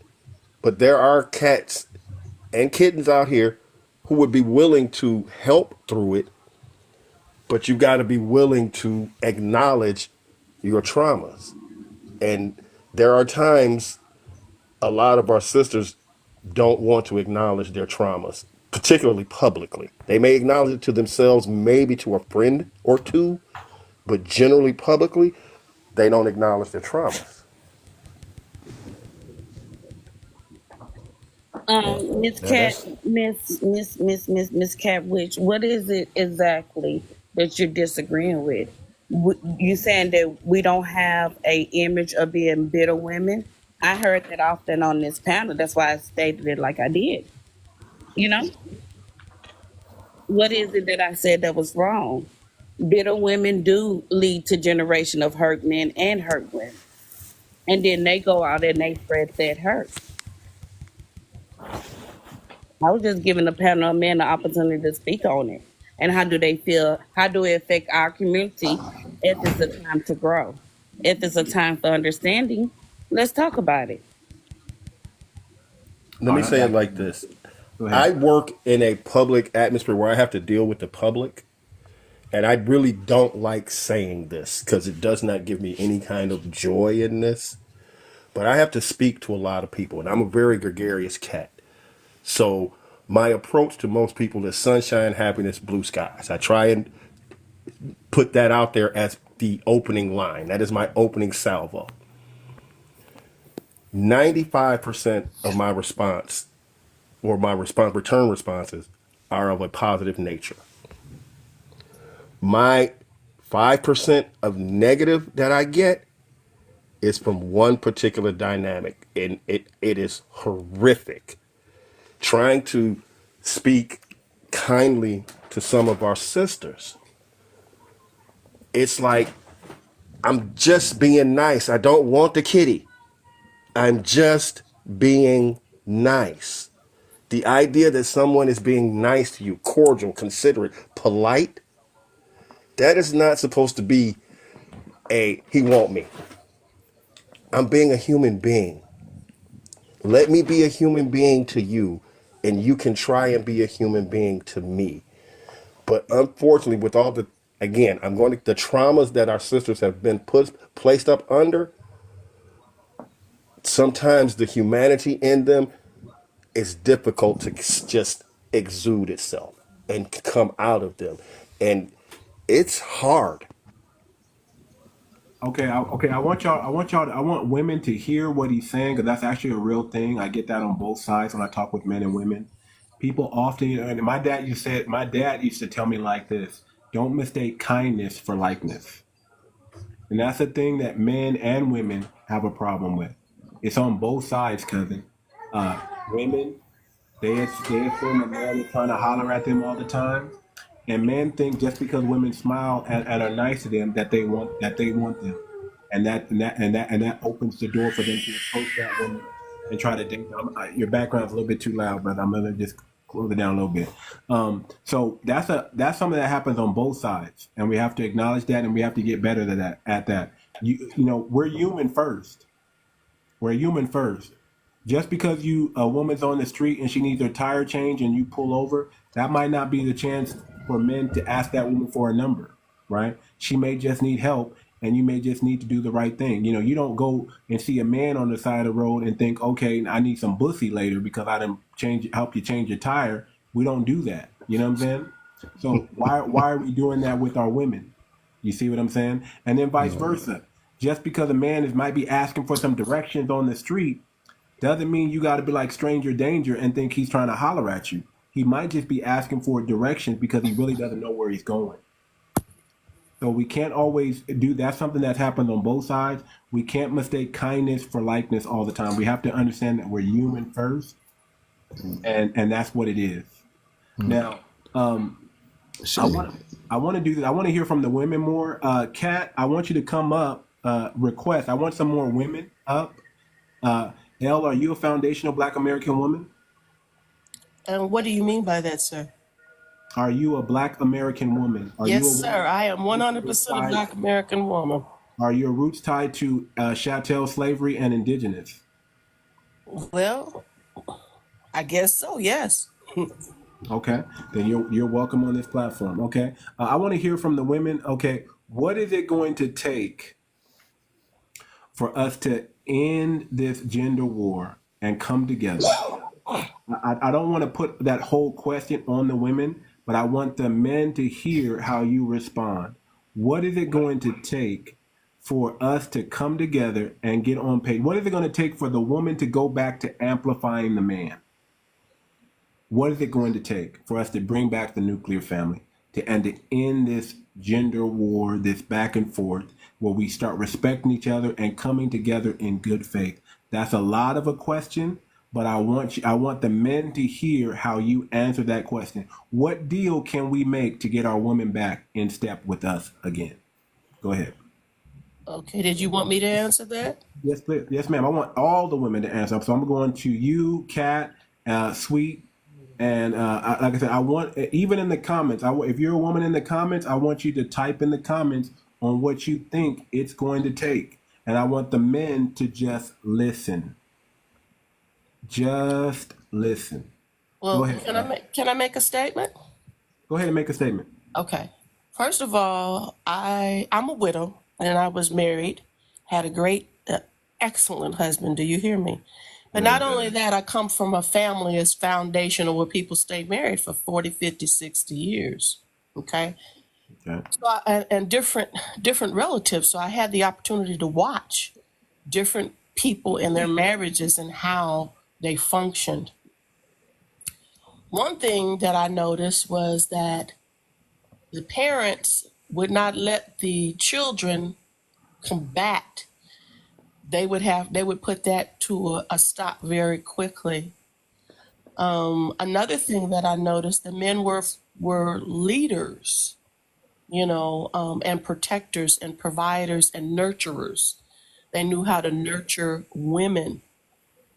What I see today is everybody, the men are just like collectively, not individually, but collectively, I don't see, and I understand that there are definite historical things that have happened to make it so, but how long are we going to land on that? When are the men going to come back and be fathers to the children that they've created, and instead of leaving women single to raise children, and then at the end of that, she's a single mom. But so the single mom, now the single mom is less than, the single mom is not good enough for the man that she had these children with, to be there and help raise these children.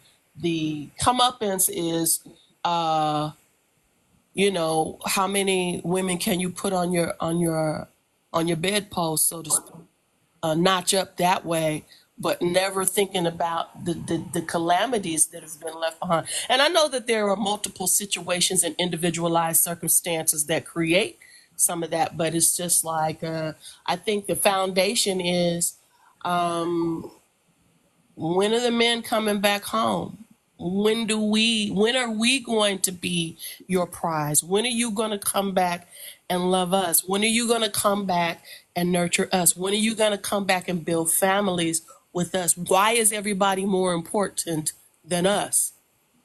We are the foundation of the entire world, but yet we are belittled, we are maligned, we are discounted. We are the strongest thing that you have. We know how to nurture. We know how to care for. A lot of us do, some don't. This is a generalized statement, okay? We are your aunties. We are your mothers. We are your sister friends. We are your cousins. But you will go pick somebody else instead of the foundation from which you come, because obviously those people are more important than us. Make us a priority. Okay, very good. I'll yield the floor. I want the men to just hear that, but I want the ladies, I want you to equally hear the men when I ask them the same question. Absolutely. You made some very good points. I want you to understand and know this. Just like women can be protectors, men can also be nurturers, women. I want you to understand that. Men can nurture women just like women can nurture men. And nurture other women. Men can nurture other men as well too. Okay, so it's we both have gifts and strengths, and some are stronger than others. But understand that we are human first. I like what Rose was saying in the comments. We need to go back to being human. I think that's a real thing. I think that's something that all of us can learn from and we can listen to. Deal with the women on an individual level. Don't deal with women as a collective. So that means don't bring past relationships that you might have had into a relationship that you're having with this woman. Deal with that woman as she is. So I'm hearing that also from the comments and from what Elle was saying as well. And I'm hearing that she wants men to come back home. She wants men to women want to be the focal point again. So I want men to hear that. These women, it doesn't sound like she's saying she doesn't need you, man. It sounds like she's saying she needs you. She wants you around. Okay, so I want men to also hear that. We're going to go to Kat, and I want to ask you the same question. What is it going to take? Because I see you a lot in the comments. You're agreeing and you're disagreeing. So you have the floor. But I want, what is it going to take to end this gender war and get men and women back to dealing with each other in good faith? What is it going to take? Go ahead, Kat. First of all, it's going to take love. And God is love. It's really going to take love. And a lot of times our men are out of order. And the women are out of order. And the problem is, God is head of Jesus. Jesus had a man. and man is head of woman. So a lot of time our women, most women, not all women, most women think they're the head of the household. And some men put women as head of household. And I don't know, sometimes they get the confusion that they're the men wearing the pants. And that's out of order. And of course, yes, the women's supposed to be silent. And a lot of time women speak up when they feel there's a problem in the house. Like, for instance, when the man cheats on a woman. And a lot of time that happens. And when she asks him a question, that's when he want to put her in place. And that's wrong. When he want to hit her. When she simply asks a question. So that's been going on. And at least it happened with my situation. Because I'm a very silent person. I'm a quiet person. I never in my life have I ever cheated on a man. I respect black men. But you're not going to put your hand on me and disrespect me and treat me like I'm less than. And then when he cheat and go on, it's something not greener on the other side. They try to come back and say, well, she's the good woman. You're the good woman, you know. But no, I'm done with it. I was done with it after that. But no, you're not going to treat me wrong, treat me disrespectfully, and then come back and say that I'm the woman. No, it doesn't work like that. It's over with. So a lot of time, men, you're out of order when you put your hand on a woman, just for simply asking a question. Because you want to go to another woman with the one that you're cheating on. That's most of what men do. And okay, I want to say something real quick. That's a division. That's a division. Okay, I want to say something real quick. Okay, just a commercial, real quick, commercial break. I on this panel, and I'm sure the other men will back me up. We do not believe in putting our hands on our women, forcibly making our women do anything, abusing them in any way, any shape or form. We do not do that here. I don't advocate for any man to do that. I advocate for men to talk to their women, to listen to their women, understand their women, and then to come to a compromise. Okay, we don't advocate for men for cheating. If you're in a marriage and a long-term relationship and you're committed to a woman, you honor that commitment to that woman. I don't believe that men should lie. I was raised in a household where my dad said men don't lie. Who am I afraid of that I gotta lie? I'm 6 foot, you're 5'4". I'm not afraid of you. So why do I need to lie? Okay, I'm not a coward. Why do I need to lie? And I believe that should be across the board with all men. Why should you lie to anybody, especially if you love this person? If you genuinely love this person, why are you going to lie to them? If you're not going to lie to yourself, and I don't propose any man lie to themselves, why should you lie to others? The only reason why you need to lie is if you're afraid of something. You're afraid of the consequences. If you're a man, you face the consequences of your decisions head on. So I just want to do that commercial break real quick. We don't believe in abuse over here. We don't believe in abusing women. We don't do that. Okay? And if you're a real man, you stand on business and you don't have to lie. You just stand on business. If she doesn't accept your lifestyle, then she doesn't accept your lifestyle, and you have to give her that right to want to get out of that. But you run your household the way you run it. You have the solutions for your household, and your woman needs to be locked, sync, in step with what you're doing as a man. But you got to give her something to submit to. If you want a woman to submit, you must give her something to submit to. Be the leader in that home and run it fairly, justly. And that's what I believe in, and I'm sure the men here will back me up. Am I saying anything wrong, man? Absolutely not. If you don't have honor, how can you call yourself a husband and a spouse to your wife? It starts with your honor. And by your own honor, you don't have to put your hands on your spouse. You should have enough self-control and self-respect or respect for your spouse that would never enter your mind. I want y'all to hear what Teresa just wrote. I need a black man, nurture me and protect me. I think that's what women want. They actually want to be nurtured too. I think that's a real thing, man. And men, let me say this, let me say this to you, L. Sorry for the passing of your husband. Yeah. I am a widower. Okay. My wife and I were together for almost 36 years. And like you, I grew up with stable families, marriages, households. Was there or were there issues within? Yeah. Did those marriages end because of the issues? No. They worked through them. Their bond became tighter because of the adversities that they had been placed upon. Most relationships right now, in my opinion, tend to fall apart because when the stress gets put upon the relationship, one or both crumble to the pressure.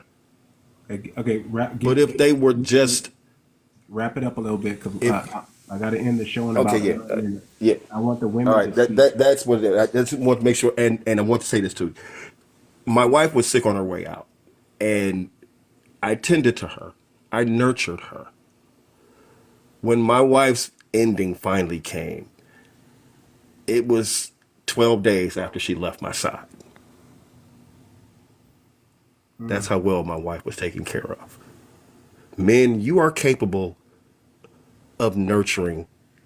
You just have to be given the opportunity and embrace it. You embrace it and she will embrace you more. Now, is that a real thing? I want to get a consensus from the women before I move on. Do women need nurturing from men too? L, Cat, Sweet, real quick before I go on. Yes. L? And you give it too. L, is that a real thing? Go ahead and unmute your mic, Sorry L. about that. Yeah, nurturing of women is a real thing. Nurturing of men is a real thing. Cat, Protection of men and women is a real thing. Cat, is that a real thing, Cat? Do you need Yes, it nurturing is. as well?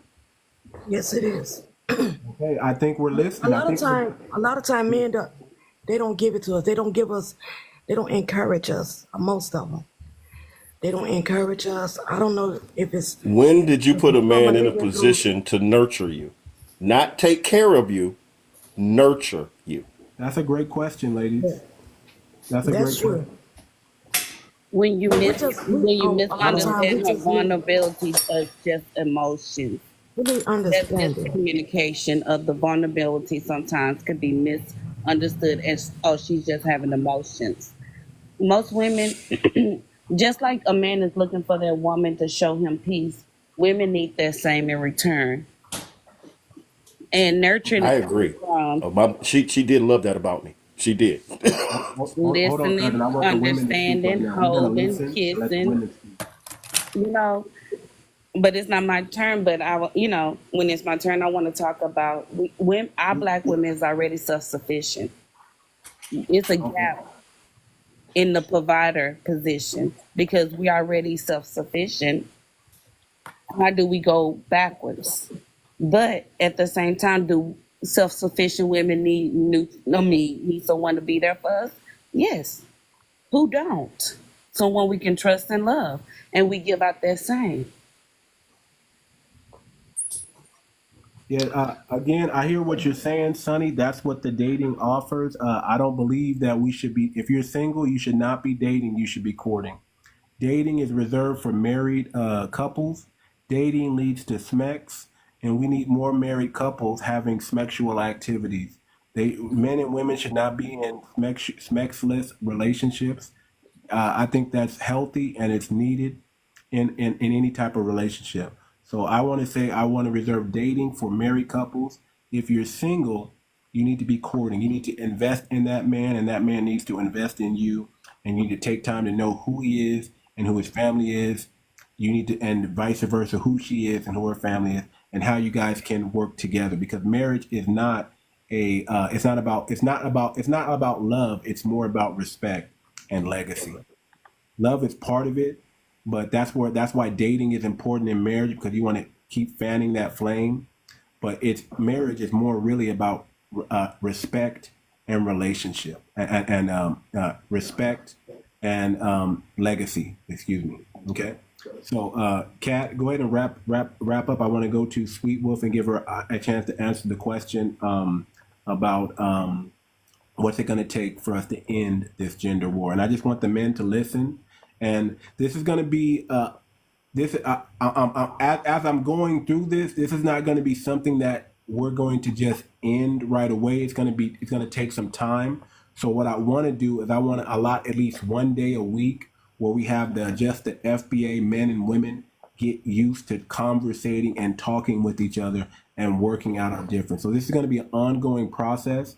The debate is going to end today, but we're going to continue it at least once a week, so we get into the habit of how we're going to talk to men and how women are going to talk to men and vice versa. So, Kat, go ahead and land your plane, and then I want Sweet Wolf to answer the question.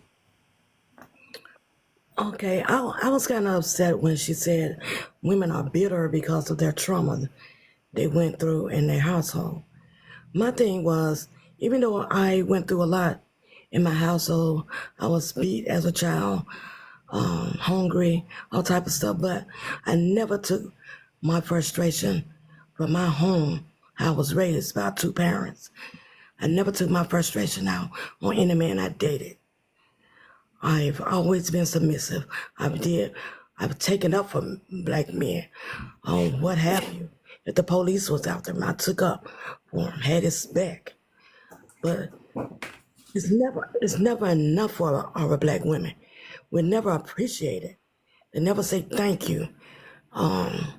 They never encourage us or motivate us or want us to have anything. Even if they wanted to take care of us, it would always be an excuse. We're not good enough. It's always something. But I feel like men should do better, because we have your backs. We have always had your back, but you never have our backs. You cheat on us, you beat on us, you do what's wrong, and you expect for us to love you regardless of what you did. You smile after you done jumped on us, laugh in our face, like those things don't hurt. I was in a relationship with a man that was on drugs. I didn't even know he was on drugs when I started dating him. He was so sneaky with it. But then he took me out one time to another town, which was in New Jersey, and he jumped on me. He used an iron pipe, and beat me up, jumped up and down in my stomach like I was a nothing. But thank God I'm a praying woman. I'm a woman of God. I'm an anointed woman. And it was like I was praying, and it was like the devil, and it was like a warfare. And I mean, he jumped on me for no reason because of some petty $10. It was crazy. Okay. But my bones weren't even broken after he beat me in my back, talking about raping me. We're in a relationship. We can't use the R word on the platform. We got to use TikTok. Whatever you want to call it. It's disgusting how most men treat our women. Okay. Like we're nothing. Okay. But I want to point that out because I heard a guy was saying something about we don't express ourselves. I don't mind telling what I went through because it's very serious. At the rate we're going now, this thing is very serious. Our men need to be more protective of our women because this doesn't make any sense. And I'm a little woman. I'm 4'11". This man is every bit of 6 feet tall and muscular. He hit me, he balled his fist, hit me in my temple. I should have been knocked out, but I thank God was with me. But I stood strong, I let him know, I'm not afraid of you. But still in all, he got the best of me, but it's okay though. Everybody has to suffer. Everybody has to reap what they sow when they do wrong to another person. So I just asked for him to leave me alone afterwards. That was that. It was over with, but still in all, he had to reap what he sowed. And he would call me, and I would prophesy to him. And those things happened to him. Bad things happened to him after the things that he did to me.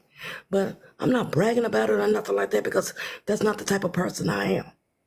I'm just letting you all know. Like my dad was cheating on my mother.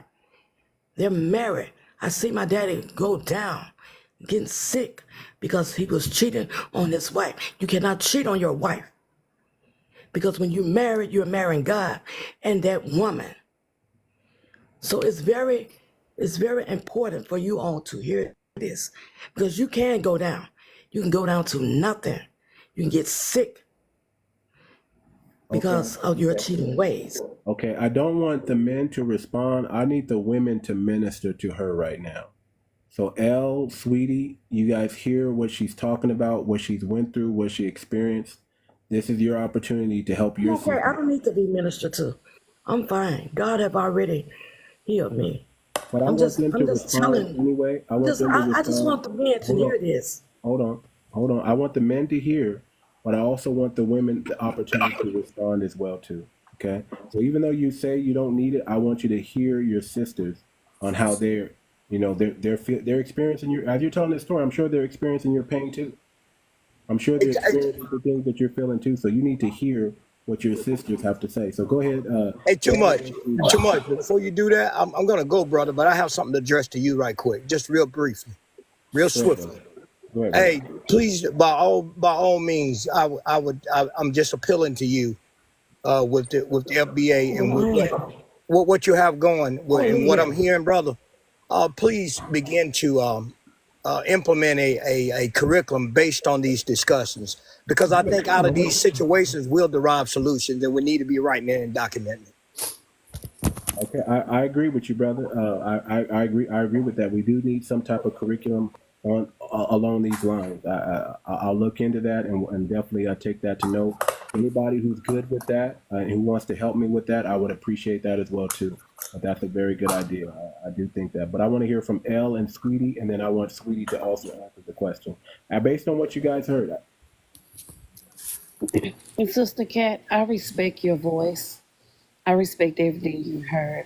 Let me just clear what I was saying earlier. I was only speaking about some women, how we do carry on trauma and how that affects generation on generation. Let me explain further than that. When we go through trauma and the way we heal, and I do believe that you're healed, but when you speak on it, it still hurts. People don't understand that pain. That it's still carried when you have to open up and speak on it. If you speak on something that hurts, you're gonna hear pain. You're gonna hear the voice tremble. I respect your voice. When I was saying, no, I'm crying. I was about to cry because men don't understand the pain. Yes, I was just speaking. Hold on, Kat. Let it just. I want you to just listen right now. I understand. I'm sorry. No, okay. Miss Cat, I understand it. And and most people, I was addressing when people were saying that you wasn't healed. Healing look differently, y'all. We go through different emotions, and we can't go back to the stage one when we're dealing with healing. We can heal and unheal at any time. It's a part of life experience. It's a part of life. That's just work. Now back to reality. When I was talking about, I wanted the men to speak on how they viewed about bitterness of the Black woman, because that's how they portray us when they talk to us. They think that we're all angry, but it's always a reason behind it. It's always a cause that we don't speak on because we're trying to maintain our everyday life. When everything was happening to you, nobody pictured you going through that and still have to get up and pay bills, still have to get up and go to work, still have to present yourself to the world. That's what I want for them to talk about. And part of me being a part of Too Much Panel is to keep the conversation going. And I do apologize if what I stated offended you and triggered you. But I want you to know I hear you. You are a part of our growth, your trauma, your healing, and everything, because healing look different. We go to healing in different stages, and it don't look the same on all of us.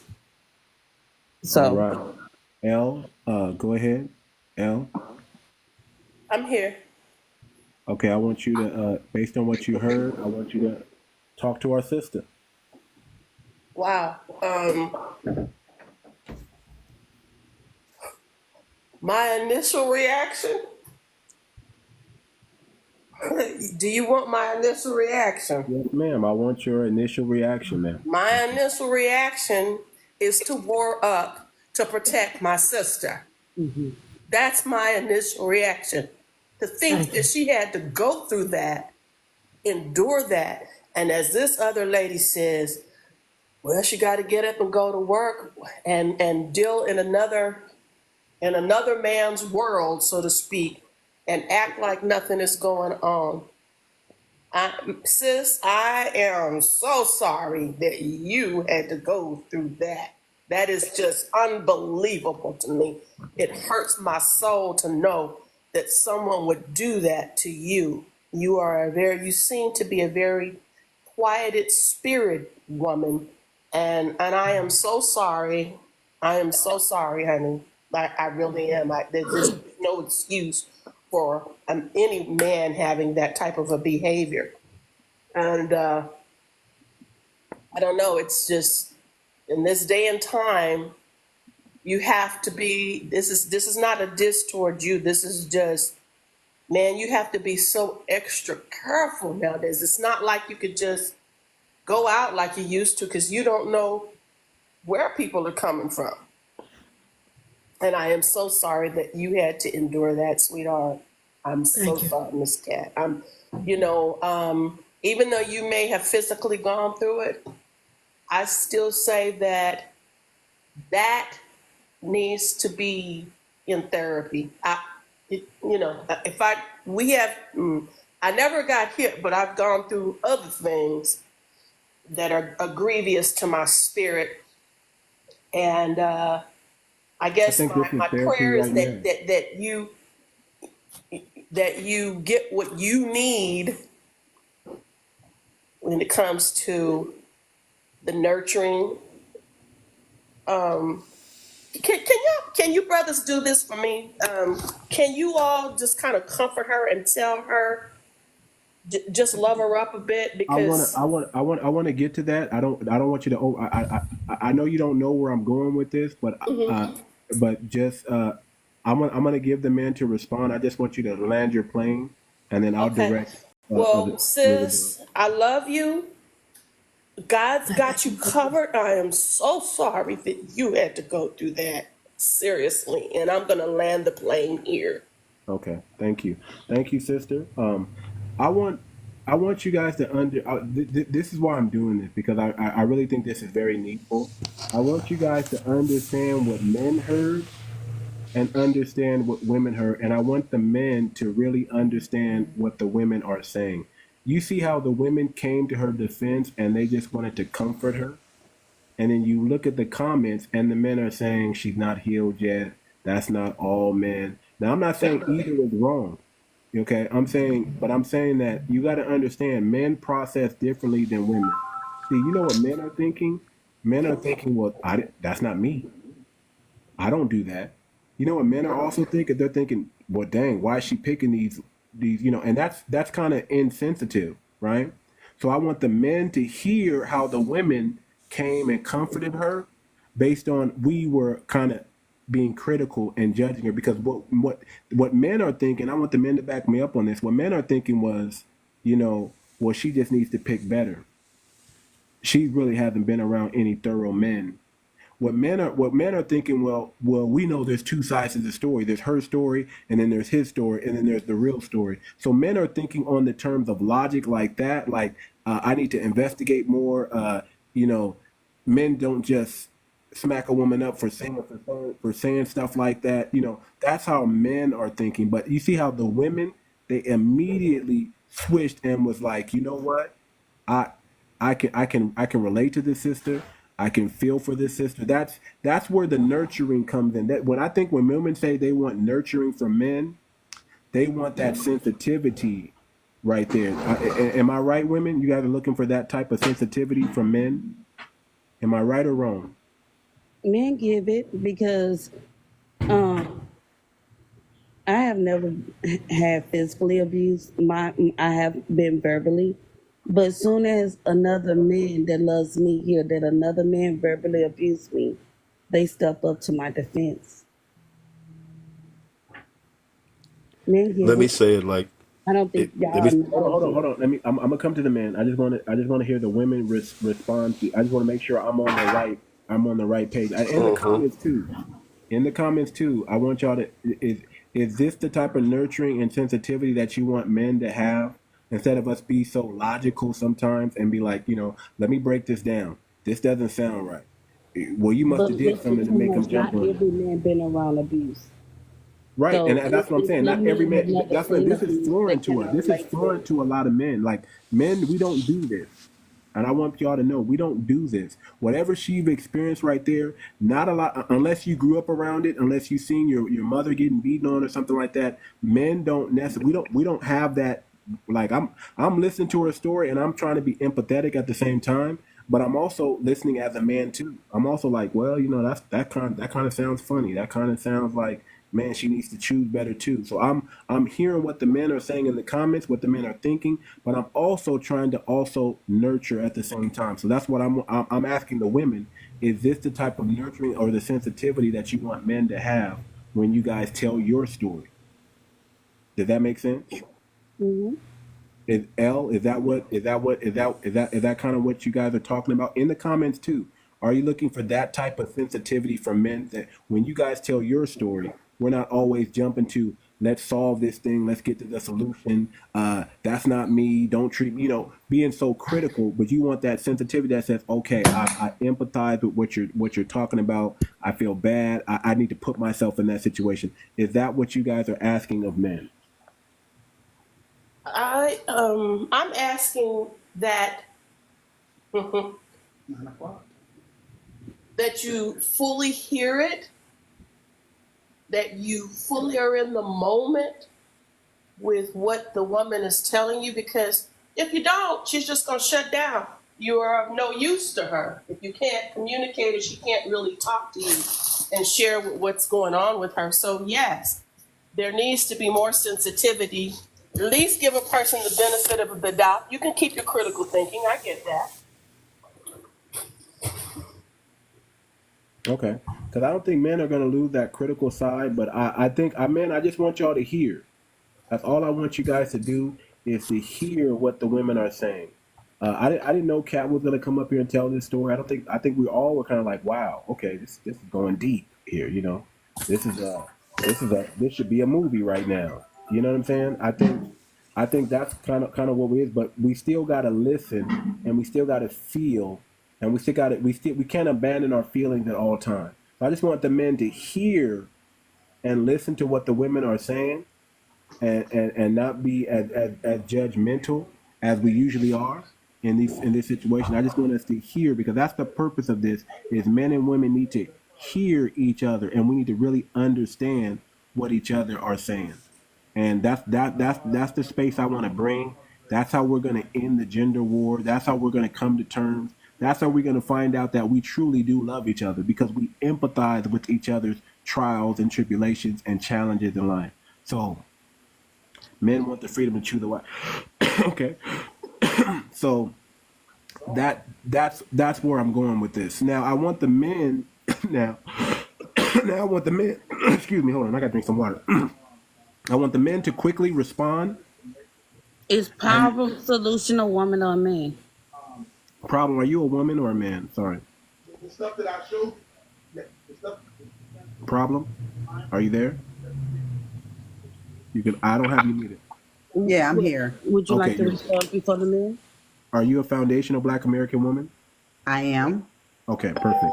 Then you're in the conversation. What did you hear when she was speaking? How did you experience this, and how would you like to be ministered to if that was you?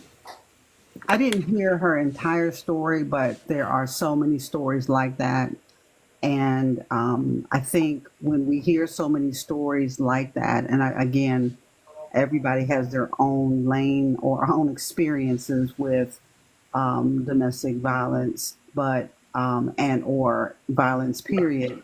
I think because we have experience, whether it is a personal one or those that we know, it becomes a reference point for us to understand that life is precarious and that there are people out here that will say that they are one thing and do another. So by virtue of living long enough to see how humanity operates is enough to understand that I can't make judgments so quickly. So when I hear something that my sister or my brother is going through, my first attempt should be to understand and then to empathize, not to judge, because I know I have experiences with so many different types of issues with men and women that, I could, just because you date a good person or apparently a good person it doesn't turn out bad. So it's useless to begin to build a case against someone why they didn't do this, why they didn't do that, because it's a moot point. The circumstances that's in front of you is what we should tend to, and that is healing the person or being a resource and a refuge for a person to be heard, empathize with, or even have sympathy for, depending on the person that they're speaking with. So I agree with the host when he says we have to heal the gender wars, and we are going to fare the worst under the gender wars because we're so busy being individualistic, and that really was not our culture. I can speak for being a part of the village. The village saved our lives. And so when we start thinking village, we start to communicate and operate as community. That although the kid down the street might be a bad kid, I'm still going to make sure that kid doesn't get hurt.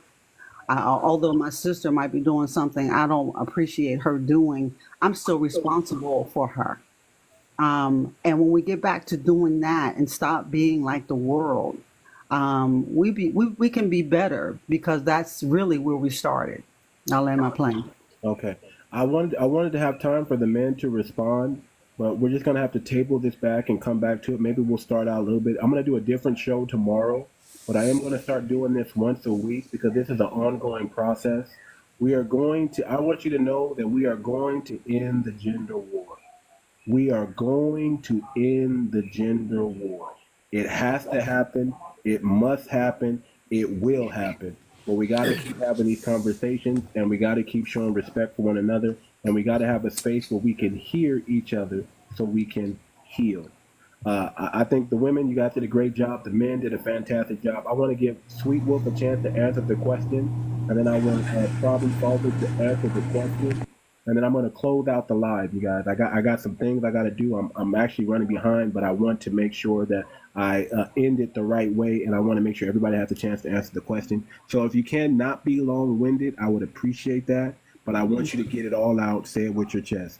Sweet Wolf, Wolfie, how do we end the gender war? What is it going to take to end the gender war and men and women to come back in good faith? In my opinion, the way we end the gender war is the way we speak about the Black woman.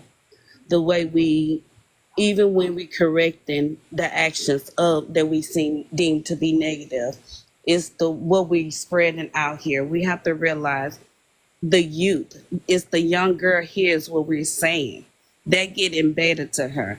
If you want a young girl to grow up, in her, young girls to me is in their 20s, they in their 30s, to continue to grow up, and even as a younger child, adolescent, to grow up and feel negative about being a Black woman, keep spreading the same stereotypes and negative views that you see or you feel about Black women. The gender war will stop when the men stop speaking negative about the person who birthed them to be the Black man, in my opinion, and that is the Black woman. Okay. Problem solver, go ahead and answer the same question. What is it going to take to end the gender war and men and women to come together in good faith? I think above all, it takes love. And I know that's simplistic, but we don't love each other anymore. we don't have a sense of even love within our own families, let alone for our neighbor. But until we get back to really loving each other and really depending on each other and believing in each other. When you put, they used to say about computers, good information in, good information out. But if you putting in bad stuff every time, like the sister said it before, you're going to get bad stuff out. It is just, it's nature. It is, it's gravity. What you put in is what you get out. And it's going to take all of us to change it. It's not just one of us, but I think all of us need to not believe what we see and that we are forced to say about each other. We will tear each other down in front of everybody else instead of building each other up. And I'll land my plane. Okay. You guys, I got to get out of here. I want to thank everybody for coming on the panel. I think we're making some waves. I think we're doing some phenomenal things. I think we're getting closer and closer to to ending this gender war. Once a week, we're going to come back and revisit this and bring everybody back up, and we're going to have more discussion. We're going to have more debates, and it's going to be an open panel. I'm going to let everybody speak and say it with their chest. We're not going to tone police. We're going to listen to the men equally, and we're going to listen to the women equally, and we're going to try to come. I think we're going to find out that we love each other more than we know. Men's love women is correction. You have to understand that men's love is critical. Okay, that's how we love. It's we correct and we critique what we love, and women, they love a different way. Women's love is more healing. It's more comforting. Men's love can often be sharp. And you need to understand that. That's just the difference between men and women. But that doesn't mean that men can't comprehend and men can't empathize and men can't, understand, what a woman is talking about or going through. But I think men are listening. I think the men hear the women. I think the men hear. And I think the women here, you guys have been very respectful. I appreciate, there hasn't been any shouting or any, we had a little bit of confrontation in the beginning, but it evened out, man. It evened out, and I want to thank everybody for being mature and bringing their intellect and not becoming triggered. The less we can become triggered, I think the more we can work through our situations. We got to be able to have these tough conversations so we all can heal and move forward. We have to end the gender war for the sake of our lineage and the sake of legacies. So it must be done, and it will be done. Y'all come back, tune in next week or tomorrow, 4 a.m. Pacific Standard, 7 a.m. Eastern. We're going to do this. I might be able to go a little bit longer tomorrow. I just got some things I got to take care of right now. So everybody, thank you for coming out. This is the Too Much Moxie podcast. I am your humble host, Too Much. And we are out. Peace, everybody. Thanks, brother. Peace. Thank you. All right, take care.